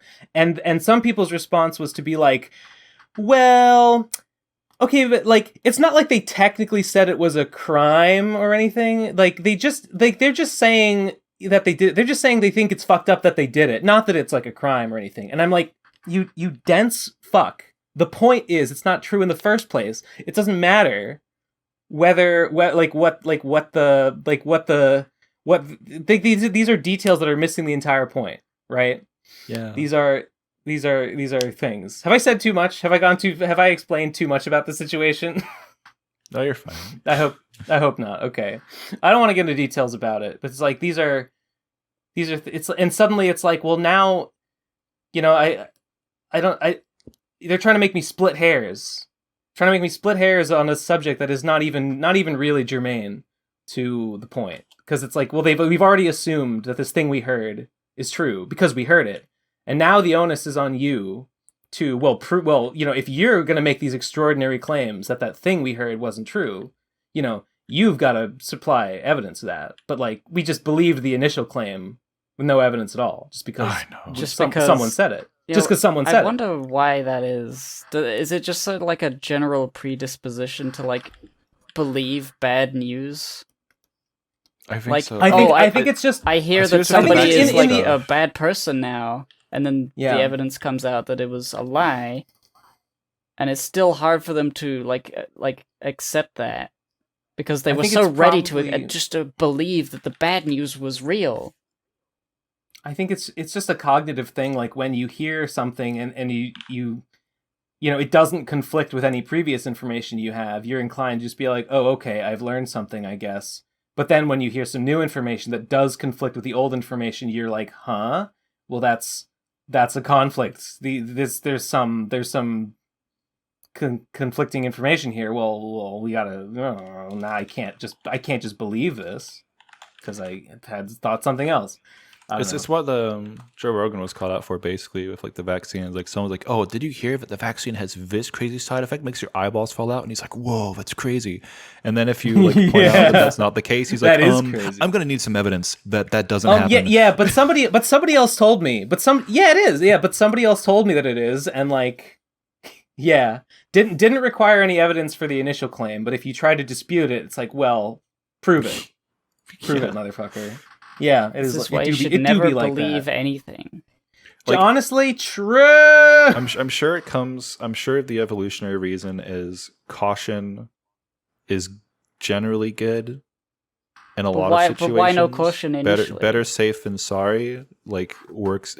There might be a tiger. I heard something in that cave. There might be something in there, a tiger or a fucking bear or some shit.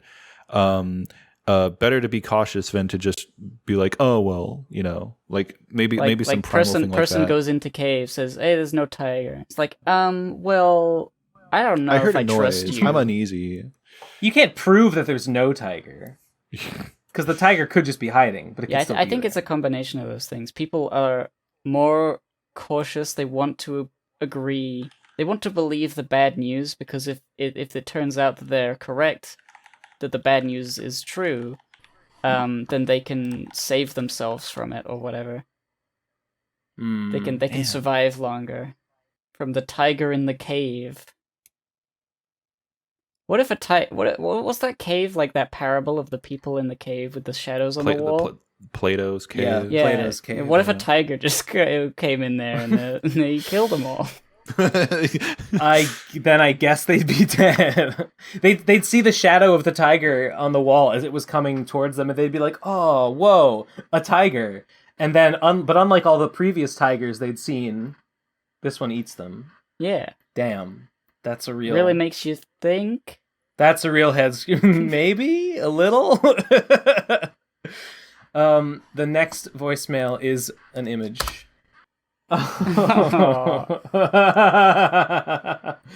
Yeah. I don't know what this dog is, but I can infer. Is it I know this dog. Is it like the inspiration for that Futurama dog? Sort of.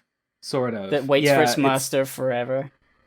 Yes, there was a Japanese dog who he would follow his master to the train every day, and then he would wait for him at the train at the end of the day and meet him there. And one day, the master died at work, and The dog just kept coming to the train every day for the rest of his life. Oh.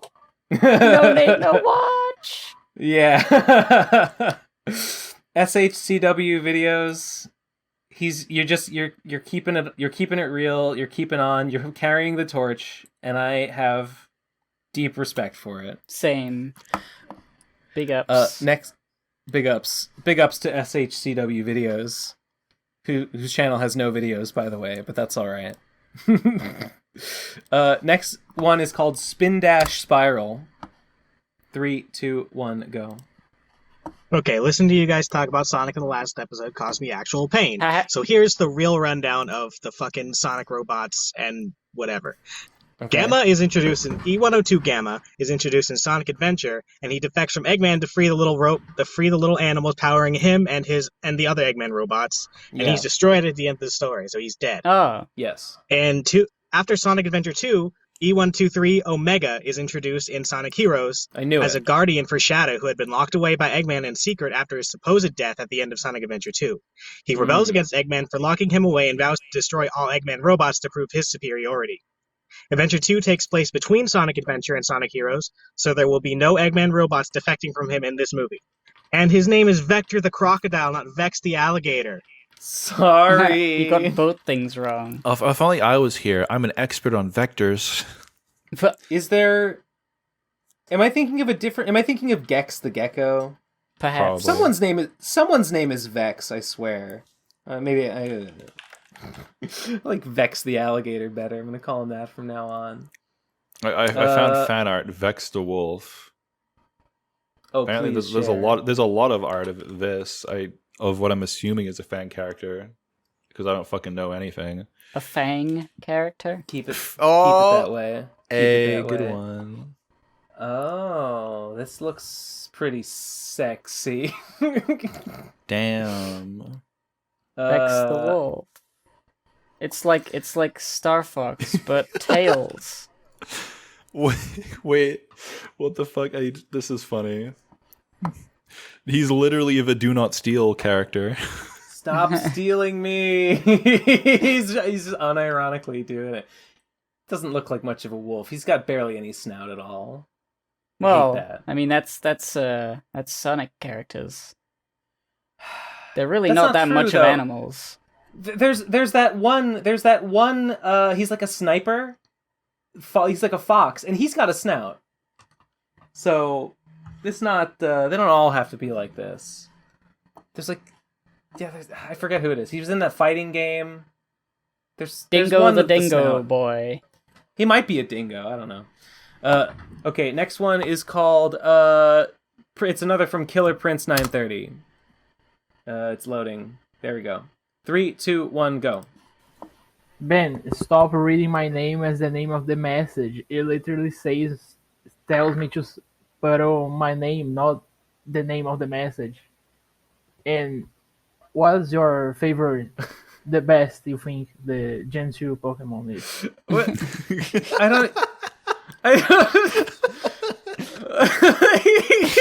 Wait. Okay. Look. That's a curveball. Look. What am I supposed to call this message? You can just type in the message name instead of your name, even though it asks for that. That's what everyone else don't know. does. I don't see anything else here. There's no message. Geo Vanilla 930. I don't know. I won't call him that. Anyway, my favorite Gen 2 Pokemon. I like Sudowoodo. He's not my favorite. What am I talking about? Is Shuckle from Gen 2? Yes, I think so. I like Shuckle, because in my head I always say fuckle, and that's funny. Haha, hell yeah. I'm just gonna scroll through a list. Oh, Crobat might be it, actually. Crobat might be my favorite Gen 2. He's really good. I like Ampharos a lot. I like Umbreon. Dunsparce, of course. Yeah, those are some good ones. There's some good ones for Marill. you. Yeah, it's fine. it'll do. Right, like it was from the Pokemon Pikachu movie, Pikachu's Day Out, Vacation, or whatever. We called it Peekaboo back in the day, and we liked it. God damn it. Next one is called Burying the Hatchet. No, sorry. Actually, this one is called Good Night. 3, 2, 1, go. I skipped one. That's fine. Alright, you know, it's been a long day. I've had a long, hard day of work. It's Good time to go to bed. Sweet dreams. Good night, PCP. Mwah. Good night, Ben Saint. Yeah, I'll see you in the morning. That might be a follow-up to this previous one, which was called Burying the Hatchet. 3, 2, 1, go. Hey, PCP. I just want to thank you for having such a good laugh at my voicemails. I really appreciate it. It really brightened up my week. Sure, man. You know what, Ben saying? I don't hate your guts anymore. Thanks. You're okay. I disagree with a lot of things you say, but at the end of the day, it's just, you know, it happens, you know? People disagree on the internet and they have fights on Twitter.com, and it's all not worth it. It's all in good Let's fun. Just all enjoy each other's company. Yeah, man. I'm sure you're a stand-up gentleman in real life. I'm burying the hatchet with you, Ben. Say it. Thanks. Just unblock me on Twitter. No. At Riley tweets, RIELY tweets. Just unblock me on Twitter, and everything will be okay. We'll turn over a new leaf. Oh, I don't know about that. Okay, bye. I don't know. Oh, I don't know about that one, actually. Not so sure if I'm gonna do that. Riley tweets. Next.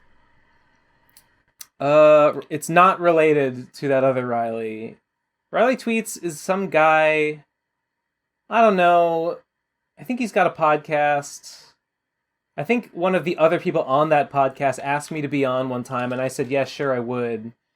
And then I got really mad because Riley or that other person was like simping for Trixie in some comments, and I was like, fuck you. I won't be on your stupid podcast.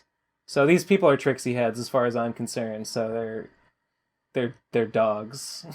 So I'm not unblocking them. Immediately unburying the hatchet. Yeah, no. He can bury his hatchet if he wants. Mine is staying out and ready. Ready for action. Next one is called VTuber More Like Pee Pooper. 3, 2, 1, go. I think I understand what Ben was saying last week about small VTuber communities, though it's kind of hard to articulate, so let me know if I'm not quite right here. It reminds me of the phenomenon of shout-out channels on YouTube that just turn out videos spotlighting random Let's Players who don't have a following. Of course, if you look at the comments of those videos, they're just filled with people begging for shout-outs. Nobody there was actually in the market to find new Let's Players to watch. It's just a promotional theater where the only one getting anything out of it is the channel owner exploiting gullible people. Yeah. I think the thing that makes this feel so despicable is that said gullible people don't understand that they don't know the first thing about developing a social media presence. So instead they shamelessly latch onto this idea that the only thing between them and the YouTube career of their dreams is just the right shout out. It's a pathetic waste of time from people who want success but refuse to reckon with the fact that it's just out of their reach here. And this sort of thing is all over the place in every form of content creation. When it comes to small VTubers, it's perfectly fine if you actually do just have a tiny community of people you enjoy. But I've gotten the sense myself that most of them are just there to use each other despite the fact that it's a zero-sum game where there's no growth potential. But since they never admit to any of that themselves, they just pretend that everything is going great and all they need to do is support each other. Ben made a comparison to the crypto we're all going to make it mentality, and I feel like that's extremely apt. It's simply crafting a mass delusion for each other. But I could be wrong. I don't really follow VTubers. What do I know? Follow VTubers. Is a much... I think you said it better than I did, but I agree with everything. See, Ben, if you typed that out in a tweet, it would have been so much better. Yeah, it's just that easy. Yeah. I mean, I can definitely say that, like, shoutouts absolutely can make a career for you if you're already doing, like, good, high-quality shit. Well, of course. You know? Yeah. Like, when a shout out means something when it's to an audience of people who are not looking for shout outs themselves. It like means if something, it's just a regular audience of normal people wanting to see things. Yeah. Like the audience has to be people who are interested in what you actually have. So like when I get a retweet from Krakow on like a work in progress, my Patreon would jump up $50 that day. Like that would happen. Just a retweet from one guy. Big Twitter artists retweeting small artists. It's just like Cheesy said. Like it can have an effect, but it's because he predicted everything. But it's because the stuff I'm making is pretty good, I think. If I was just like not making anything that interesting, I probably wouldn't get a boost like that. So like it could definitely help, but like yeah, like these communities, it's like everyone's just there for a shout out. Yeah. Like the people the number of like people who are actually like consuming their stuff is like small. Unless the shout out comes from like one of the big Hololive people, it's not really gonna do much of anything. Yeah, it reminds me of like Big Joel made a video about small YouTube Reddit where like there was that one guy or something like that where there was a guy who was just making, I don't know, it was about one guy, a case study in like, but it was talking about like on Reddit there would be like subreddits of people that are just there to like ask like, how do I grow my channel? Like just talking to each other. Just guys talking to each other about like how they're going to grow their channel, like comparing. Guy who doesn't have a large channel responds. Yes, exactly. It's like, oh no, you got to do this. You got to be doing that. You got to be doing such and such and so and so. I read about it, or like another guy I know did that and it worked, or something. Yeah. And it's like, it's the like nobody goes, or on like the Tapastic forums. Like I feel like comic creators would be there, like posting about their comics. Like hoping that people would find them and read them. But the only other people on those forums were other comic creators that were there to either discuss making comics or to shill their own stuff. So nobody was there to find stuff to read. Yeah. I think it's a skill in itself to know where to advertise. It's I remember this there was this Reddit that I would occasionally put my hypocrite game reviews on. There's a game reviewer subreddit where game reviewers would put their game reviews, and there was no upvotes, there was no nothing, no discussion, nobody cared. But it was just like, oh yeah, I guess I gotta post things, but like this doesn't, there's no one here. No one is going to see this and like find me. So I stopped doing it. It's just there's too many places like that.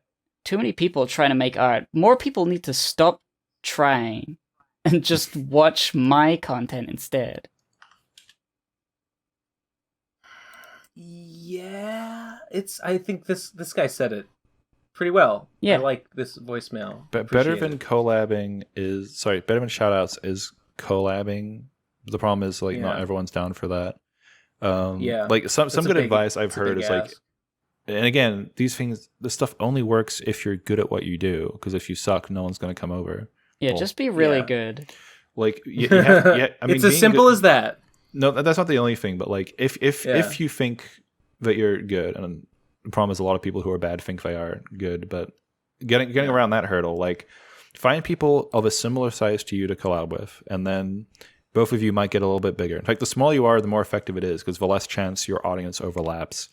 And then that'll make you a little bigger, and then find someone else who's closer to your new size, a little bigger, and you can sort of like hop back and forth up the ladder and eventually go big. Like that's a strategy I've heard of that can work, but you have to like be able to bring something to the table, because just messaging a guy being like, hey, we have similar subscriber counts, want to collab?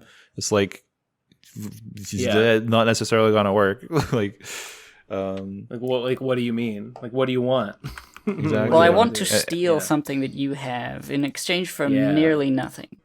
Well, if you have similar subscriber counts, then you'd both mutually benefit is the idea. But like you have to like also be somewhat good at what you do, or have something to bring to the table that they would actually care about.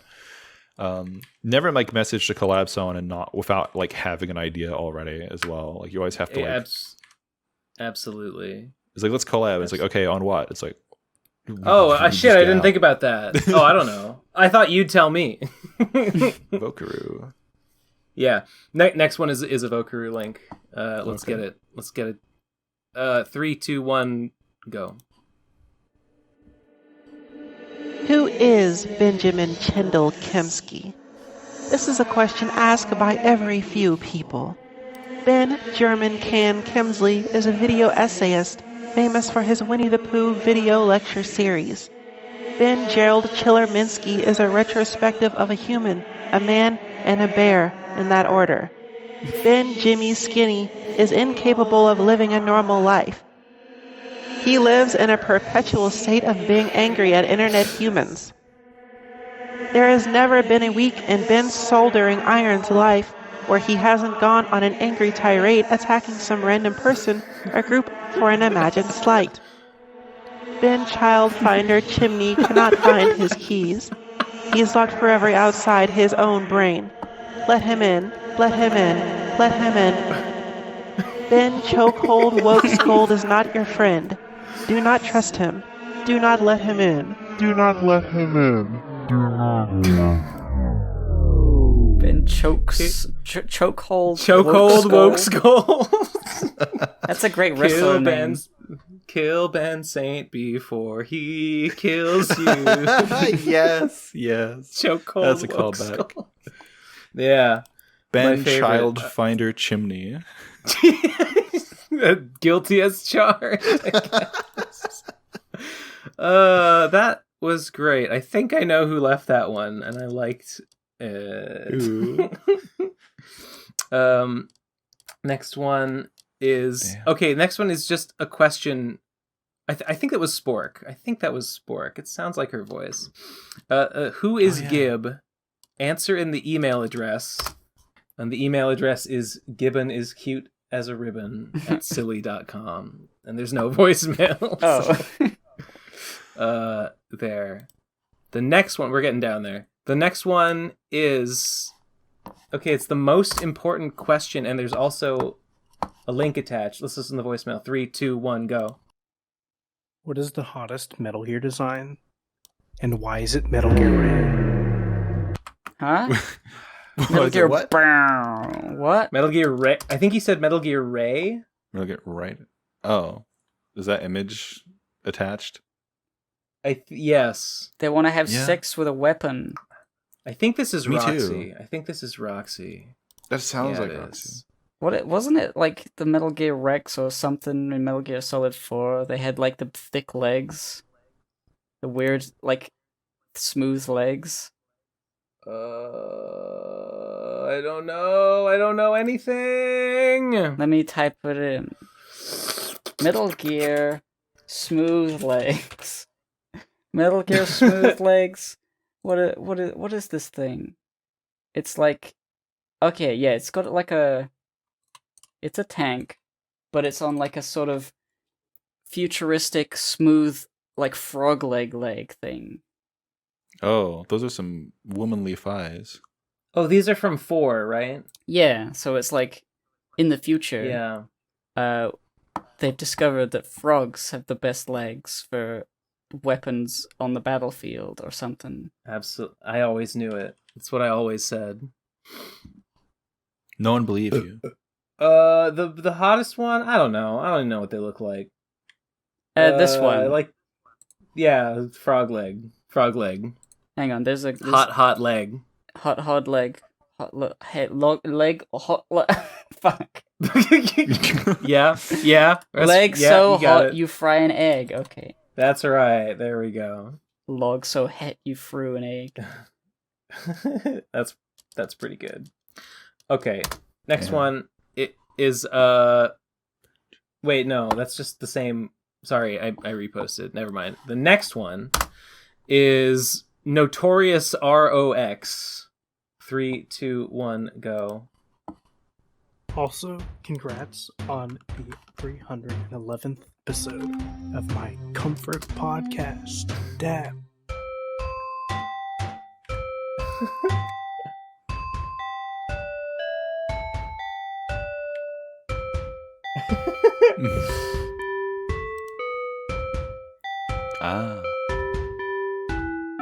So we got Rip.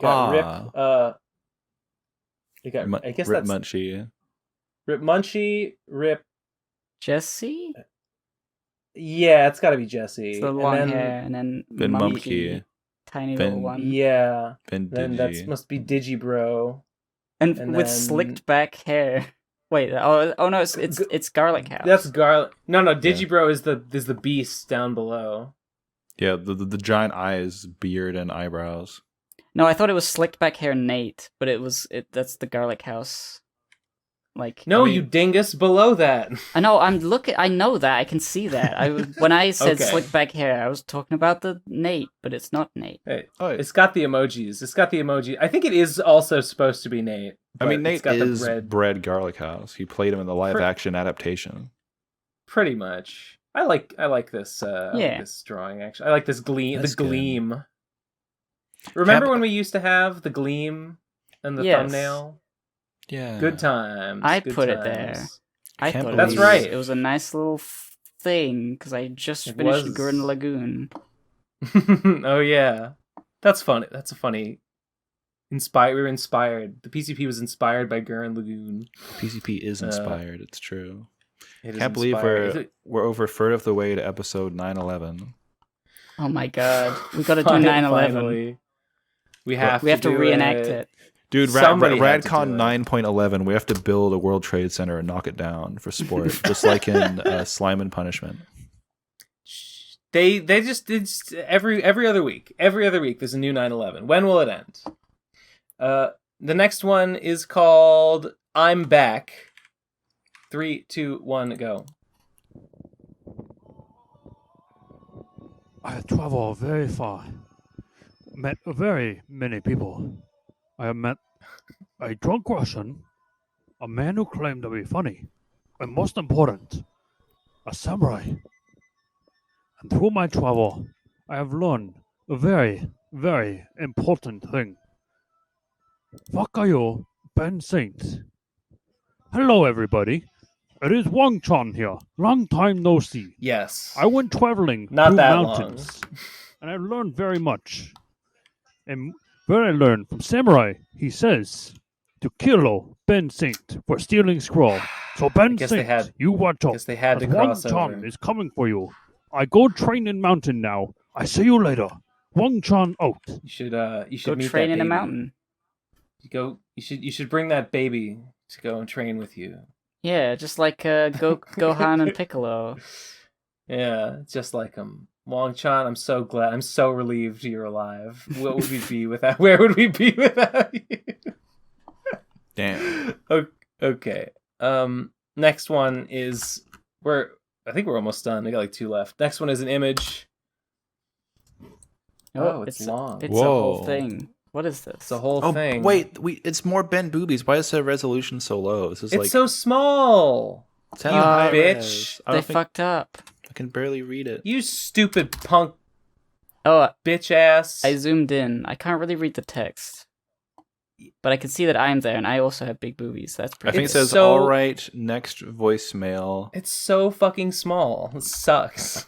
By new. We gotta get it. Please We gotta get a high listen. res. We gotta get a Blu-ray release of this one. All right, next voicemail. Please listen all the way through from somethingasshole.com. Lol. Okay. 3, 2, 1. I can like vaguely make out the words. It's difficult. Ben looking sexo though. Oh, and pigs at the end. Nice. It looks really good. This is a great little piece of art here that I can't read the dialogue on because the fucking resolution's too bad, but it looks great. I think this is the same person that drew you with the big boobs getting the award. Oh Remember that? yeah, it might be. I think this is that same. Give them an inch person. and they'll take my splinch. It's true. That is what you say. That I said it. Now it's got to be like a catchphrase. No, shut your fuck, Gib, is what I'm saying. Oh, I want to read it. No! Send it again, please. Try again. Next week, I hope to re-experience. Also, who are you? Do you do art elsewhere? I would like to follow you. Also, who are you? Well, yeah, at the very you're- top it you're says good at by this. new. By new. Well, I'm sure that'll be easy to track down. Yeah. Like It's very type in helpful. New artist. Like, no. Yeah. That's not gonna Very get me good. anywhere. Next one is an image. This is the last one. It's Girafarig. Psychic and normal, friendly looking, quirky, funny, cute, the only fucking giraffe Pokemon, the gayest IRL animal. You can search it. Oh. Horse Pokemon equals cool moves, stomp ground, fight type abilities. Horse cock. Horse cock. Looks We like all it's wearing know pants. that One Piece taught us that a giraffe is a type of cow, not a type of horse. So get checks out with the little weird baubles on its head.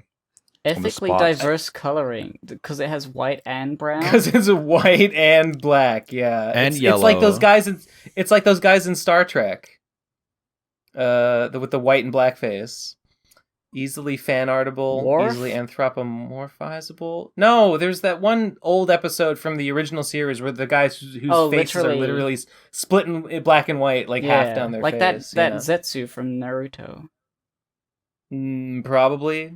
He's like a plant man, and he's black and white and a plant. Freakish chimera creature with 2 heads, 360 lookout view, never lonely, self-masturbatory capabilities. Guess what, buddy? I too have self-masturbatory capabilities. And I can tell you they're a huge evolutionary advantage. So, I agree. Well, this one has no evolution. Even weirder, doesn't lose its identity. Yeah, I can see the appeal of Girafarig. I've never really looked too hard at it, because it's like, it's just sort of an animal, but it does have a very odd tail. Psychic Normal is a good type combo. I think Normal nullifies both of Psychic's, or 2 out of Psychic's 3 weaknesses. Psychic nullifies Normal's only weakness. Like that's pretty good. You can't. That's undeniable. Why does it say wrong at the top? Were we talking about Girafarig? Did I say something? Did I cast aspersions on Girafarig? If so, I was wrong to do so. Or maybe this is the voicemailer who asked what your favorite Gen 2 Pokemon is. Oh. And this is a response. Whatever we said. It was. Actually, it is that guy, something Killer 930. It's the same guy, so you're right. Honestly, Girafarig is pretty good. You've sold me with this image. Yeah. All right, that's it. That's the last voicemail. We're done. Finally, it's been 4.5 hours. My God, it's been almost 5 hours actually. Oh, really? Well, no, 4.5. 440 for me. Damn. Yeah. Well,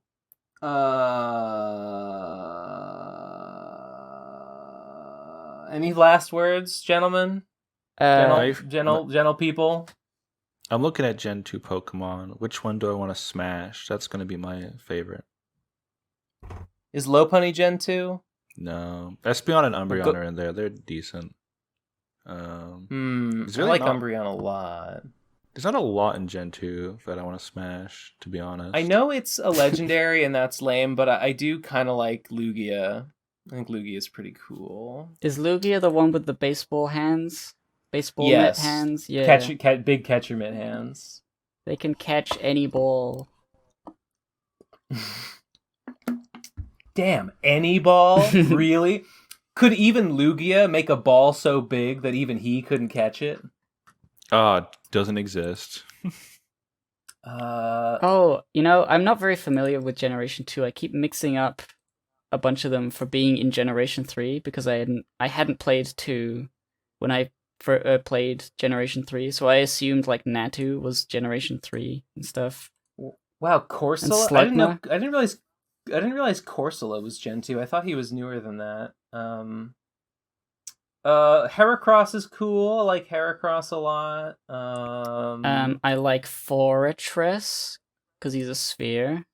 I do like Forretress a lot. Forretress is awesome. You know what? I'm gonna definitively say it's Crobat. Crobat is my favorite Gen 2 Pokemon. There we go. The Scizor Octillery is an odd one, isn't he? Doesn't he evolve from just a fish? Yeah, he evolves from Remoraid. Yeah, it's such a weird. Did you Did you know they're like Remoraid is supposed to be like a gun? No. Like you can sort of see it now, but like Remoraid's original design, they did that Gen 2 leak. Remember all those unused sprites leaked? Oh yeah. From like a previous version. Yeah, the older version of Remoraid just looked like a gun. And I think the idea was that Remoraid and Octillery were supposed to be like a gun evolves into like a Gatling tank, gun, or like an artillery platform, which is why it's called Octillery. Even though there's basically nothing Octillery about it, other than that it can shoot things out of its little mouth. Yeah, it's such a just an octopus thing. Yeah, and then Remoraid is just a fish, and they're not even the same color. It's such a weird evolution. Never understood it, but I guess now I get it. They were going for something, and then they like chickened out. Yeah. Oh, Skarmory's really good. Ooh, Skarmory is. I thought Skarmory was Gen 3. Up. Skarmory's good. I like Fanfi. Oh no, wait. Because it says Fanny here. It's Fanpy, right? Fanpy? I thought it was Fanfi or Fanpy. Oh, I don't know. Bliss. I have a love-hate relationship with Blissey. I wouldn't say it's my favorite. No, Blissey ruined Pokemon Go for like months and months. That's true. But you gotta respect it. I gotta destroy it. Okay. So we've settled on Crobat. Crobat is the best. Well, you like Crobat. I kind of like Spinnerack. Spinnerack. Everybody loves Crobat. I'm gonna go for Spinnerack because it's a funny little squidgy spider. I would buy a plush of Spinnerack. I don't know if I'd buy a plush of Crobat, although that would be funny. Fair enough. All right, that's it. We've. It's time to end this charade. Yes. So, hey guys, remember, we forgot to charge you for March. Please give us some money. Get in the Minecraft server for $5. Get in the Minecraft server. Build a cool thing, and we will look at it on stream. We will. Let's do a Minecraft soon.